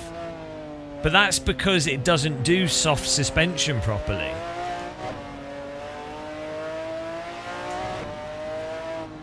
Like, AC does not ride over bumps or like load up correctly. It's like the dampeners and bump stops and all those things don't work properly. But they're not floppy. It's just they're too stiff, if anything. And then you get weird additional in AC. You get much more pace, weirdly, from overly stiff setups, and also low. Whereas you shouldn't necessarily get insanity pace from an overly stiff setup. It should be a lot more of a balance. Yeah, so but the AMS2, I just think you've got some bizarre view on like the suspension thing. AMS2 is just broken. So it's I've got a fly on my screen. Like you know, I just don't know. With AMS2, the tyre model's mental. And it seems to have like some weirdo suspension stuff as well, but I don't even know what it just seems like the numbers are wrong in the physics engine. So iRacing suspension seems really good. AMS1 suspension seems pretty good. AC Evo's weird. It seems like it's actually got quite good suspension, but it's too good. Like like it's as if there's no bumps on the track doing anything to the car. It's like mega suspension. Like Sebring in Evo is like flat. It's quite fun actually, but oh look, P4 and P4. Hang on, did it work that time? Huge Big Venus with the win. D Usman GT43rd. Hang on, what's going on here? Look, why can't I see? Oh. Yeah, hang on, it's right that time. Clovis 5th, Lenny Jonganili 6th, Jax Bold 7th, Jimmy Jones 9th, Chedhead 10th. Well done. I'll do another server here, guys.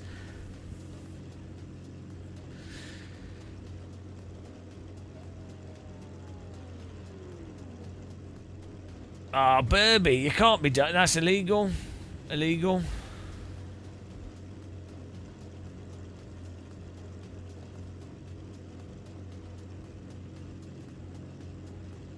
Right, let's get a change car. We've got to get to the bottom of this shadow thing. It's Saturday already. Ah, that's no excuse. Come on, you got a sim race. Sim race till you're dead.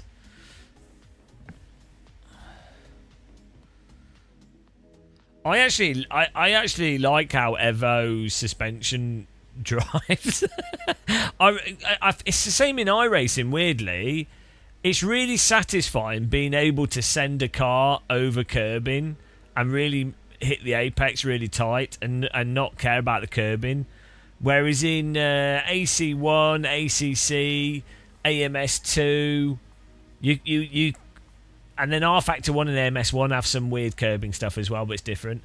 But yeah, so same LMU, you can attack a lot of the curbing nicely, and I think I find that enjoyable. I don't really care what's realistic, to be honest. It's really satisfying when your car still hooks up and you're jamming the inside wheel over the curb. Right, let me change the track here.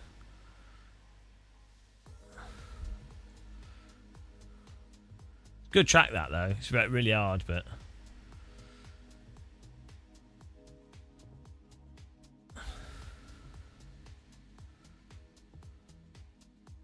I need to eat something, but I don't know. I don't have any food. Food disaster. Okay, I'll have some porridge. There you go. Perfect.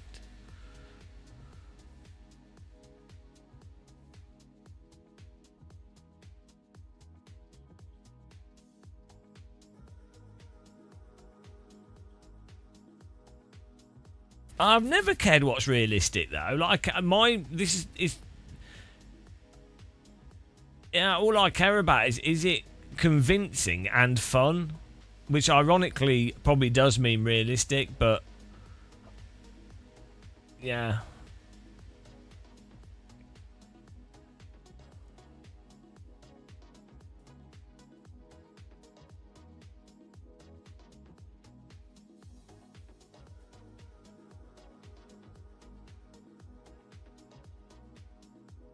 I think you just need cars that make sense. They're just intuitive.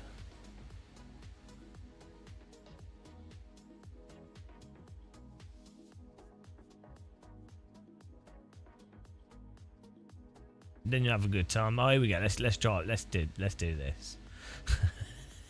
We got to do this. Let me get the track here.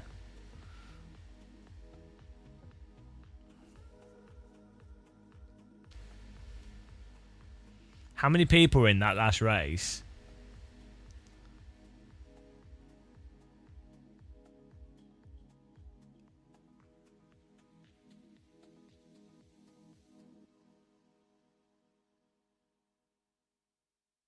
I think we had like 20. We should be alright with this.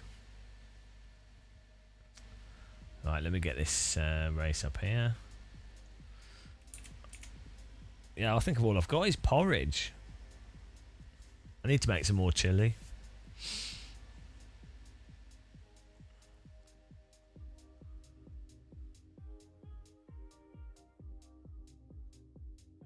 Oh.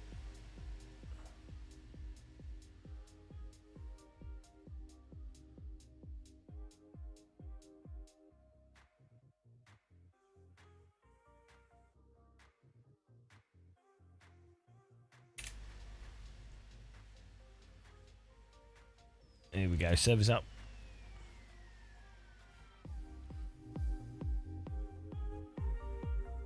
Let's get these settings right. So shadows, maybe I'll go back to the default ones.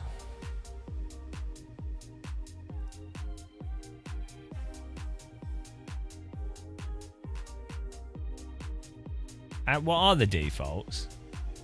Ah.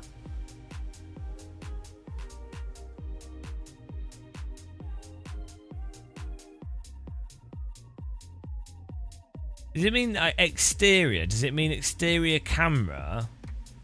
Or does it mean outside of the car?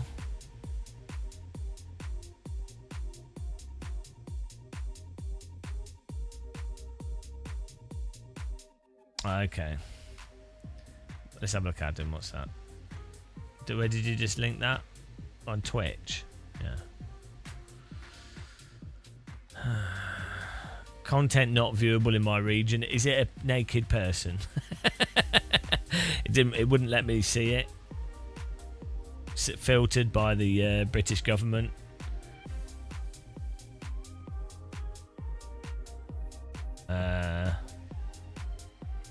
Yeah, too many pictures of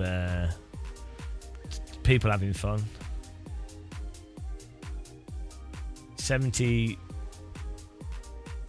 No, but 70 is too high, Jet Red, because you want it like the cockpit. You want to be really high quality. Yeah, but you're losing quality on the inside.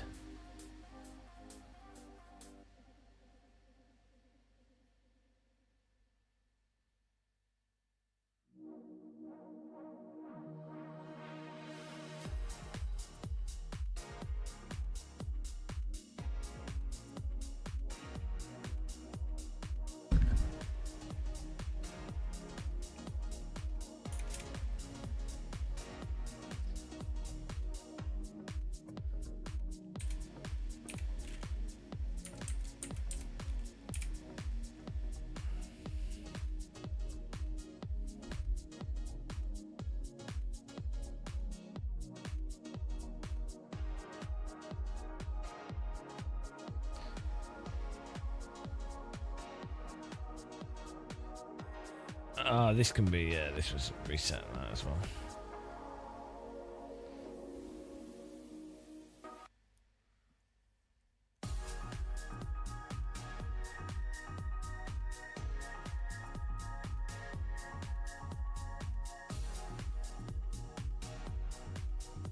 You what?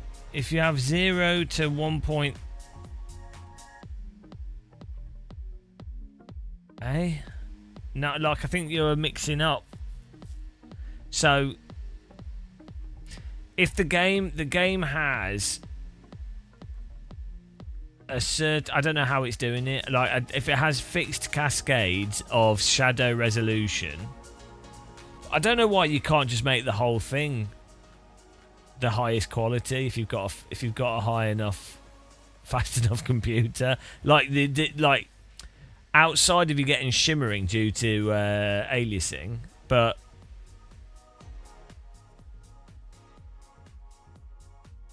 you what? No, it's the distance at which the cascade is displayed.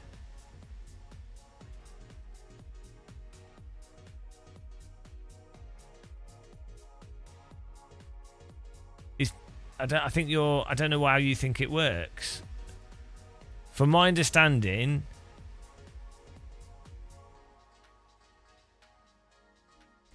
.5 is the cut. I don't know how it works. You need a texture, and then to adjust the settings to see exactly what it's doing. But I think it's the distances. So I don't know if 45 is where.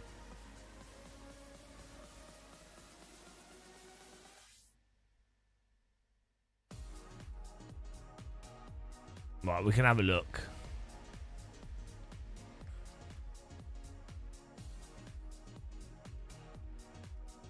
Like, why can't we just have the whole thing be the max shadow quality, unless it causes aliasing, and then we can just. Let's see. Let's just see what the setting does.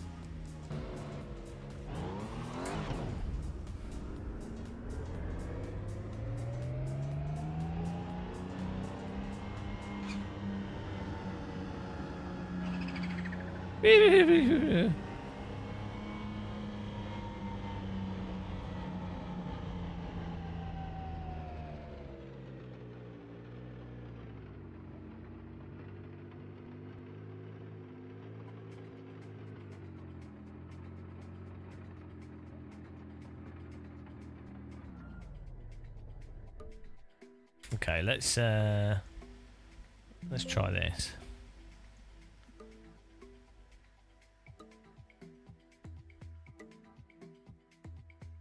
The problem as well is the cutoff. If the first cascade is really strong, because it's way higher resolution, then you'll see a really hard cut.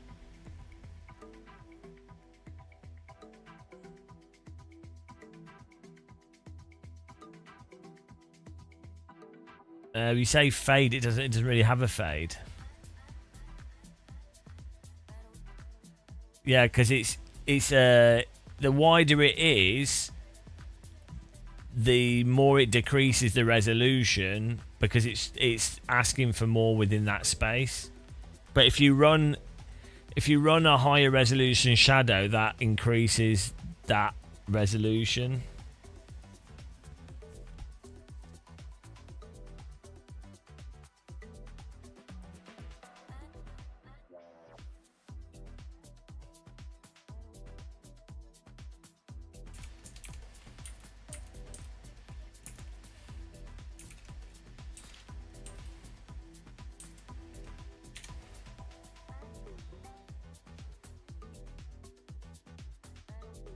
Oh, how do you change it whilst driving?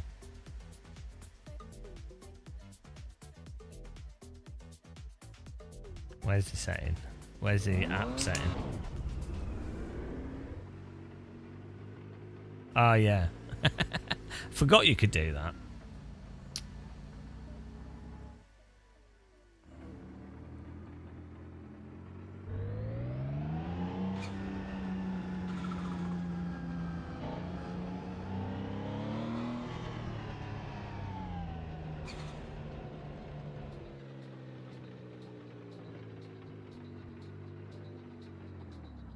Yeah, see, look, you can see here.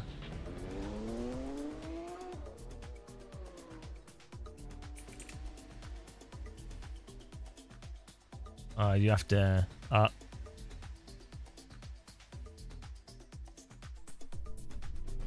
if you do this, you're losing the resolution of the shadow in the cockpit. If you put it on 70.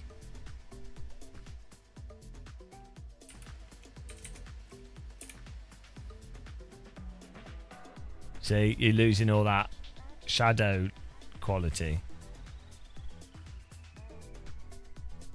You see, this is, or you're losing all that detail.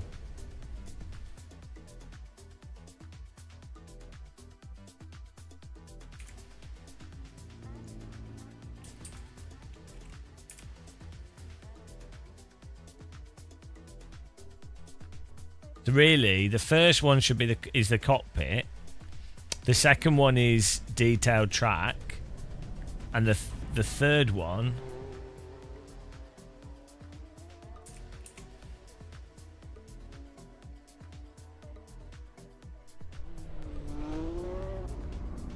is distance, like full distance.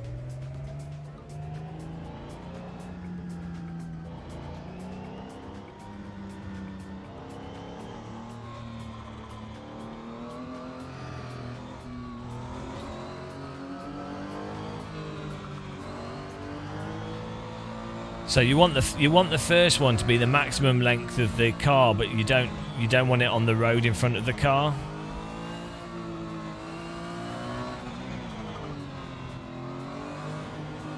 Otherwise you'll see it as a cut. Most car cockpits are not over 5 meters. Like, it'll be like 1 meter from your face, 1 meter forwards. That's the whole front of the car, and you probably can't see the front of the car anyway. So actually, one meter. We're looking at the shadows. 1 meter is probably about right. Most race cars, all the cockpit stuff's going to be under 1 meter. So yeah, that makes more sense to have that to like 1.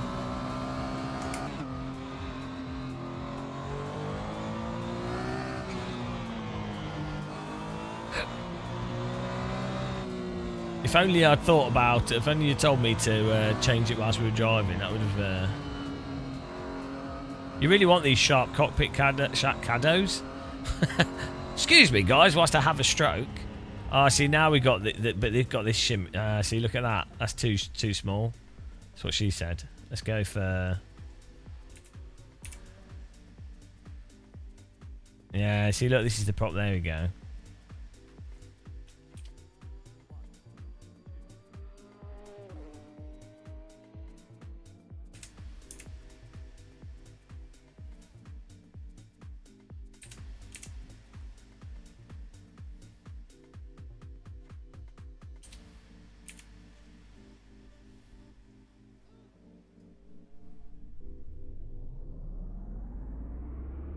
We have higher resolution though.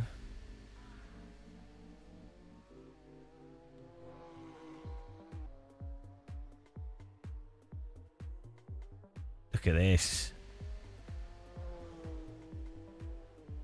Mega resolution shadows.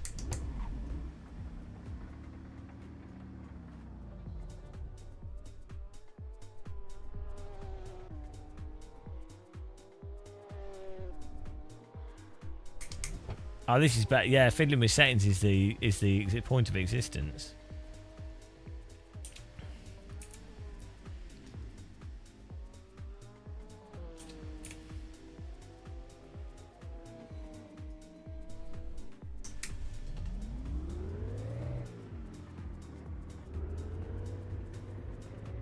The pace car is out of control.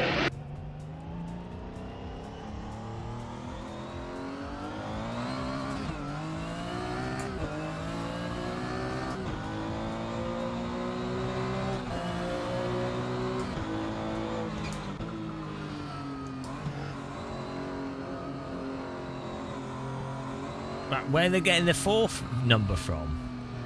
Oh, what? By just adjusting the thing? No, but 50, you're gonna lose. You lose all the. Actually, maybe not at height. It's gonna. Also, it depends on your.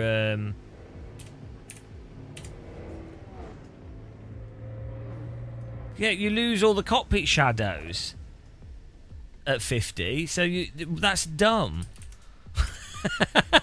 You literally lose all the like interior cockpit shadows, which are massively immersive.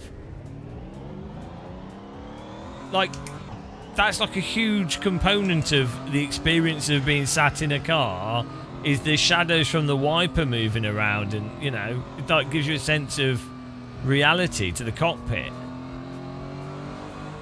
So that's an absolutely moronic setting. What do you mean it looks worse? Also, it depends what resolution as well.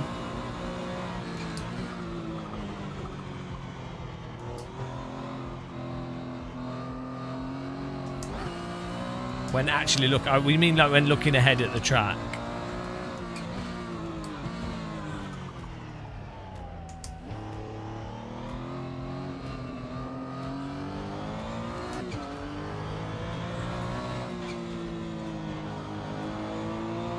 Well, I don't know, this looks pretty good.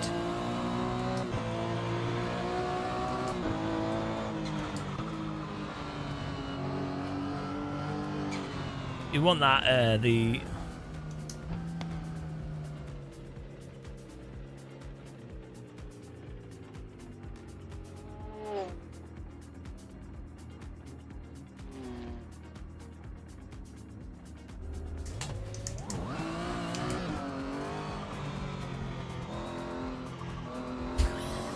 What do you do? I like adjusting shadow. Look at the shadow there, looks well good.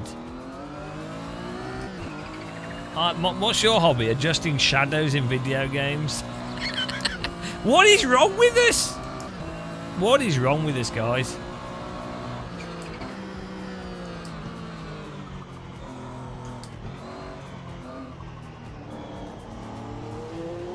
What's the point of having a sharp cockpit if... But the road doesn't... Look, the road ahead here does not look mega blurry. You have to run a higher overall resolution of the shadow. The point would be... It's not about... You need at least the lines off the items in the car, otherwise you're losing like the full... Like the basic visual experience of being in a cockpit. Like there's a lot. There's gonna be a range, right? But if you can't see shadows off objects casting into the car at all, it really does change the actual visual experience of driving massively. Like, this looks pretty good. 160 500, and then I've run the shadow resolution at like 5 billion. At least we understand this now. Maybe this warrants a video. Time for a video on this. The only thing that's a problem is there's shimmer sometimes on some of the build. Like, you see that shimmer?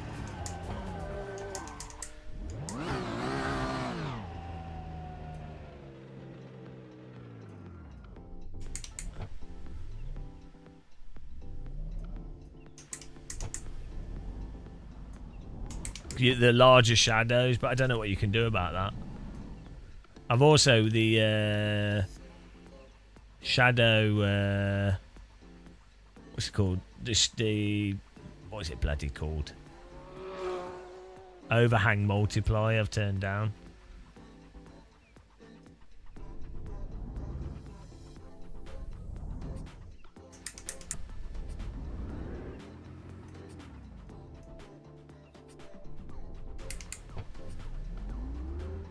It seems like just that shadow from the poles is just so low res, it's gonna jiggle anyway.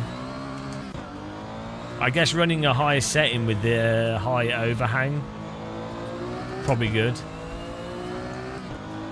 That's why I'm running I'm running 3000 by something. Full res. All right, Soul Save One, have a good night, man. Yeah, good racing. We need to try this on Bremgarten or something, you know, track with all the trees on it. Fencing is a good... This looks good to me. Pretty decent. What's funny is how much better these shadows look than bloody ACC.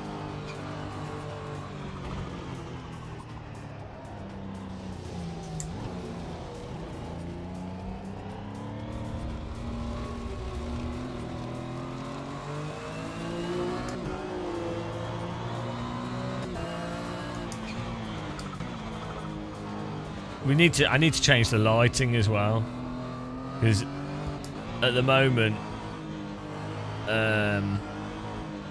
it's like bloody summer shadows. It's way too contrasty. Well, this looks really good. I think that looks really good. Like, you can see it chasing the shadow for the fencing there, but it's quite far away, so it's not too much of a problem.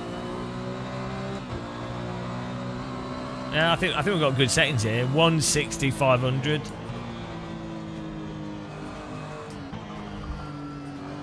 It's going to depend on what resolution you can run the shadows at, though.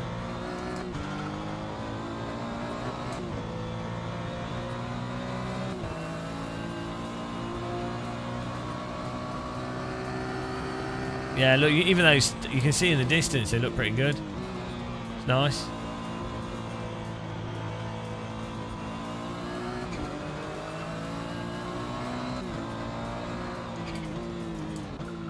I think we have. Right, I just need to grab something to eat quickly, guys. I'll be back in a minute.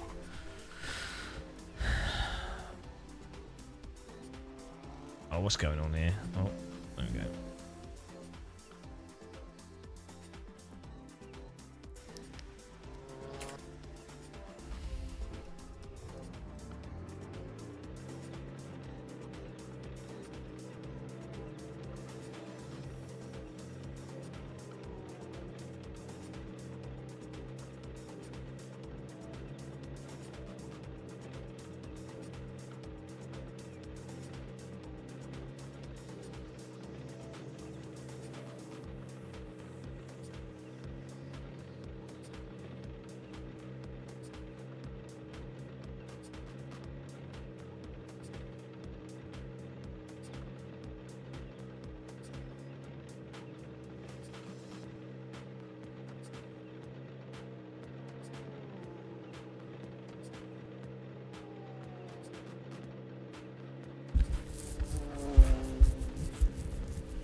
Right, just getting some food. I'll be back in a minute, and then we'll do this race.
Okay, let's go.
I have to eat my beans on toast. I can't do this race.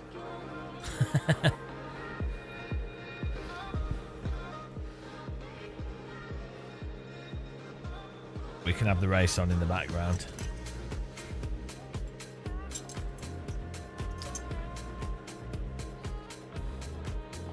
It's the best app ever made thing. It's incredible.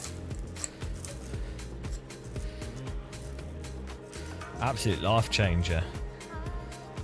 I think everyone in chat can agree it's the best app they've ever even heard of.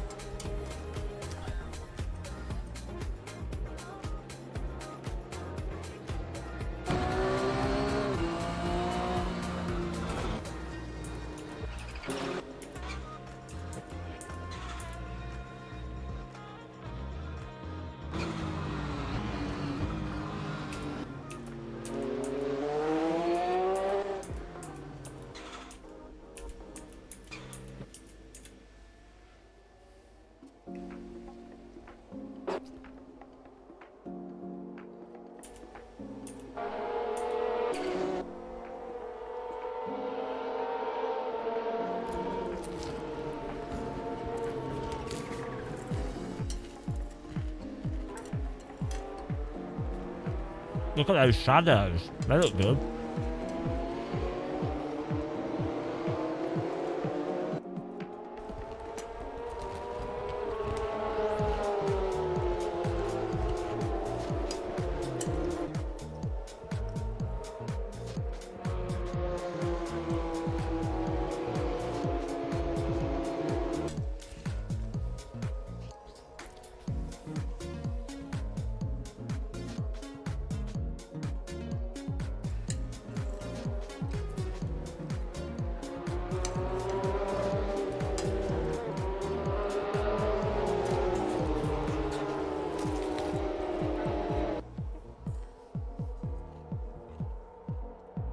What's an R500?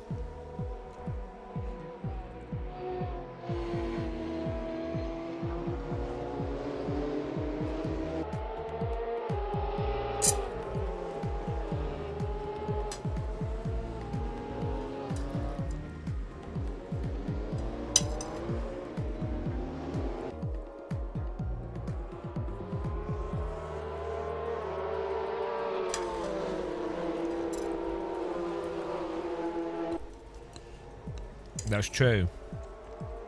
Well, if you had infrared eyes, you probably... Oh no, you'd still see the shadows.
Absolute meme.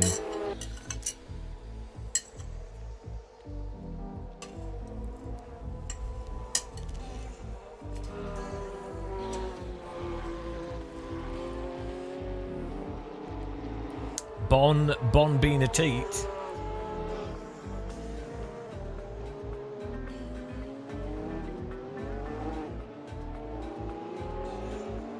Just beans on toast. Bloody starving.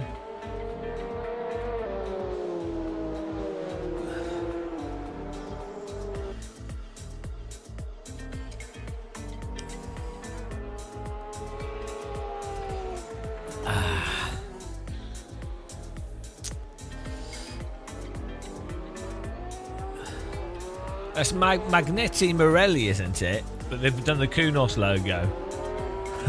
Like,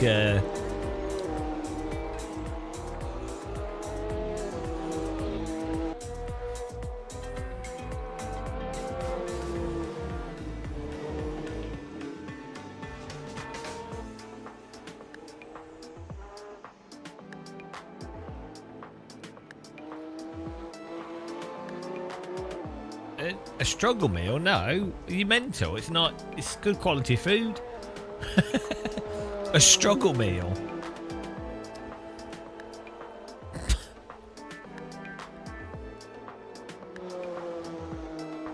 It's just a standard meal.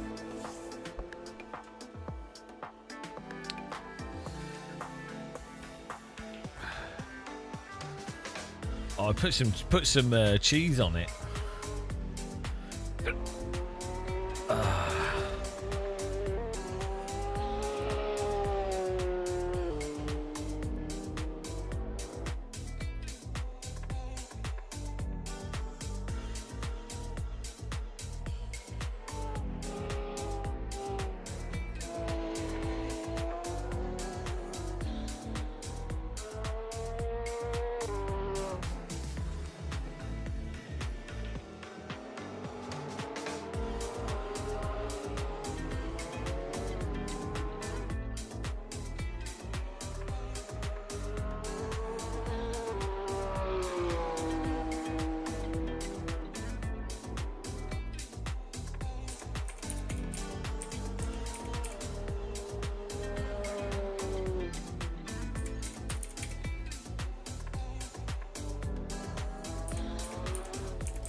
All right, Channel VR, have a good night, man.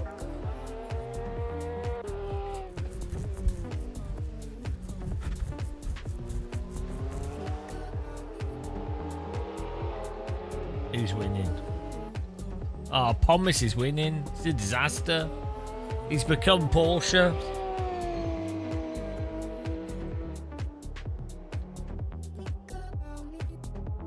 I mean, I think that looks really good.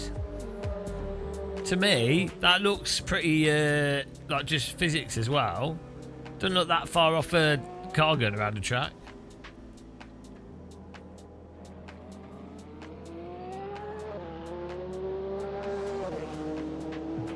Oh, pwned the exit there. Absolute power throttle.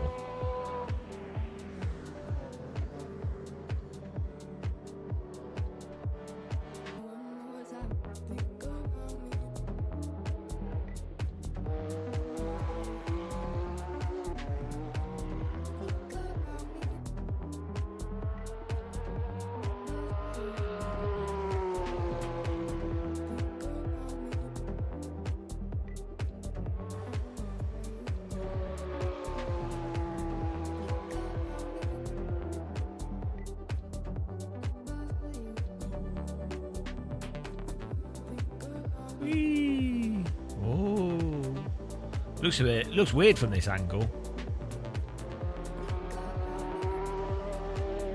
He's just driven off. He's cheating.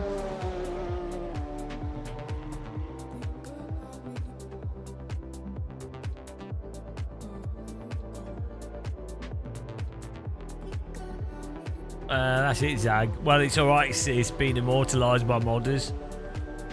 It'll be like RBR, 50 years time. Banned. Perma ban.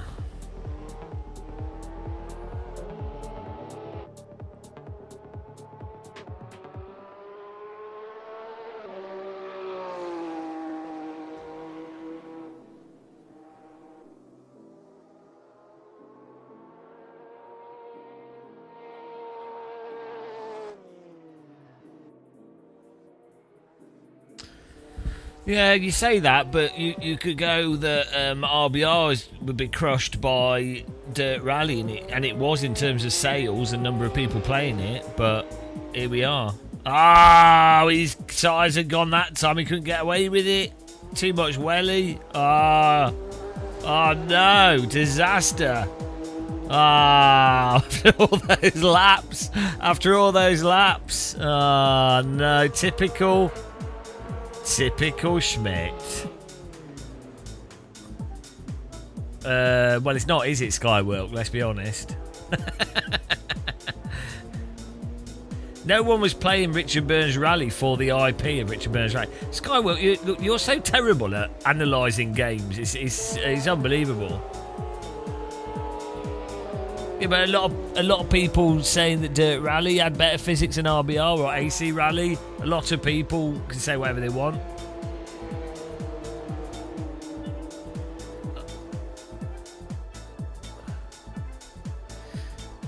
Huge Venus.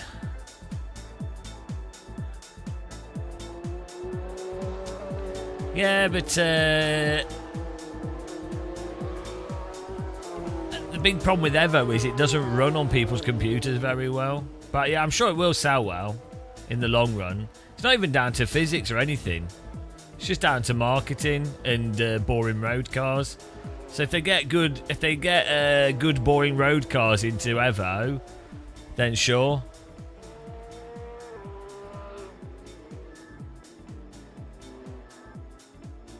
Then finally we can turn AC into a glider sim.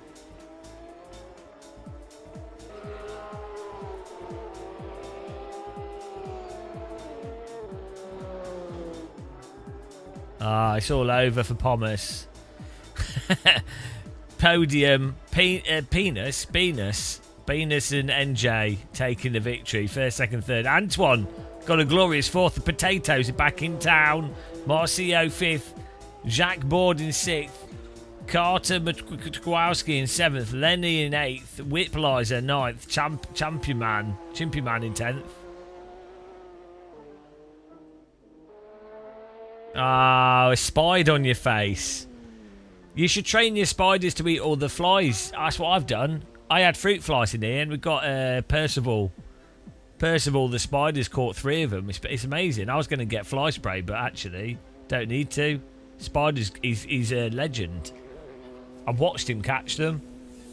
I need to put him in the other room. Always excuses. Right, we're going to chase out. Well done, guys. Well done. Now we need to... Why are my Twitch view numbers so bad? Like, this is it. For 17 viewers on Twitch. Oh, that's it. It's over. That's it. AC's over. We need to play console games. YouTube's carrying this here. People only want to see boring games. Dead game. Yeah, they people want to see GT3 cars. No! Thomas won the last race. Congratulations to Thomas. I won the last race. Yeah. Joker Thomas with the last unbelievable race there by Thomas, with him winning it there. Incredible performance by Thomas. Incredible drive. I mean, we all saw him win that. Joker played by Thomas there. And he's the king. All glory to King Thomas and Tomland, the greatest winning driver.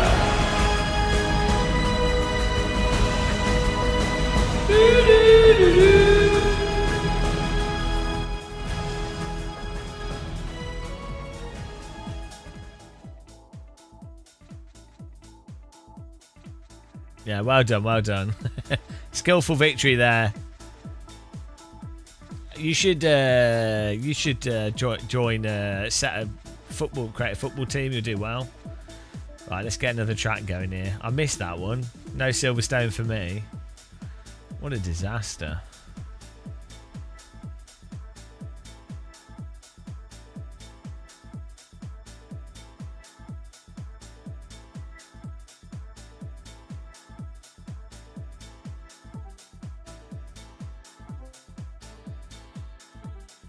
Right.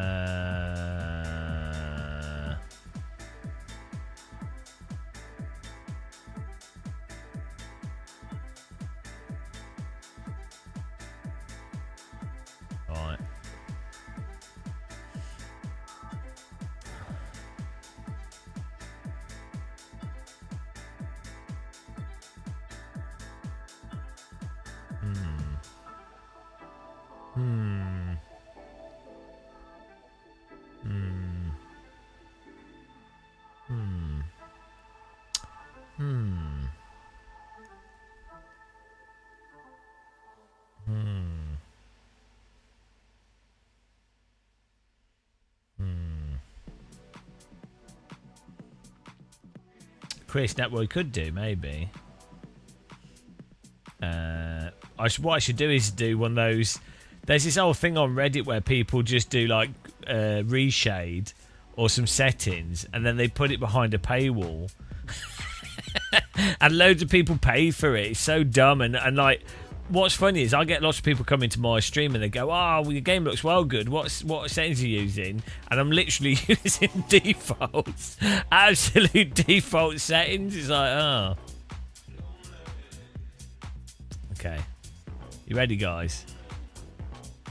Got a new car track combo coming up here. It's coming.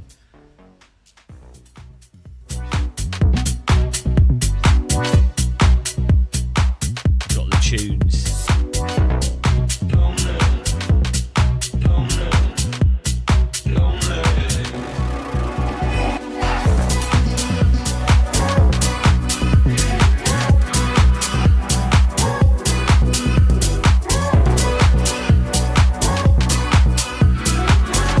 Saving the banger.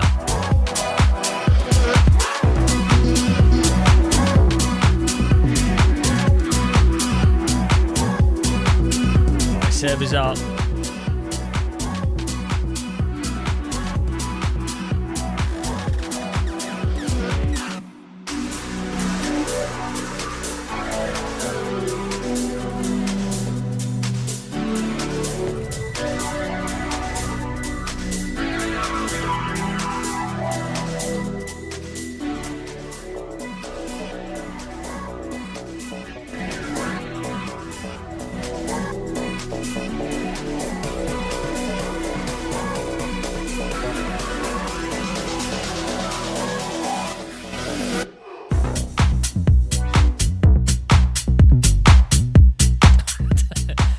Called Lonely.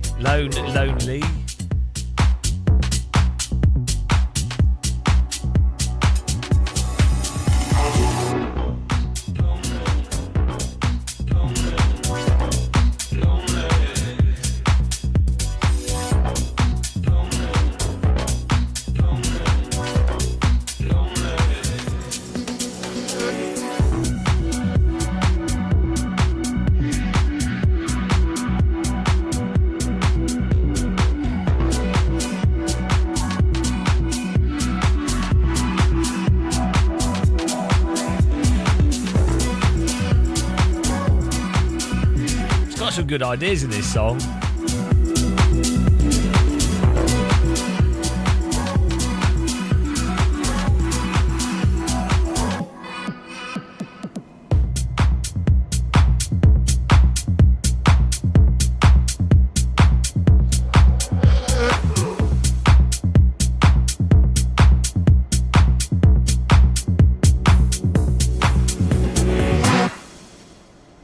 Some good ideas in that I've not heard before. Nice. Right.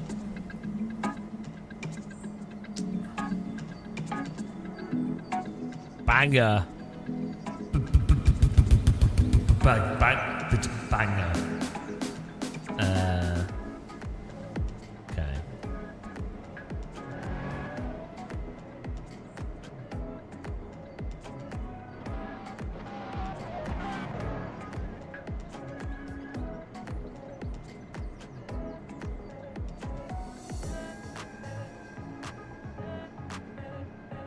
Okay, here we go.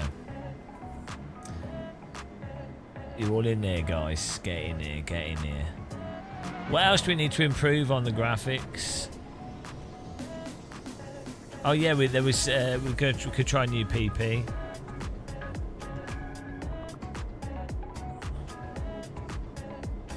There you go. Perfect.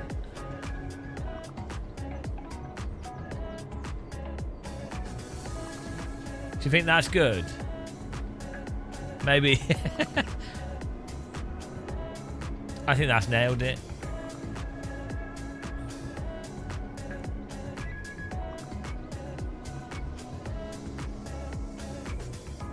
I think we can lighten it up a little bit. Oh, there you go. Nailed it.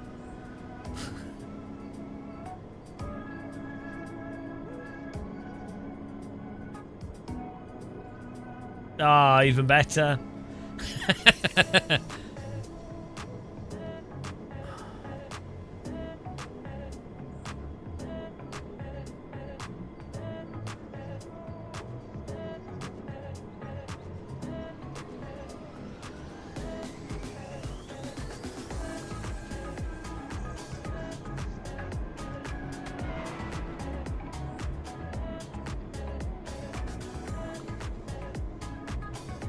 Oh, look at that. It's perfect.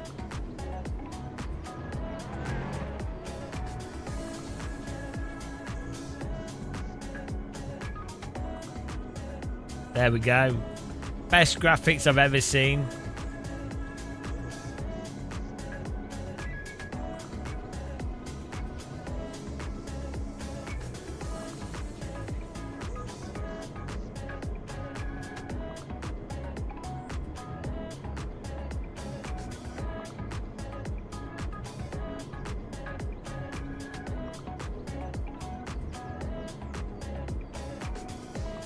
There we go. It's a cataract simulator.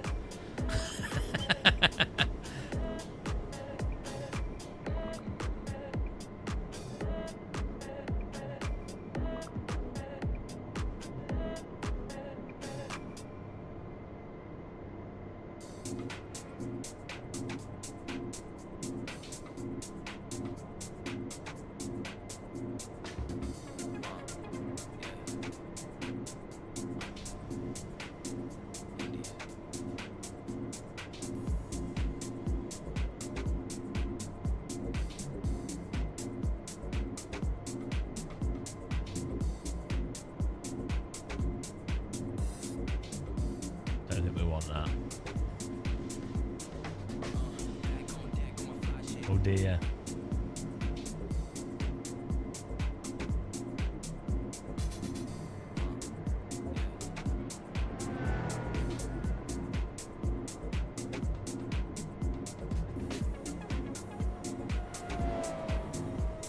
I've just ruined it now.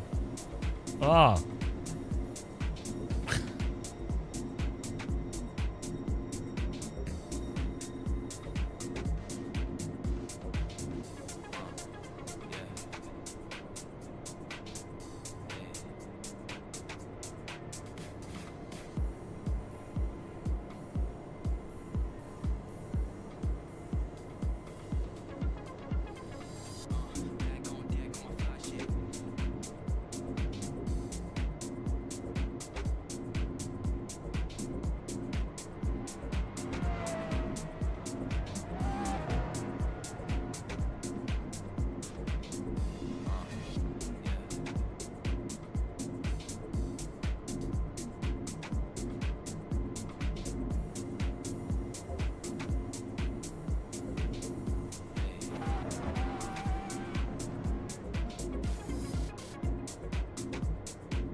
Oh, we can't use it.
Look at the image for a while, right? Look at the screen. Just stare at it for a minute. And then, right, watch this. Right, it starts to stare at it. It kind of starts looking almost somewhat normal. And now, get ready. Get ready. Pow! It's glowing! How does the brain work?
Let's go.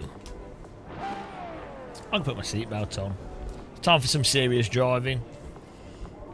Yeah, you got the Mormon bot. It's very sensitive.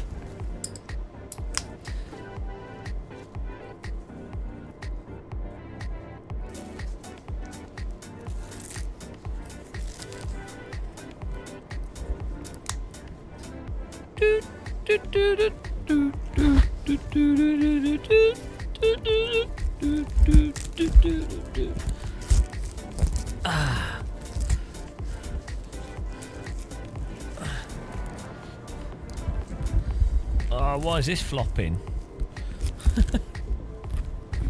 Flopping off. Flop me off. Flop it in, flop it off.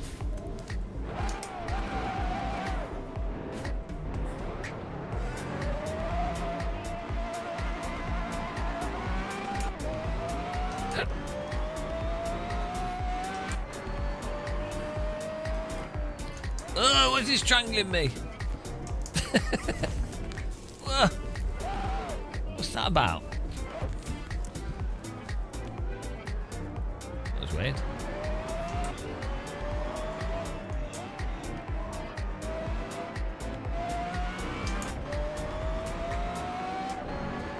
Oh, the distant shadows are terrible. I can't.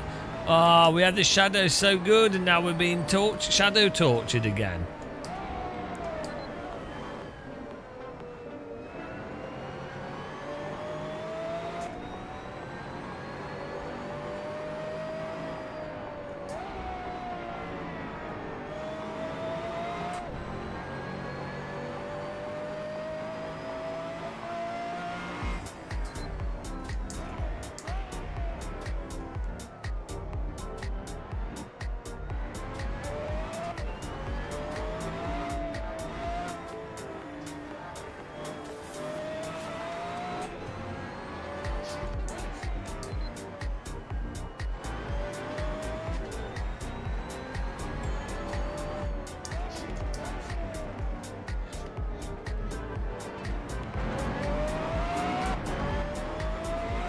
Oh, what's going on with the LODs?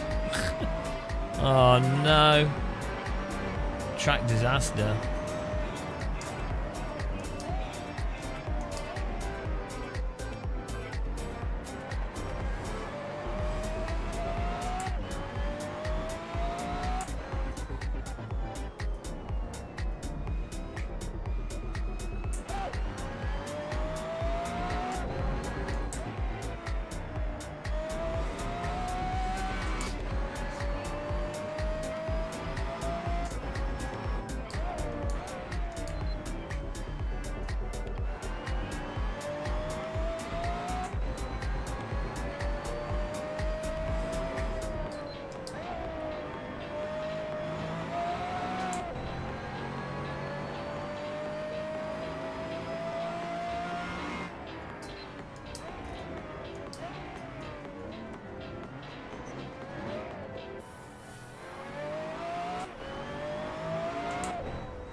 Why are the pit boxes flobbling around?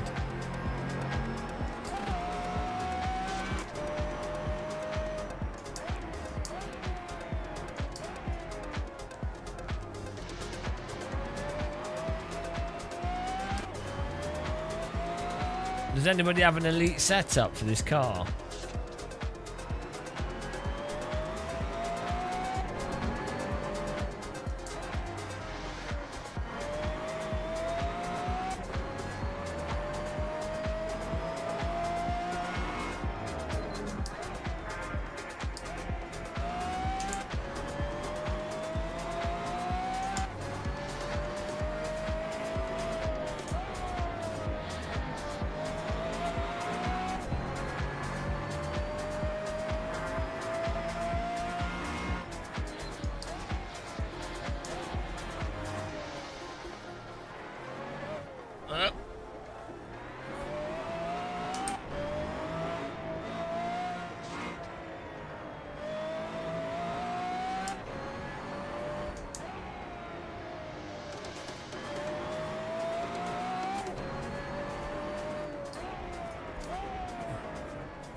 Oh, where you going? Absolute sandstorm.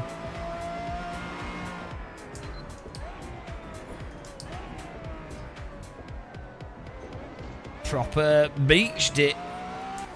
We're quallying. I don't have a setup. I can only win with the best setup. That's that. That's just my skill level. It's called best setup deficit skill. It's called suck without setup skill.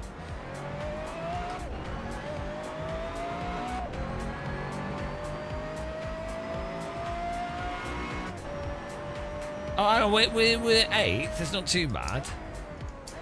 It's clearly the shadow settings, I think, are the problem.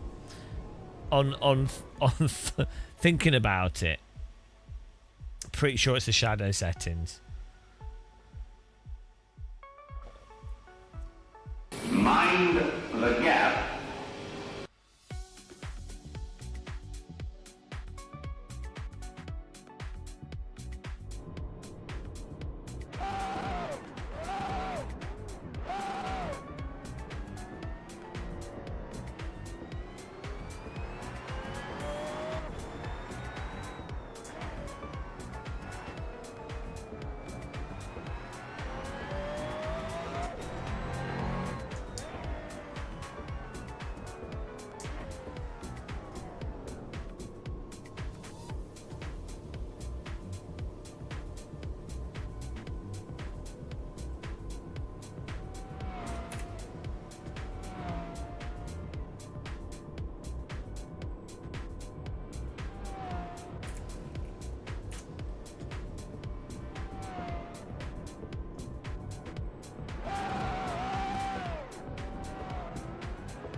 I might be blocking the road a bit here.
Hang on, Star Fox. I've also been live streaming for 10 hours a day. And doing videos. Come on. Our Ranker app is amazing as well. And it's still buggy, so... But it's amazing.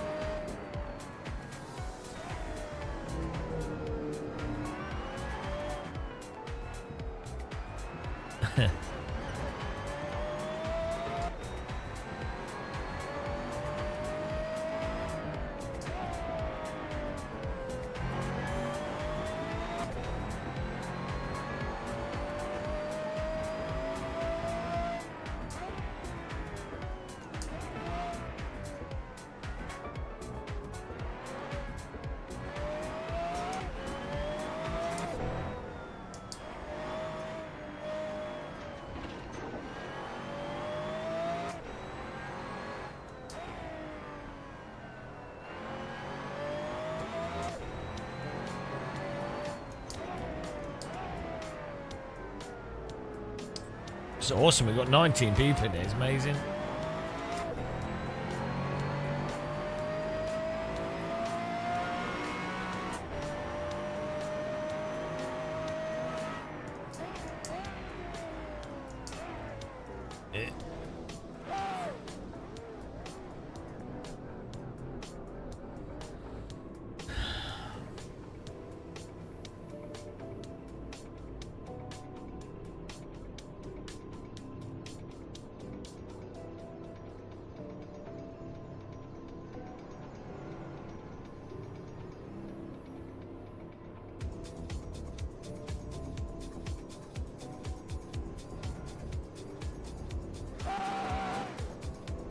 This texture filtering's a bit weird.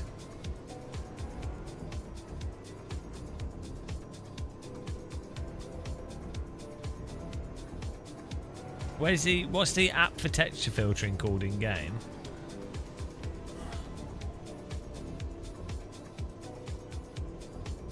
What's it called?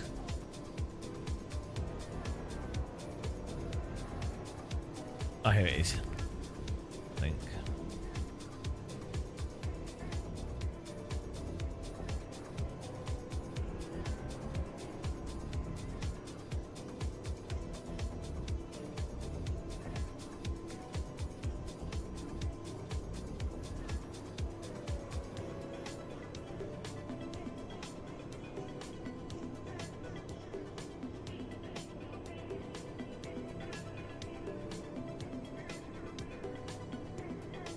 Oh shit, did not mean to click on that.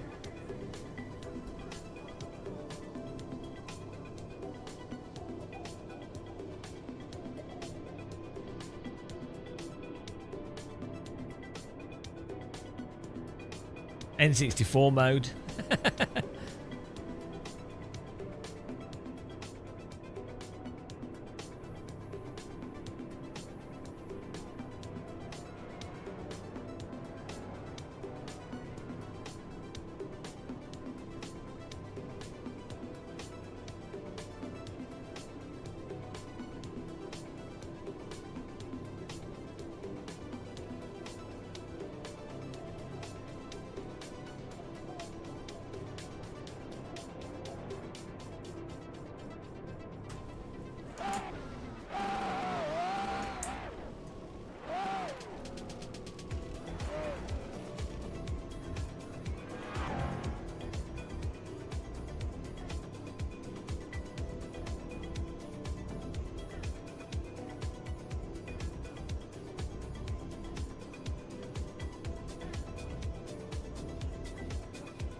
Lol.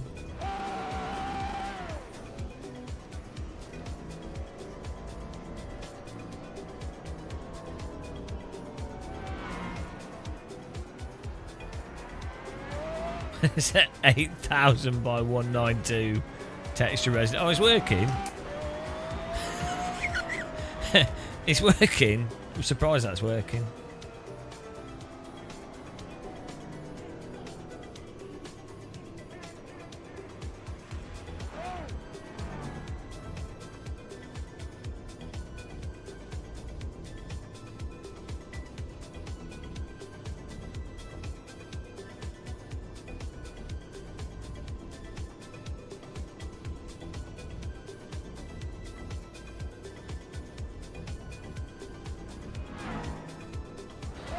Wow.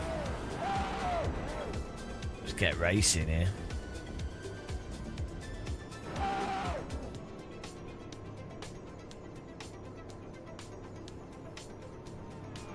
I think it looks pretty good.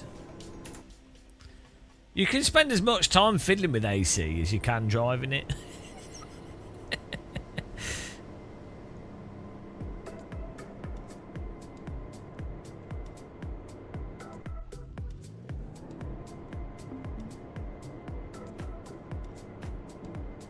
Thanks for the setup. Get in there. Adam with the setup. Wonder if his graphics are as good as mine.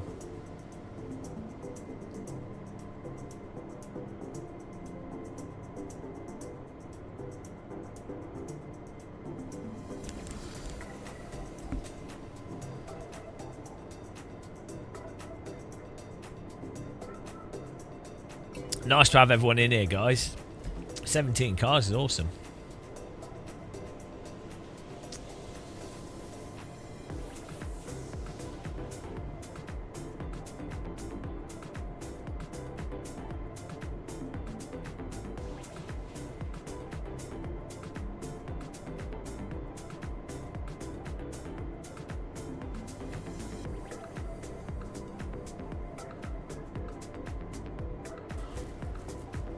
Woo! It's only 11:30.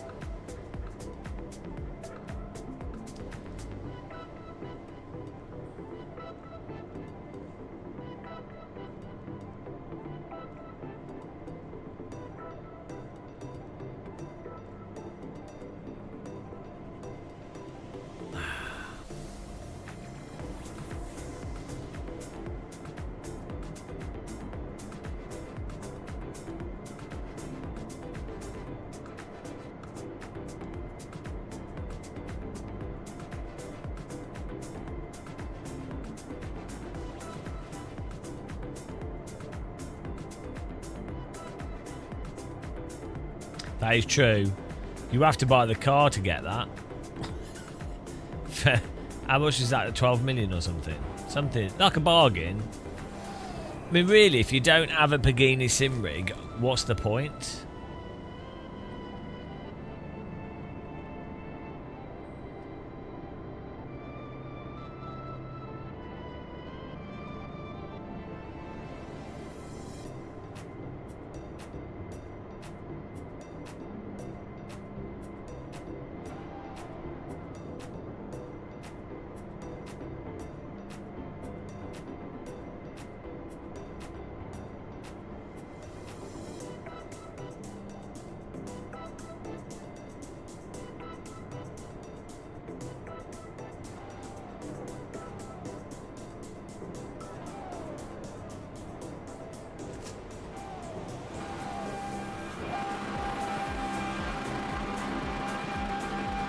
Go.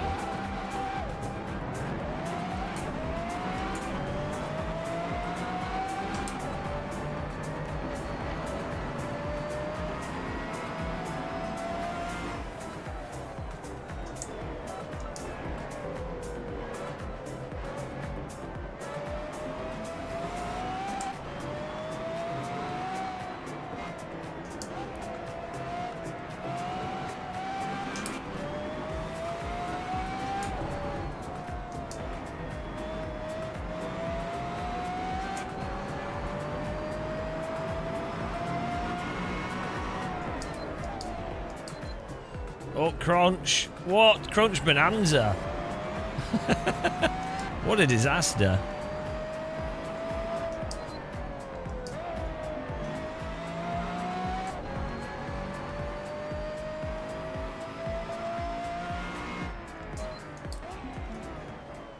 I'm getting shift protected to death here.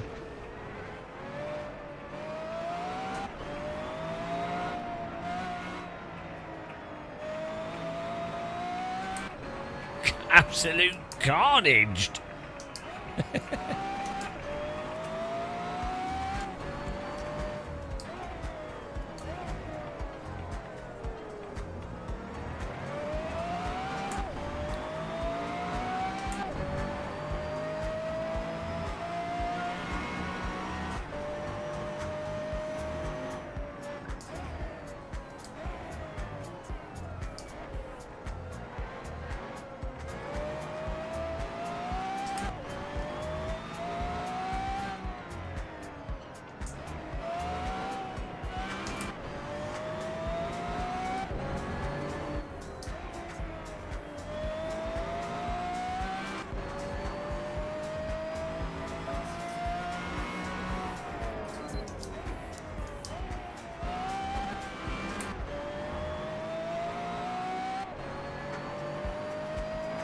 Man,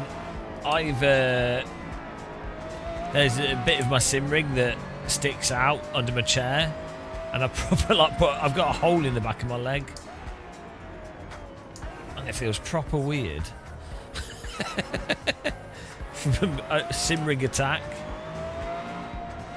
gonna have to get a tetanus shot from the sim rig.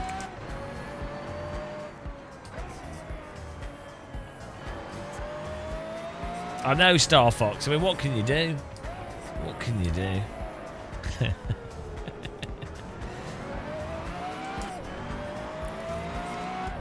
Well, there's only like 5 people that have it.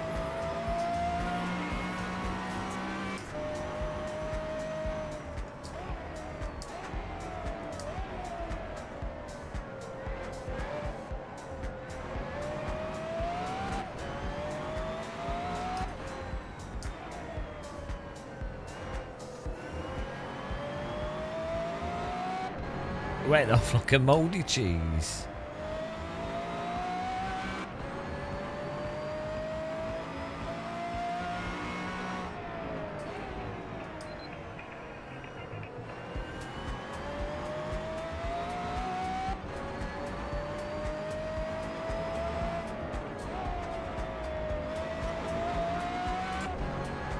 Hello, Click Mojo. How you doing, man? Welcome along.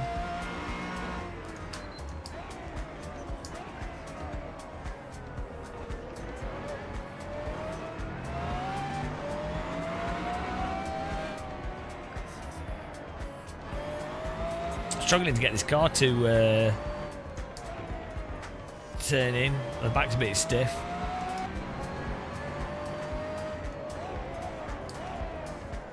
Probably the TC actually.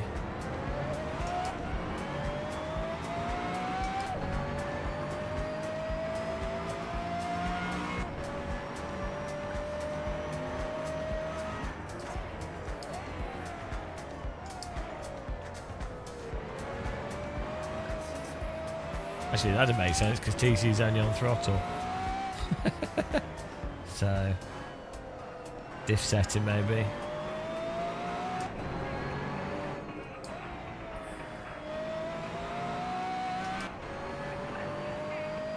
Oh, we're beating all our rivals.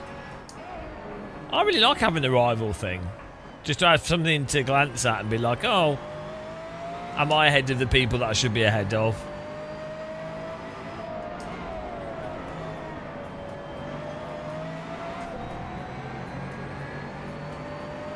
Thanks for that. Unlikely story.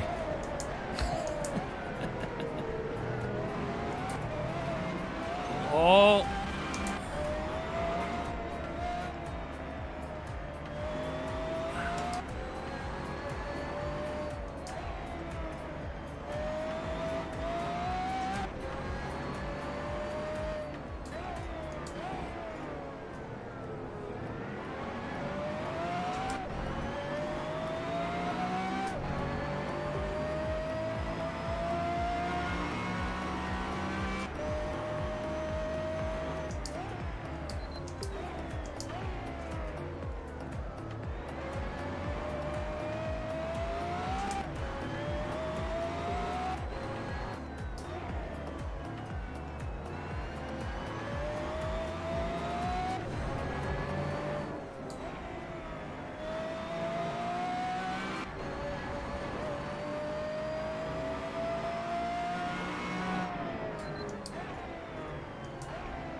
Good battle in front of us.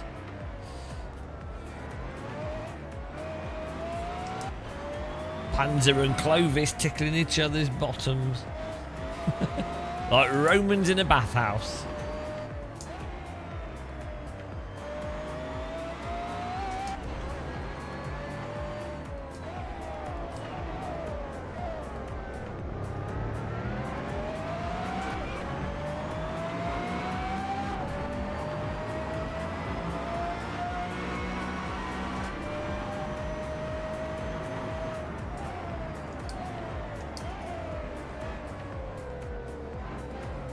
Having a bit of vibration for stuff that's going on. It's quite nice on the pedals. Surprising how a bit of haptics can be nice.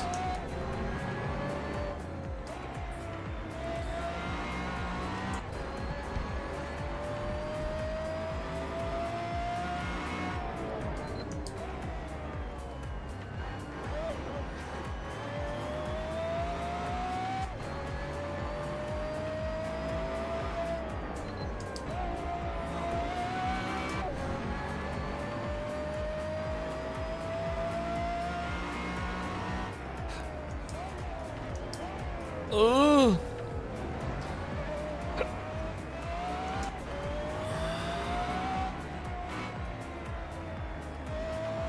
I'm quite happy with the brightness settings we've got here because these shadows look dark, but they're not so dark that they're like hard for you to see through, if that makes sense. I find when you have really contrasty shadows, it makes it uncomfortable. Hello, Silver Cyclist. It makes it uncomfortable. Just gives you a headache because your eyes, in real life, your eyes resolve the light. It automatically, when you look at a shadow, your eyes automatically change the pupil to brighten it up. And if you look away from it, then the opposite happens. But with a game, it's an average of the screen. So shadows end up being far too dark. There are occasions in real life where shadows are really dark. Like, I mean, to be fair, this sort of lighting here in real life, if it's like a really like hot day, bright day, then you can end up with the shadows looking really dark. But normally there's some clouds in the sky, or the sun's at more of an angle, you know. Or there's a lot of light bouncing off things. So you don't normally end up with really, really dark shadows.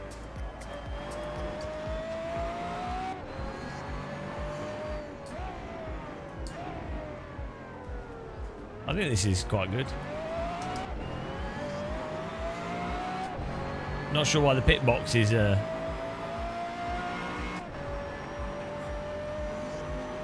flashing on and off there.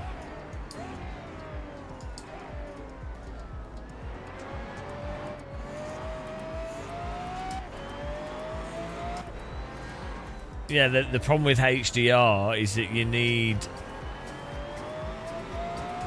well, you need a HDR screen, but then realistically it doesn't account for what you're looking at. So you actually need tone mapping. You need HDR but with tone mapping from when you look at stuff.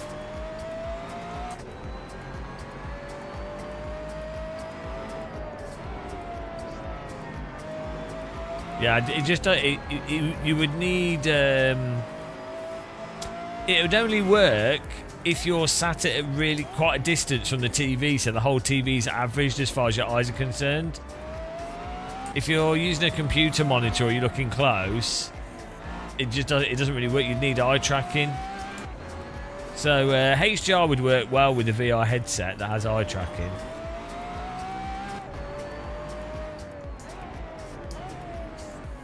Also, because of VR headset, the headset's in a dark.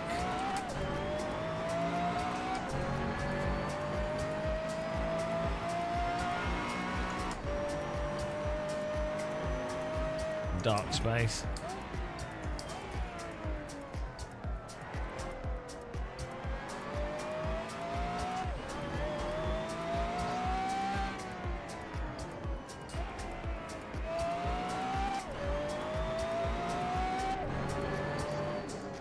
Don't know why those hills. Like, I think the fourth cascade actually looks worse on the hills.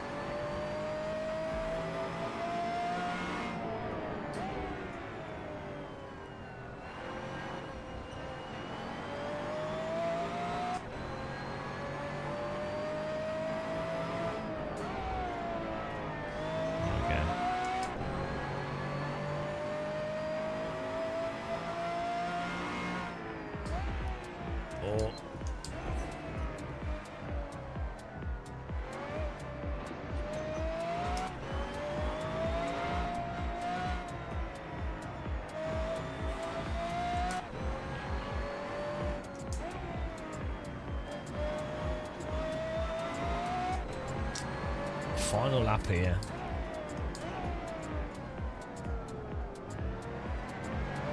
Well done, guys. AVR, Supernova, NVR. We've got all the VR people. They have to say they're in VR. They can't take it if they weren't in VR. Oh, it says I'm P4 again. Hang on, why is it doing that? Is that from a previous race? Or is every race P4? No, see, that's at P9. What a weird bug. That is such a strange bug. Well done, Hamid. Supernova, NJ, Huge Big Beaners, Clovis, ATS Middleton, myself in 8th, Marcio 9th, and Jack Beard in 10th. Cheddhead cheesing it in 11th. Oh. We need to fix that bug. That is such a weird bug. Right, let's get another server going here.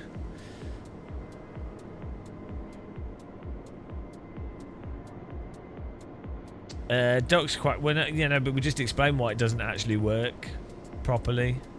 It does on a TV if your TV's like 4 meters away from you.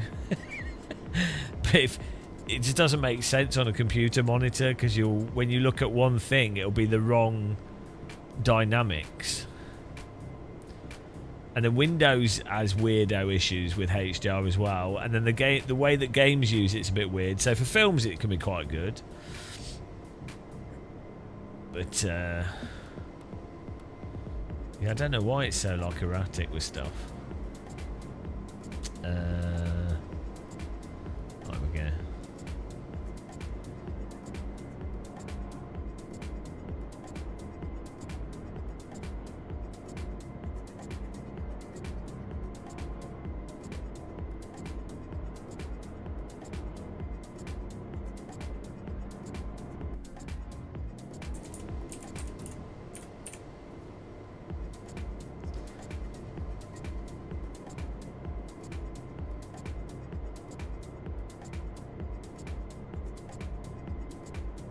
Yeah, no, but I'm saying, Novotny, even if you have a really mega spec proper HDR monitor, not BS, it still doesn't work properly because of you need eye tracking. I have to say the same thing like 300 times. Ah, jeez. Right.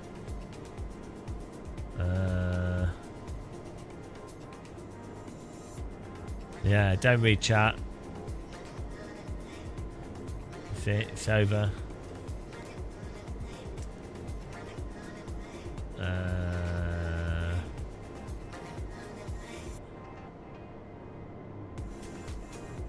Oh yeah, let's try that. I need to try this on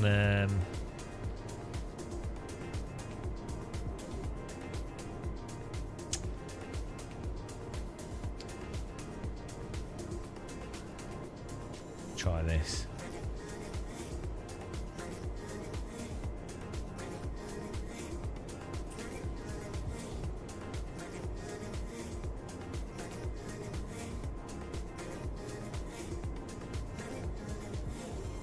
Are you ready, guys?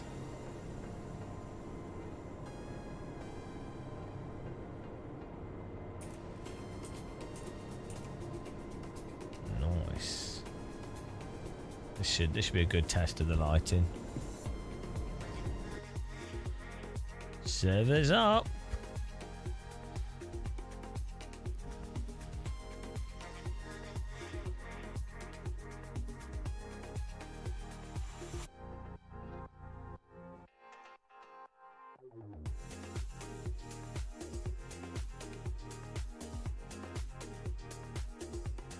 Because you say something, it's true.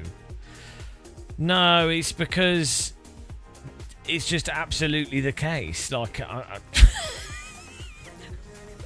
it's not like.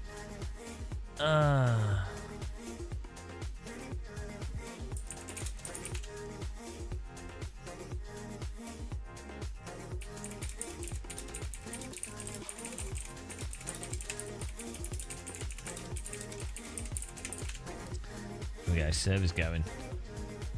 Just doing some graphic settings here.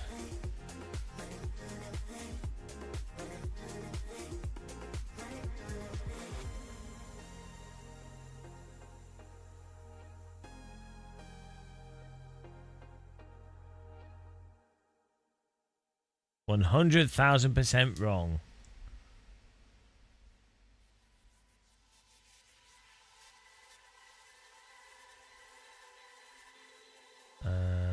Right.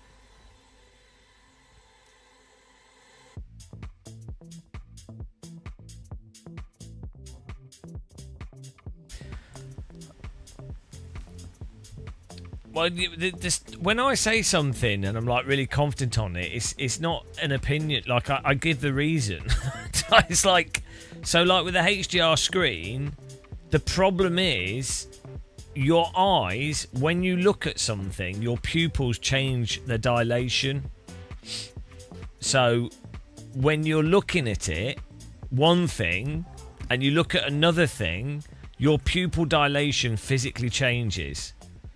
Which means that for actual like high dynamics in reality and how it all operates, you have the component of what you're looking at is fundamental to that whole process and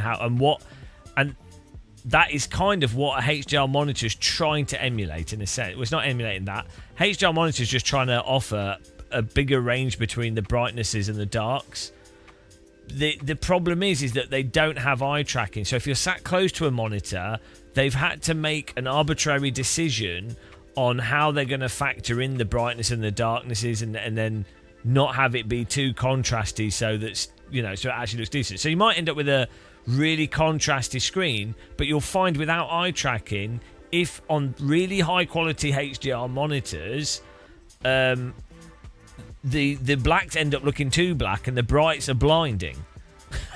So because you have to have eye tracking for it to then adjust it according to what you're actually looking at. So, and what you find is with really good OLED screens, even without HDR, they still actually do pretty good dynamic range. And ultimately, you probably, for video games, you probably don't really want that much dynamics. You actually probably want a flatter image, more like a tone mapped image, because it's easier to resolve things that you're looking at. It's actually more enjoyable. It's more comfortable. So, you know, there's a lot of components to this, but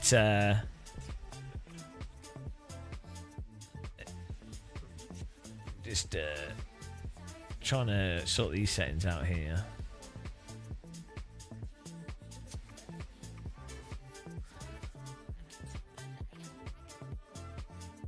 Okay.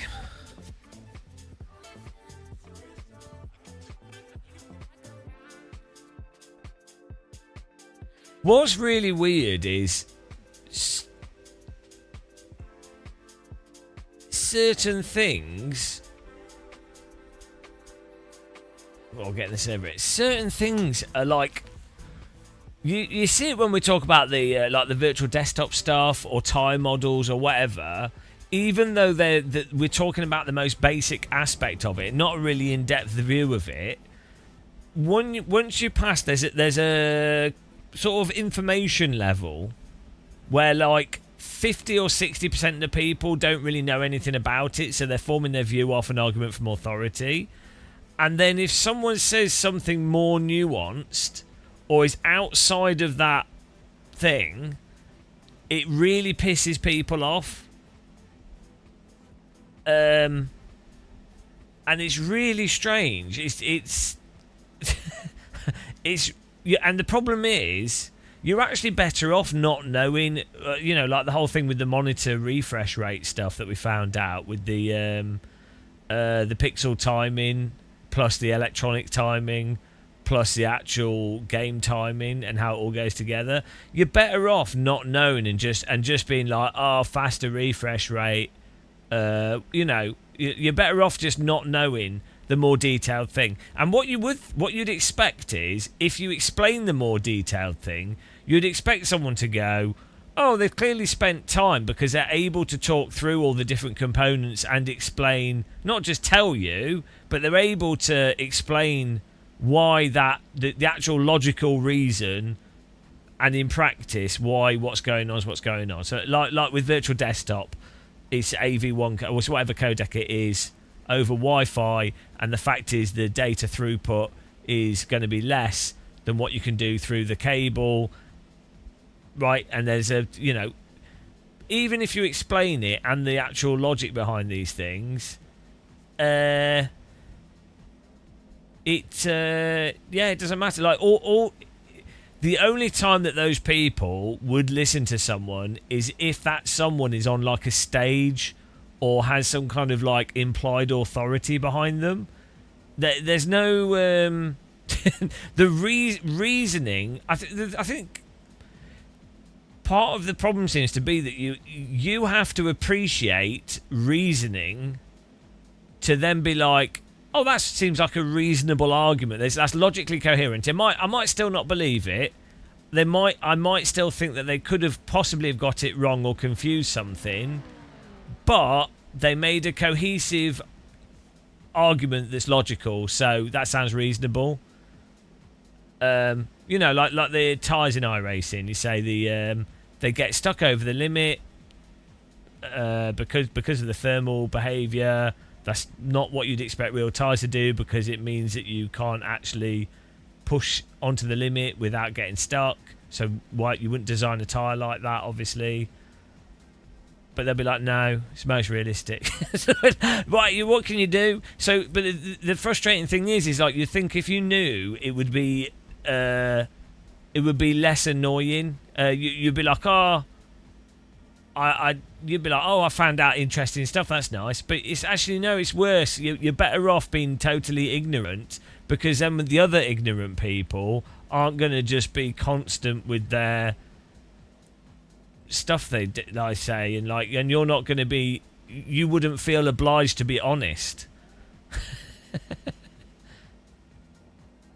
You like using HDR. There's nothing wrong with doing that. Like, you might like the visual thing. That's totally fine. I'm not saying it's universally bad to use HDR. I'm just explaining the nuances of it. Like, at the end of the day, it's a different visual appearance. So, like, I like reflective OLED screens. I like that appearance, but I can totally see why people would like LCDs, even with the motion blur, because it can have like a good effect that smooths out the image. And I have seen good HDR screens, but I personally, I'd only want to use them for watching films. Rhino, yeah, no, I don't think it is even that. I think it is just a resistance to one. Well, first of all, a lot of people don't want to be inquisitive. A lot of people won't entertain idea, like a general discussion on something. Yeah, I don't know. I mean, like there was on the LMU video we did. There's been loads of comments of people going, "Oh, how can you know that the Joker card thing, like it? How can you know that it's not a good idea until you try it?" And it's like, as if those people are completely unaware that you can understand the consequences of things without actually having to play them through directly. Or you can, if someone has presented multiple possible consequences and reasoned why, you can't just dismiss what they've said by going, well, you don't know until you've seen it. It's like, sure, there will be how things are applied and how they actually pan out can be different to what you expect, but that doesn't undermine the reasoned process. So, like, if I was to say, look, I don't think going close to a volcano, I've never been near a volcano that's active. I would wager that leaning over the lip of the volcano, or going within like X, I'd probably think up some number that seems reasonable and then add quite a bit to it because of the danger of hot things. I don't have to go in a volcano to be like reasonably, to think of what could be quite likely a moderately safe distance from a volcano. But apparently these people have to touch lava to discover that it's dangerous. It's really weird. But what the thing is, what most people will do is they will just let someone be an idiot and not say anything, and the culture is to do that, and that's seen as virtuous culturally. To like not correct someone is seen as a positive, and it will make you look better as well. So it's absolutely the cultural norm to not correct people, or not present what you think's the correct argument. So, you know.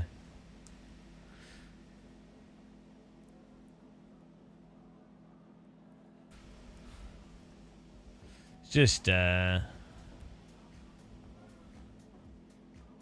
and Luke, I've had people act like I'm not allowed to walk away from LMU. They're deciding for me which games I'm supposed to play. Well, that's the other thing. They're all video games, so it doesn't really matter, does it? It's like someone watches Terminator 2 and goes, oh, I prefer the first film for XYZ reason, or I think Terminator 2 is better than the first film. The special effects are better, or the acting's better, or the music's better, whatever. And then someone's like, ugh. You know. It's a game or a film. It don't really matter. You're not. It's not. It's not important like humanitarian rights or like, you know, a bunch of stuff that's actually important. Edo the Don, thank you. Appreciate the sub. Thanks for the support.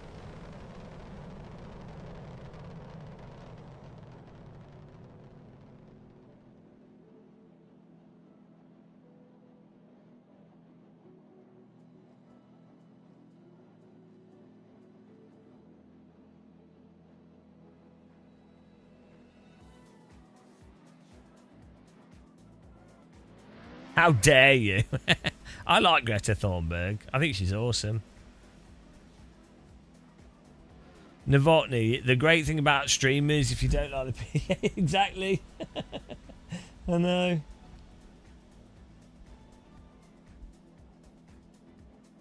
I mean, I was just watching I was listening to the Terminator soundtrack earlier today. It's awesome. What's this? Clovis, in The Selfish Gene, Dawkins explains that the skill we evolved is the ability to simulate, so we can basically think through situations ahead of time and more skillfully navigate them. Some people, yeah, some people are... Well, also, I think... I also think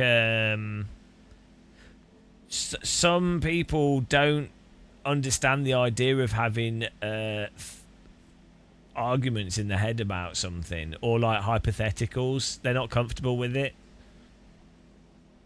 I mean, even like people in like normal serious jobs, they just can't have a hypothetical conversation at all.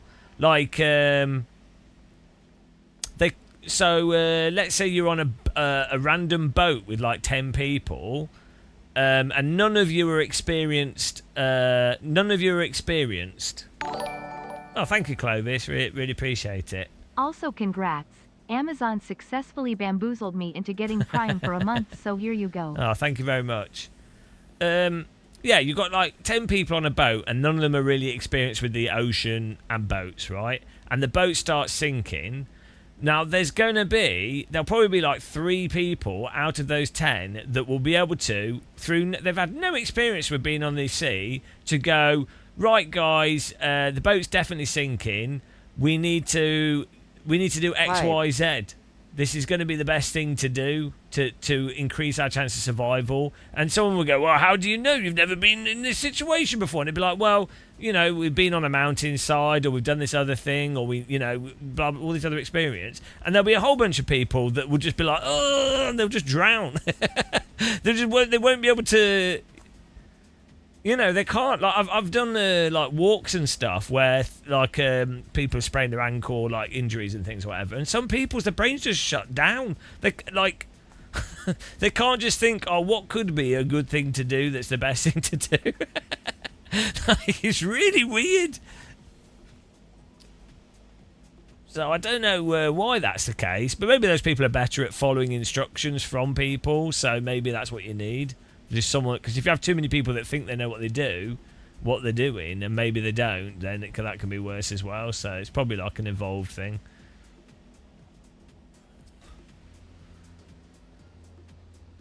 Rhino, well that's it. Obviously there is a balance, yeah. You have to make a decision and go with it for sure.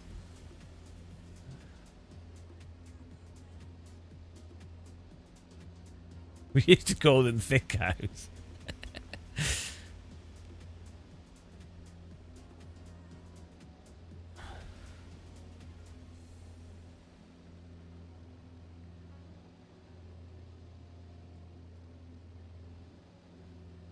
Look at this, got 11 people in here, awesome.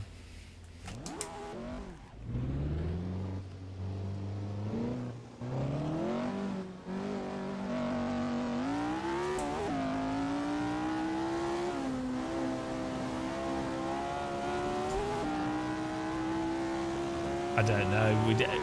We don't know what the next track is until we do it.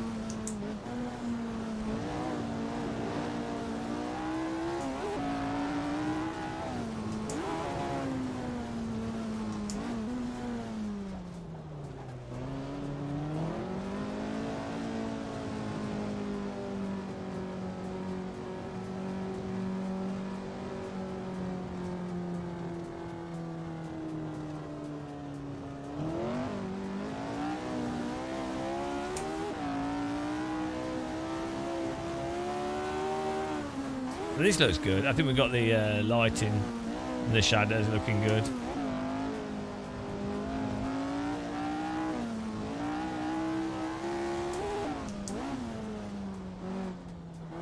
I'm quite happy with how this looks.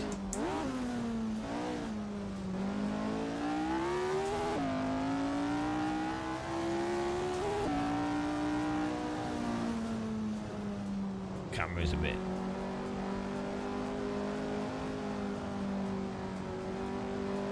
Oh, sorry.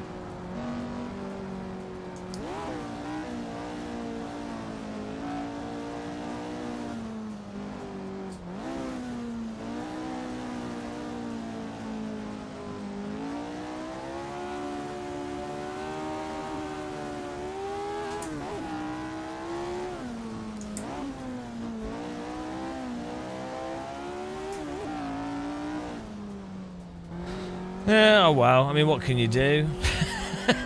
What can you do? The other benefit of asking Claude in situation, exactly. That's the biggest benefit, yeah. That you'll actually, half the people will just jump into the water head first because they'll think you're going to have a conversation about AI.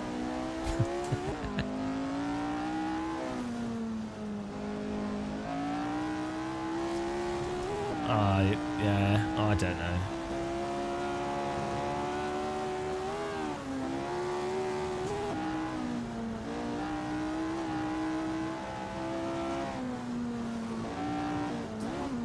Thanks, guys, for the support there. Appreciate it.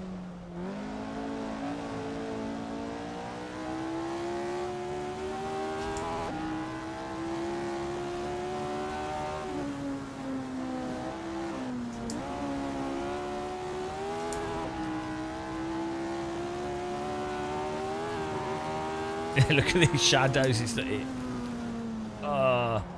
hypnotic. See that shimmer? I think that's the mip mapping as much as it is.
Not sure how you can really.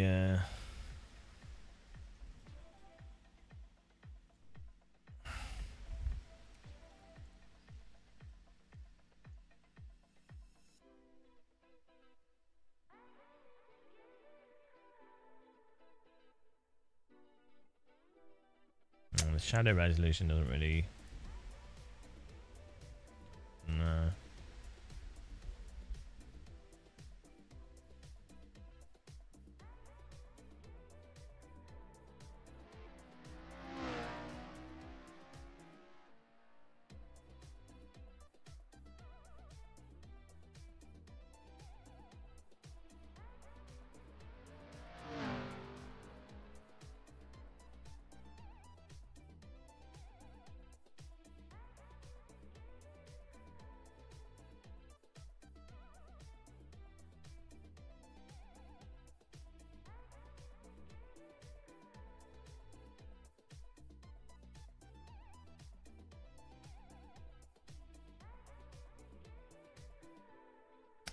Yeah, I don't know what you can do really.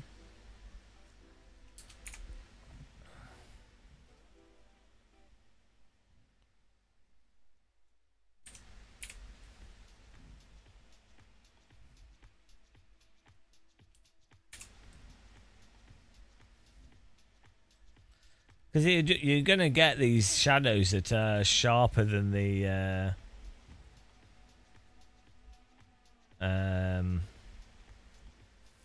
pixel. So it's going to be anti-aliasing really, but then you really don't. You can do 8x AA and anastrophic filtering 16x. Well, that doesn't update in real time anyway. It's on here, I think.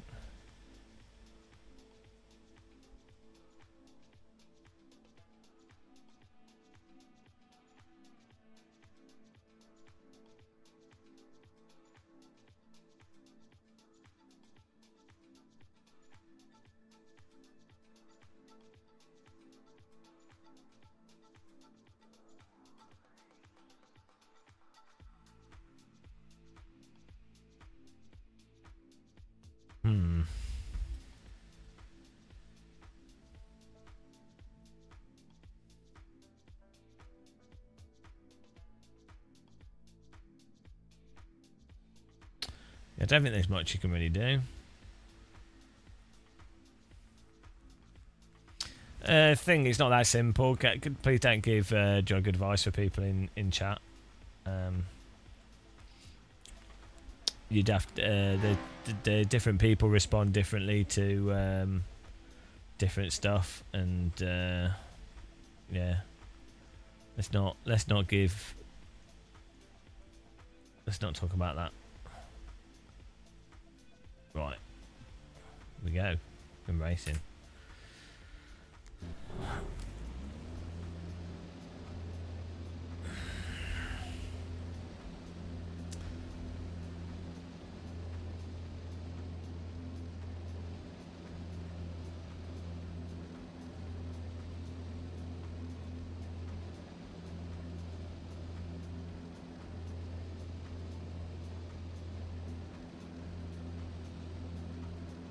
Why is it not going to the... I'll just fast forward it to the next session. Just force it to the race. Beautiful. Get in there, Dablo.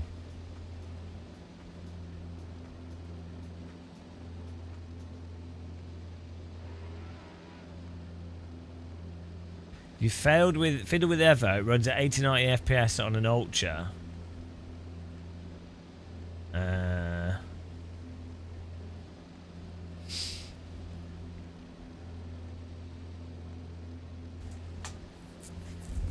Are you using DLSS though? Oh yeah, FSRs. I mean, really, you should expect it to.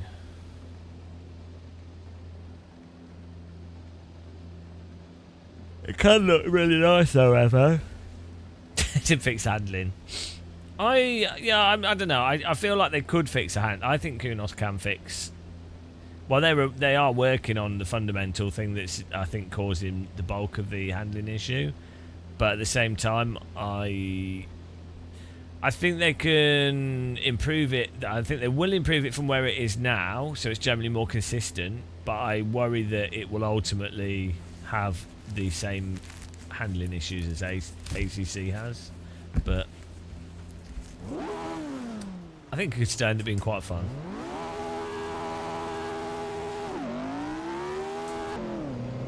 Someone's missed the start. Oh, and people crashed into him.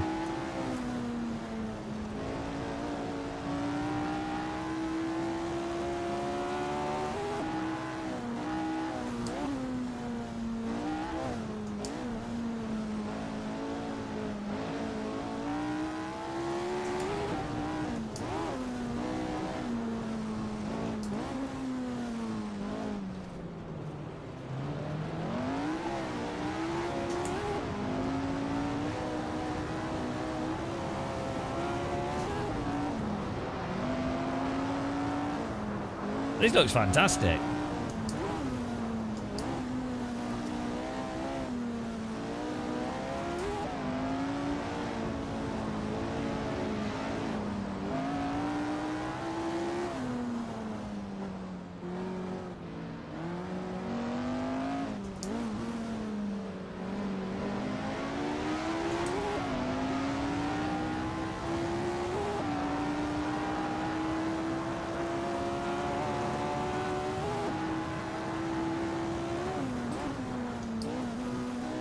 Yeah, I think the one thing that Evo engine does seem to do quite well is the frame pacing is a lot better than AC1. AC1's alright if you got, once you pass a certain frame rate and you use like G-Sync and stuff, but by default the engine has like some really weird frame rate fluctuations. Whereas Evo's just really consistent. But it's hard to get it to run to a good frame rate. and then also it's difficult. It's not like you can just turn the graphics down to get it to run faster. It kind of just runs at whatever frame rate your computer can support.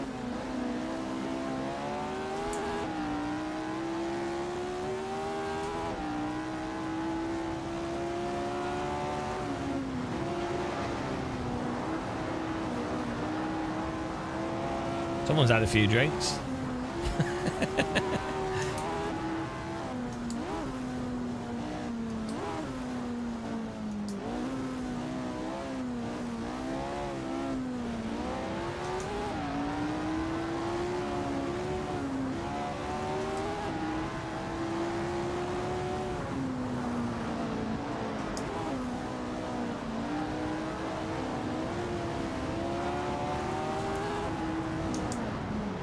You can't just brake on the hill. Sorry. I can't. There's no way for me to expect you to brake there. Good kill. I think I took him down well. I think they were reacting to the car in front. I did brake. I just couldn't. There's nothing I could do. Yeah, you can't brake on a follow-through bit of track. Like... There's no way for the car behind to expect it. So I could see that they had clear air in front of them as well. It was a good takedown.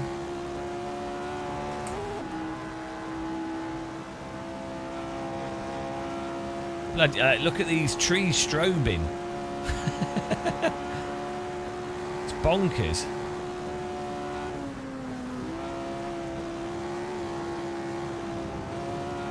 It was a good Forza takedown.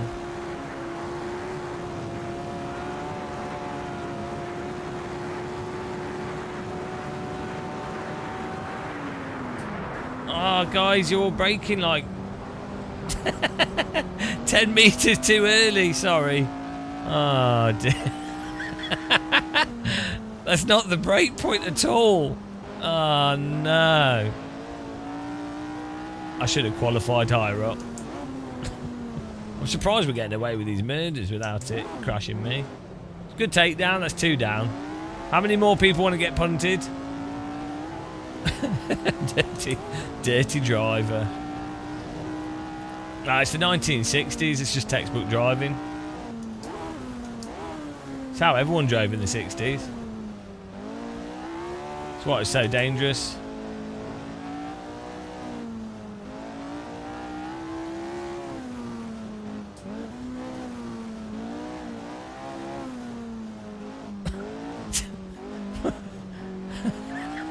What are you guys doing? Some interesting techniques on display here. They've all been to the School of Muscle.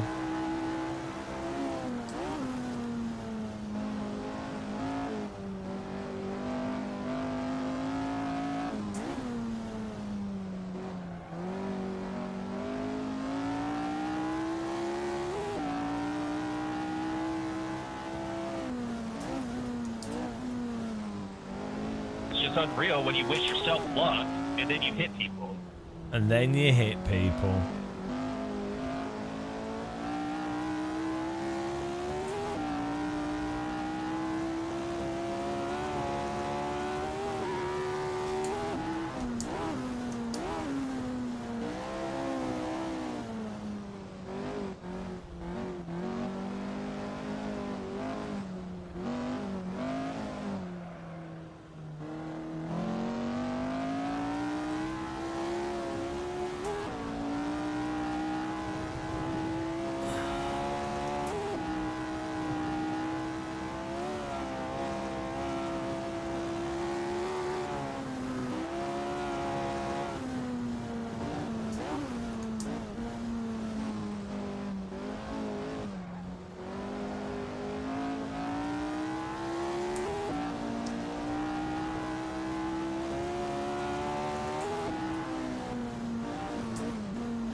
Getting a bit loose there.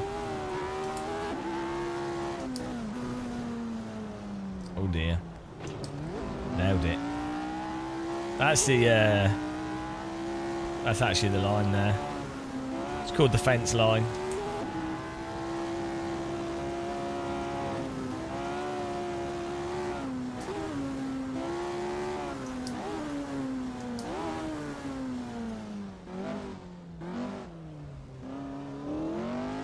It got taken off me after the incident. Hello, Dink Donk.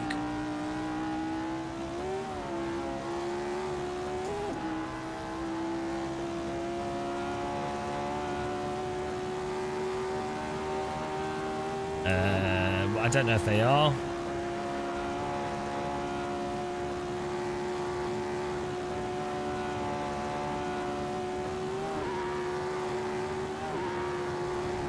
What a great line. What a line. The grass line.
Couldn't get the corners around here.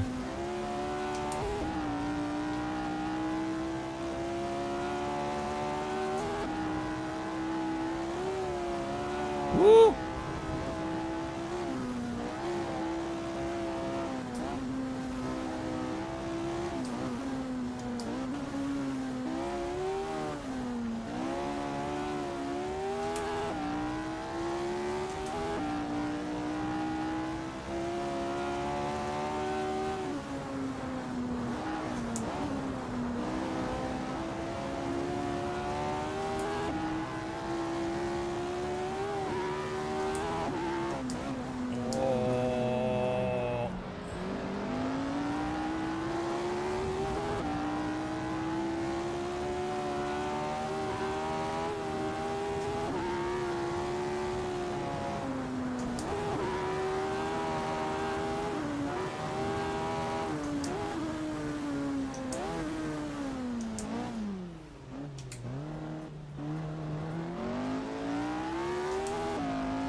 Bloody strobe display, this.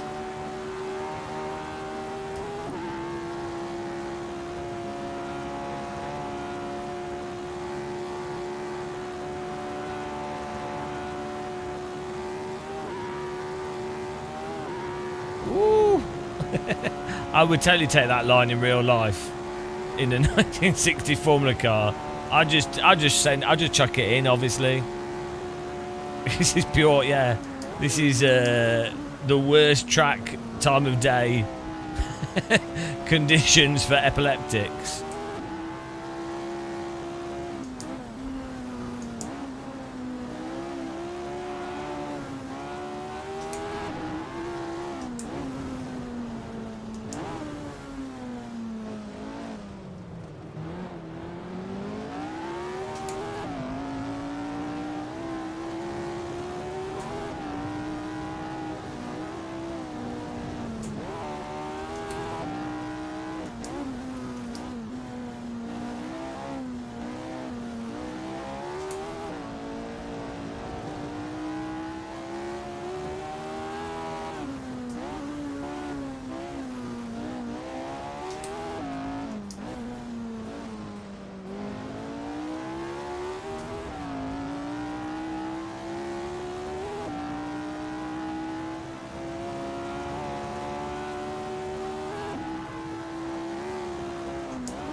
Oh man, I'm starving. I need some porridge or something. I'm so hungry.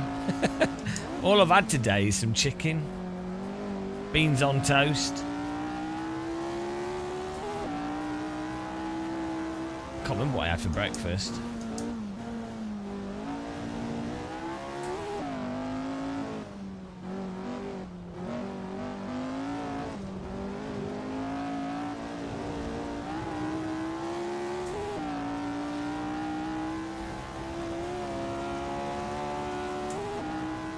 I don't know. I've run out of food. I might have to have some porridge. I can't even remember what I had for breakfast. Oh no, I had...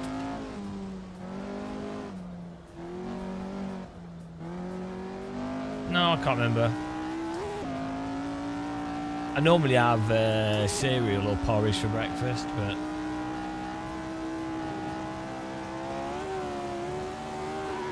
Woo! Oh, no. Whoa, we got away with that.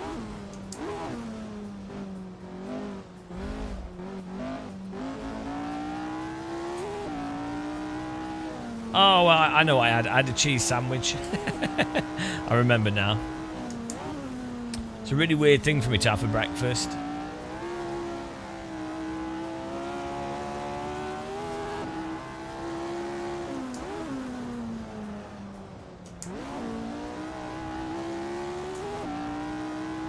I do know, I go through phases of eating potatoes.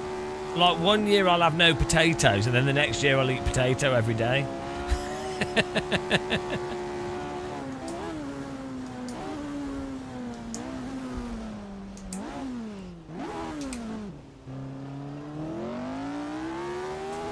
Really weird. I'm not the biggest fan of potato a lot of the time. I put it in stuff, like I put it in my last chili I had. I need to make a big chili, and then that's convenient to always have food. Although it's a bit inconvenient, I keep accidentally smashing my chili containers, and so I end up with glass on the floor. So I have all these holes in my feet from standing on glass that I've missed.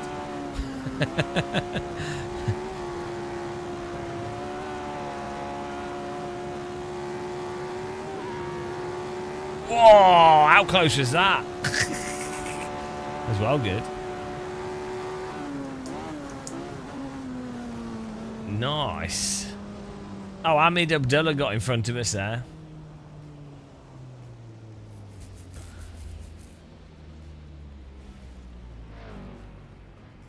We were P4 that time and it thinks we're P3. There's definitely something super messed up with how it does the positions. The performance chart's working though on the app, which is good.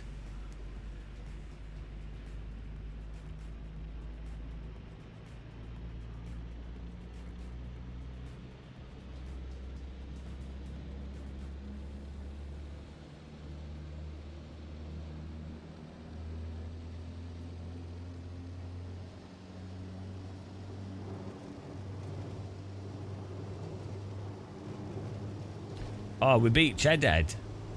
Take that, Cheeseworth. Oh, we've beaten him 5 times in a row. He's been absolutely cheesed.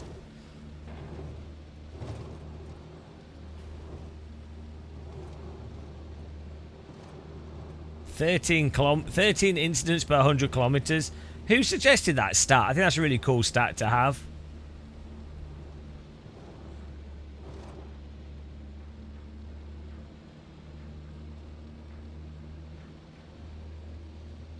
Hang on, the incidence is back to front, because if we've had 6, does that mean we've had 6 more or 6 less? Hang on, we need to write that down.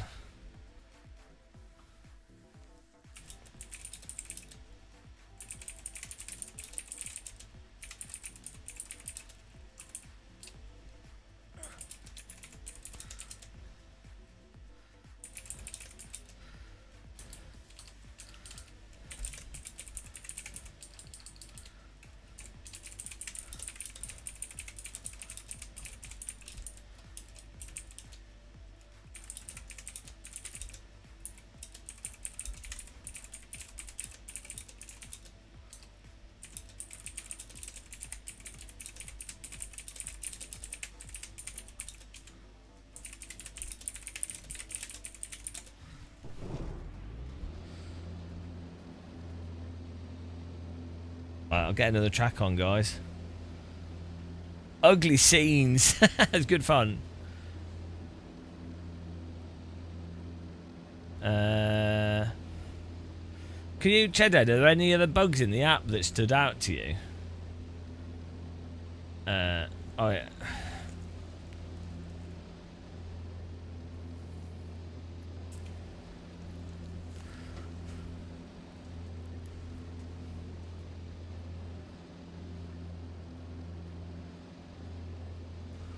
Everything's GT3. I'll get the next server up here, guys. GT3 in and of itself isn't that bad. The problem is if everything is GT3, you know, I mean, but it is what it is. It's just how it is, guys. Just how it is, right? Get a brick and pummel your forehead. That's what I say. So the old bang your head in the fridge door technique. That's what we need to do. Oh, my server's gone funny. Here we go. What's the nice combat? Oh yeah, I wanted to do Porsche RSR.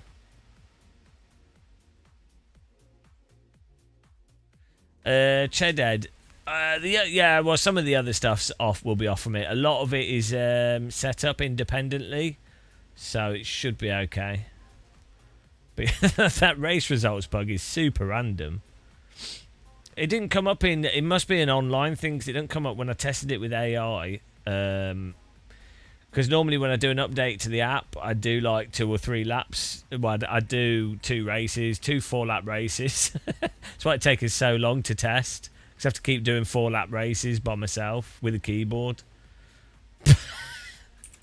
I've got really good at Brands Hatch Indy with the keyboard. I must have done Brands Hatch Indy like 300 times now. With the keyboard. It's amazing. What a legendary track. Right. What is a good track for this? Let's have a look. Let's see. So we should do Red Bull Ring. We never do that. That'd be good. That'd be interesting.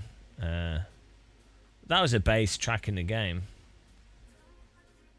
I think. Oh no, DLC. Red Bull Ring's DLC. Let's do it. Here we go. I'm going to change the time of day a bit. Out, quick in the neck. See how this looks like a bit later in the day. Let's go for like 10, 8, 9, 10. Let's do 10:30. That was like 8 a.m. in AC is...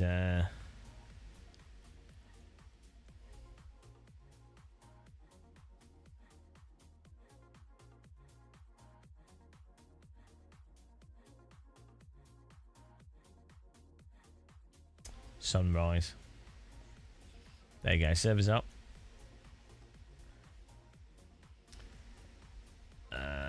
We can do those cars. We definitely need to do like a Formula Day.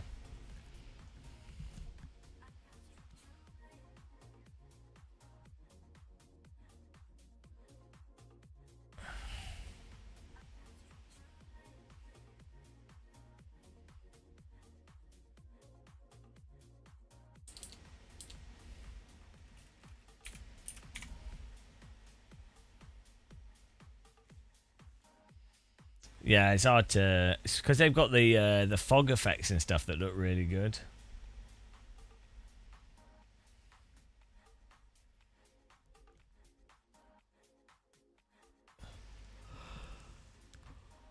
Did you see that Eldar video that it was posted in Discord?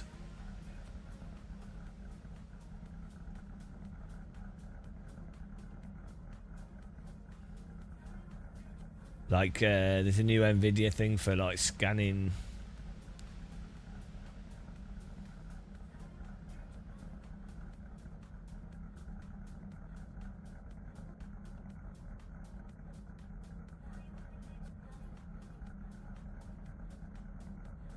scanning tracks.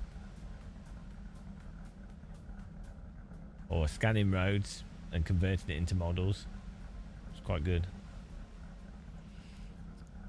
Should have a setup here, or we're the Silverstone setup should be okay, I think. Or maybe what's the closest track to Red Bull Ring? Road Atlanta, maybe.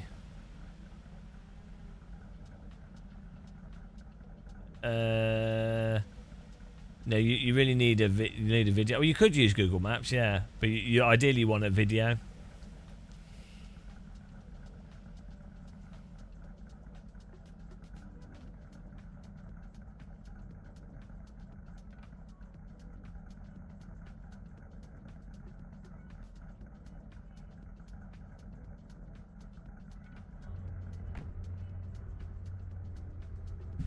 What you really want is like a video with the camera pointing in a few different directions. Score running in F1 cars getting closer.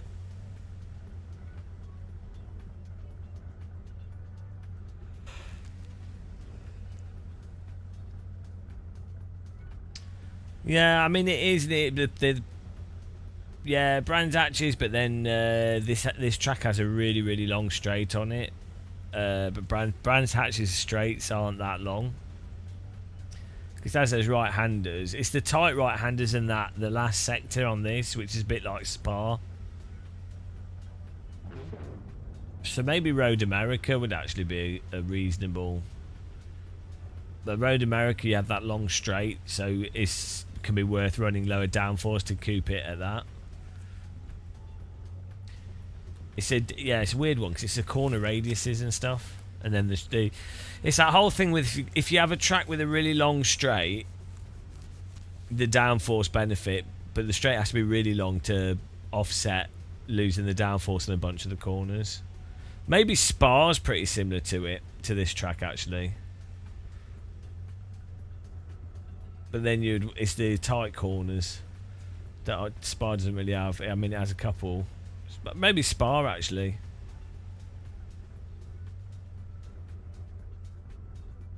Yeah, I think a Spa setter is probably the closest. I don't know. I'm just going to get something to eat quickly. I'll be back in a minute.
we already have debugging and stuff in the project.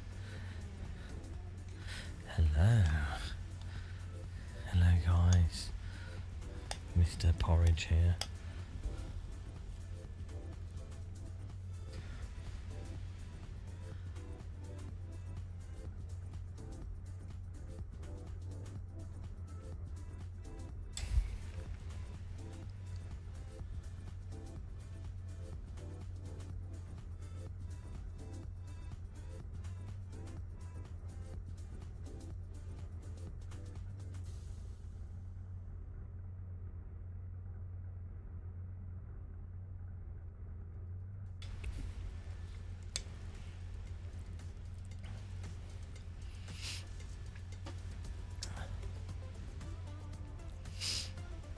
The thing I wonder with AI stuff, with code and things, will more people want to make stuff because they can, or will it be that most people just still don't want to make stuff? Like, even when you got Flash, more people made video games than have made games before. But there was still, most people, the vast majority of people, did not make video games, right? So I feel like AI will make more people will do stuff because it's accessible and easy, or easier. But I still think that proportionally, I think a lot of people just won't want to do stuff. They're not creative. Unless the AI tools get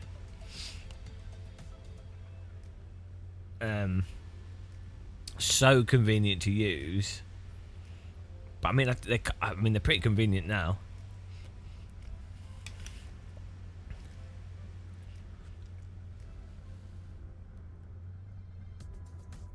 I guess someone could say, oh, I really like Jurassic Park.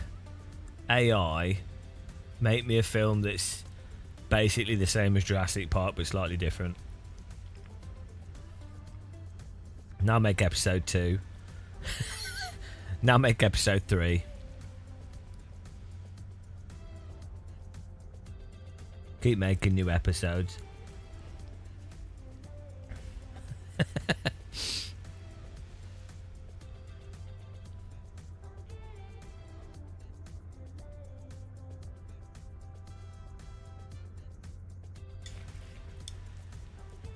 Yeah, I really don't understand people using AI as a friend, or like there's apparently loads of younger people using it as like virtual girlfriends, which is really weird. Ooh, because you should what they should be taught is that what you type in that AI is basically like, you know, you're talking to an AI company. You're talking to a sweaty nerd.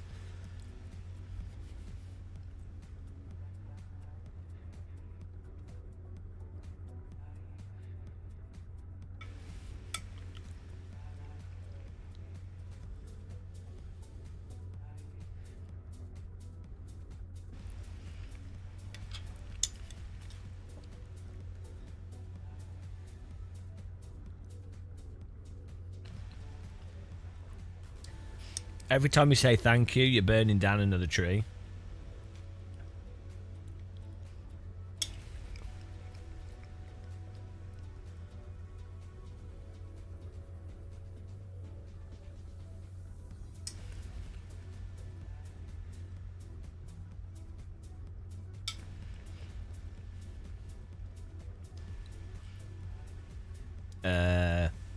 Well, our app, I can tell you about it again. Do you want the rival app speech? Everyone's learning this. The rival app marketing. Do you want the elevator pitch for the rival app?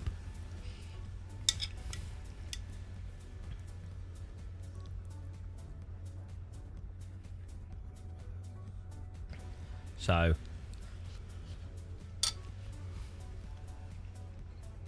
It's in qualifying at the moment, so you can't see a lot of the details. But basically, as you race,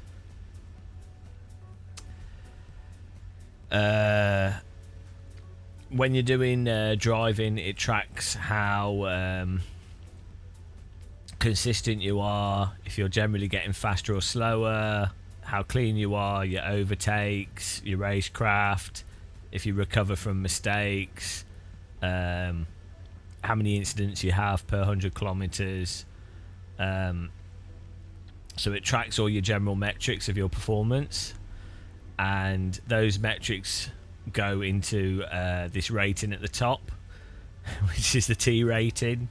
But the idea is to keep this bar above 1000, and that's a zone of consistency, which is where you want it to be, really.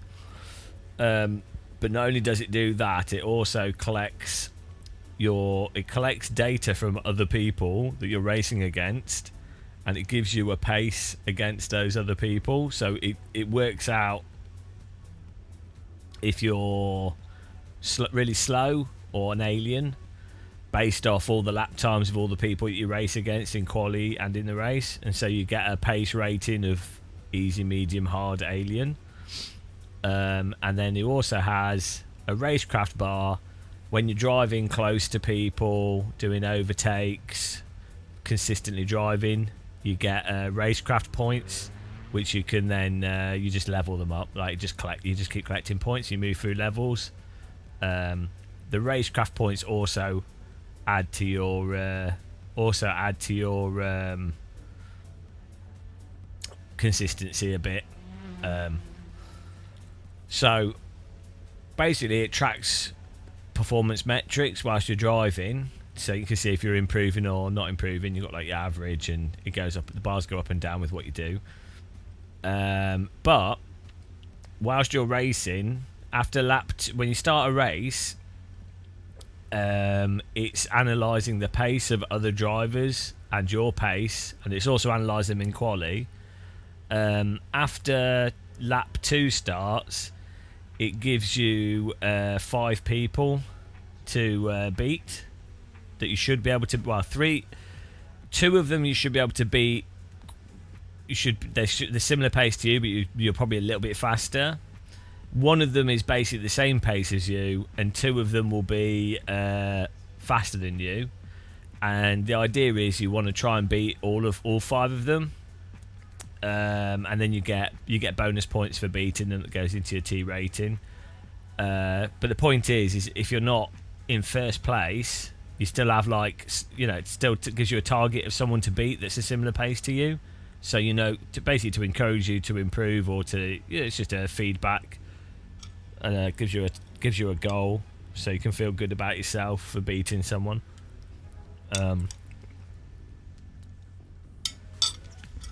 And it also labels all the other people if they're easy, medium and hard, or alien. So if you can see if you've beaten fast drivers. And then it also tells you the people you've beaten more than other people. It also tells you when you're in a race, you get a list of drivers that you should beat, that it ticks off as you beat them. You should be in front of them, basically. You can do when it's in closed beta at the moment, but it'll be on our Patreon for free. People can choose to support us if they want to, if they like it, like voluntary. But it'll be on the Patreon for free.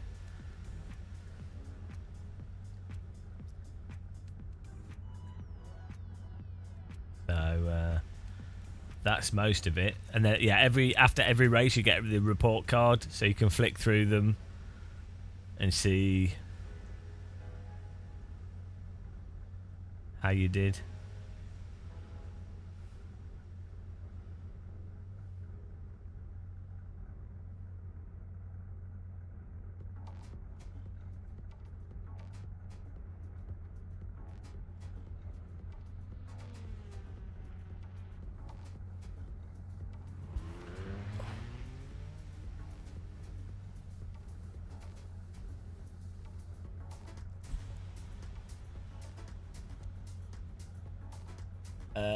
Well, no, it's tea and coffee. Yeah, so the bar at the top is your tea rating. So at the moment we're supermarket blend. It also gives you quotes. So we've done 1 hour 21 minutes of racing. So it says you could have fed the cat and apologised. Before every race it gives you a quote as well, like a demotivational quote. And is there performance impact? No, it seems to be running fine. It's not really doing that much. It's just collecting stats.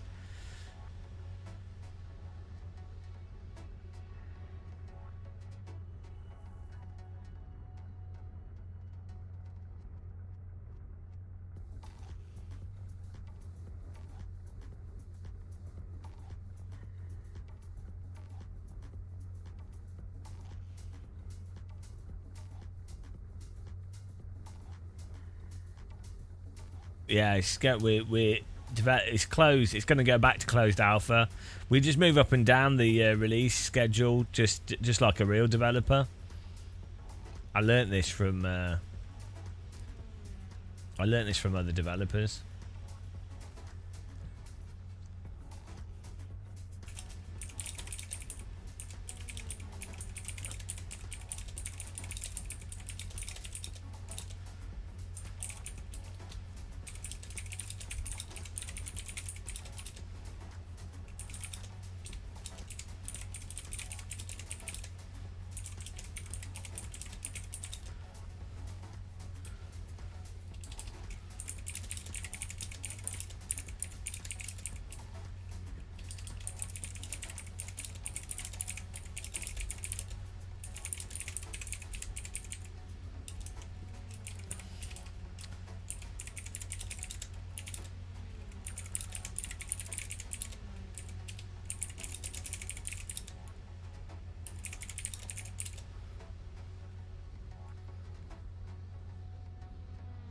No, you don't have to pay for it. That's it. No, we're breaking the rules.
Yeah, so at the moment there's three scales, and there's also a compact mode, which just shows a lot less. So like, we could have an even larger scale, but to be honest, this is quite big. We could make it bigger, but yeah, there'll also be a tiny mode. VR, that should still be legible.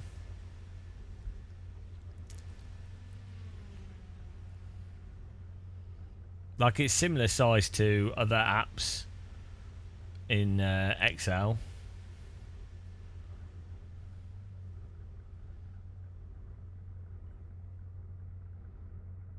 Like, maybe not on a Quest 1. Whoa! Bloody hell, almost lost my tea then. Yeah, maybe not on a Quest 1, but on a Quest 2 or better should be fine. The thing is, I want to have as much stuff you know, quickly accessible stats without having, you know. So, oh, thank you, Evil Beans.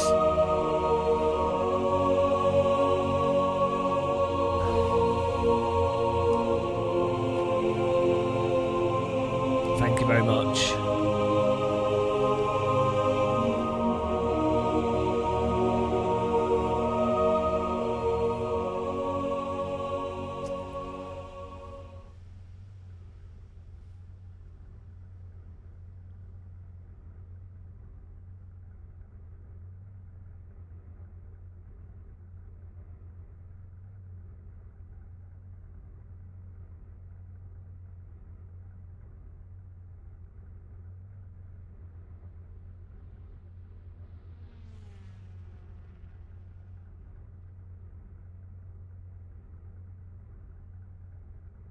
Appreciate the support. Evil Beans has been supporting us for 1 billion years. Evil Billion Year Bean. Billions and billions of years.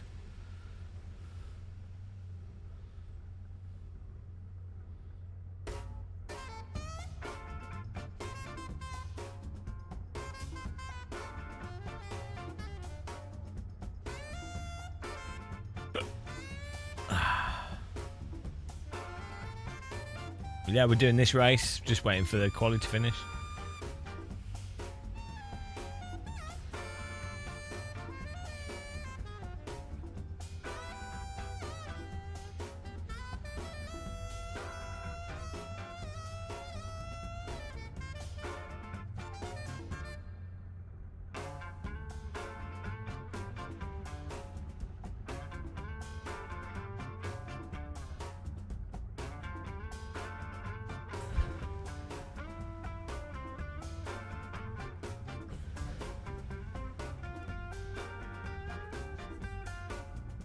Oh, it's way better.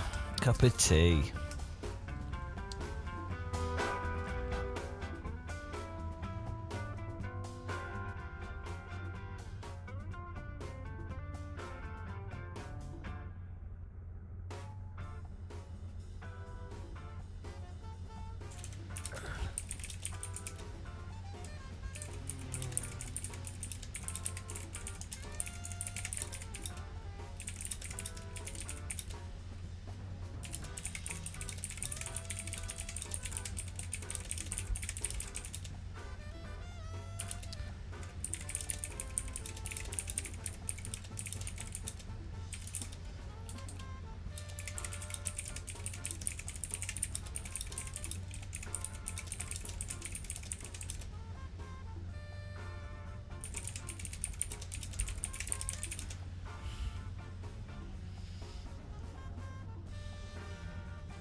Well, there is a bug at the moment where we always seem to finish in 4th place. If you've got the app installed. Oh, thanks for the setup. Also, the app actually, when I'm in a race, if you're in a race with me, it will tell you where I am, and I get set as a person to beat. Well, I don't know. Is that working, Chedhead? Is he in here still? Yeah. Is it working where it's displaying me on the app as someone to beat, with it saying streamer to beat, or is that broken?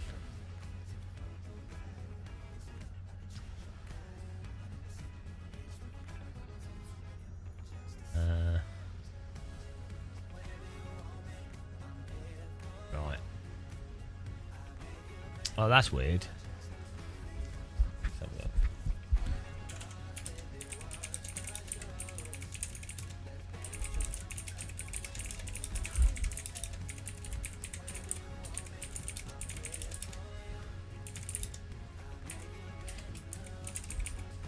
What's my name in game? Ah.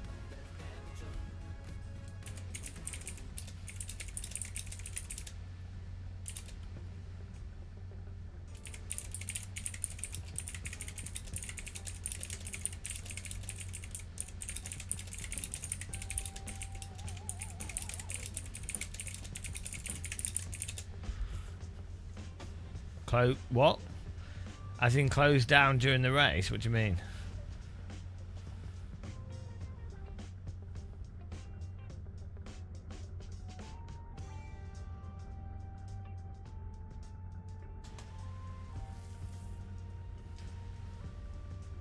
Oh, you don't have it open whilst driving. Oh, can you check if it shows?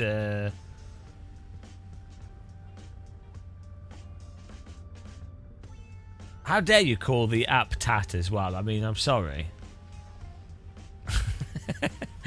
This is how dare you?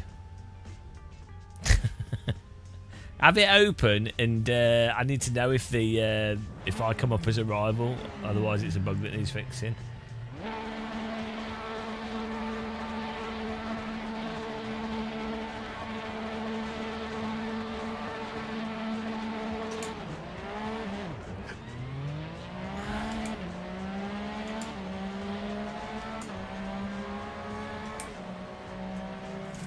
What? Seatbelt disaster.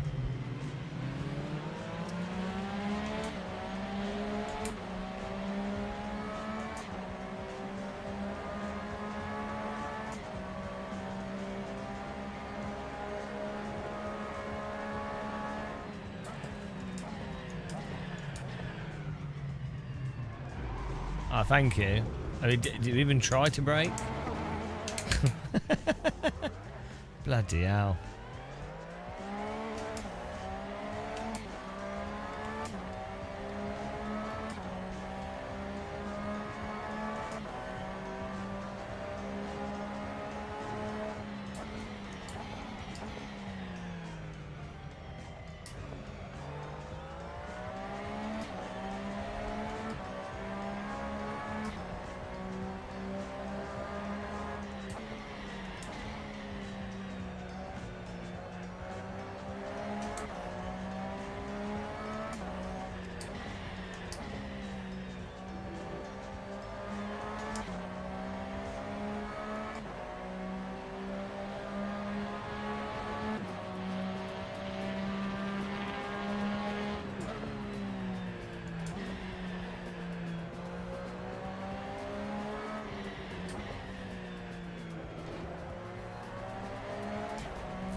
Everyone needs Domino's pizza.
Bloody hell.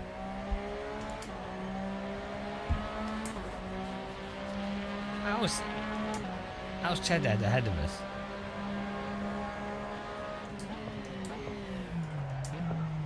Oh, what's going on here?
Cheddhead with the server PB, nice.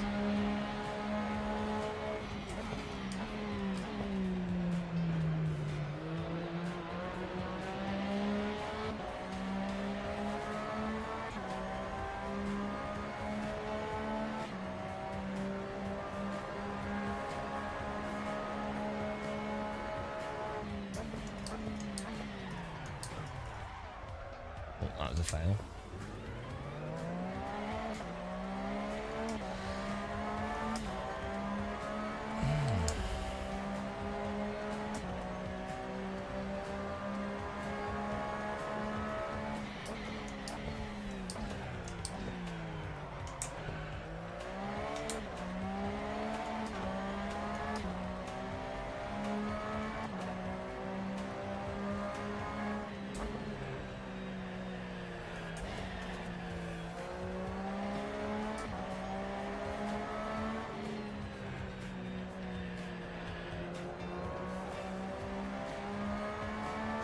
Hamid Abdullah, well done.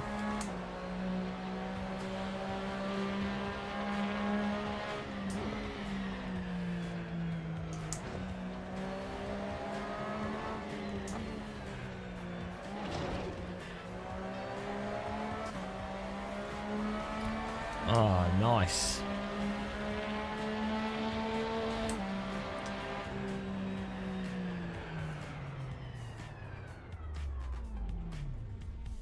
Woo. Nice driving, guys. Oh, I'm pooped.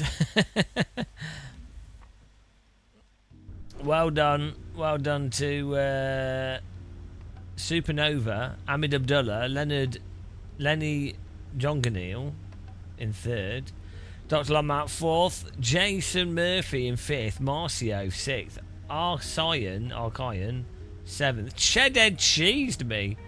Ninth is myself and Chris Dorian 10th. Well done, guys. I'm gonna have a break. I'm gonna have a sleep. It's fun racing though. We'll be back for some more soon, I think. But good job, everyone.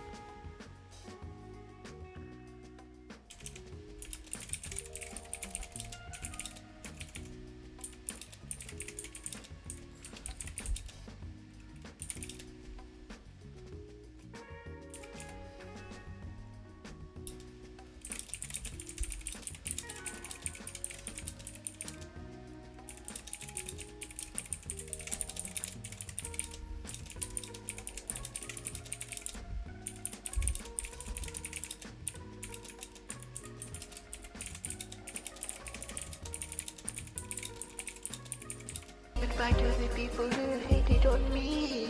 Goodbye to the people who loved me. Goodbye to the people who trusted me. Goodbye, goodbye to everybody. Thank you very much. Right. Yeah, I'll catch you guys soon. Thanks for racing us. We have to now find someone that's live at this time of day, which is nigh on impossible. There's always the red-eyed warrior. he's always live at this time. Right, let me send you to the red-eyed warrior. Have a good night, guys. I'll see you. Bye.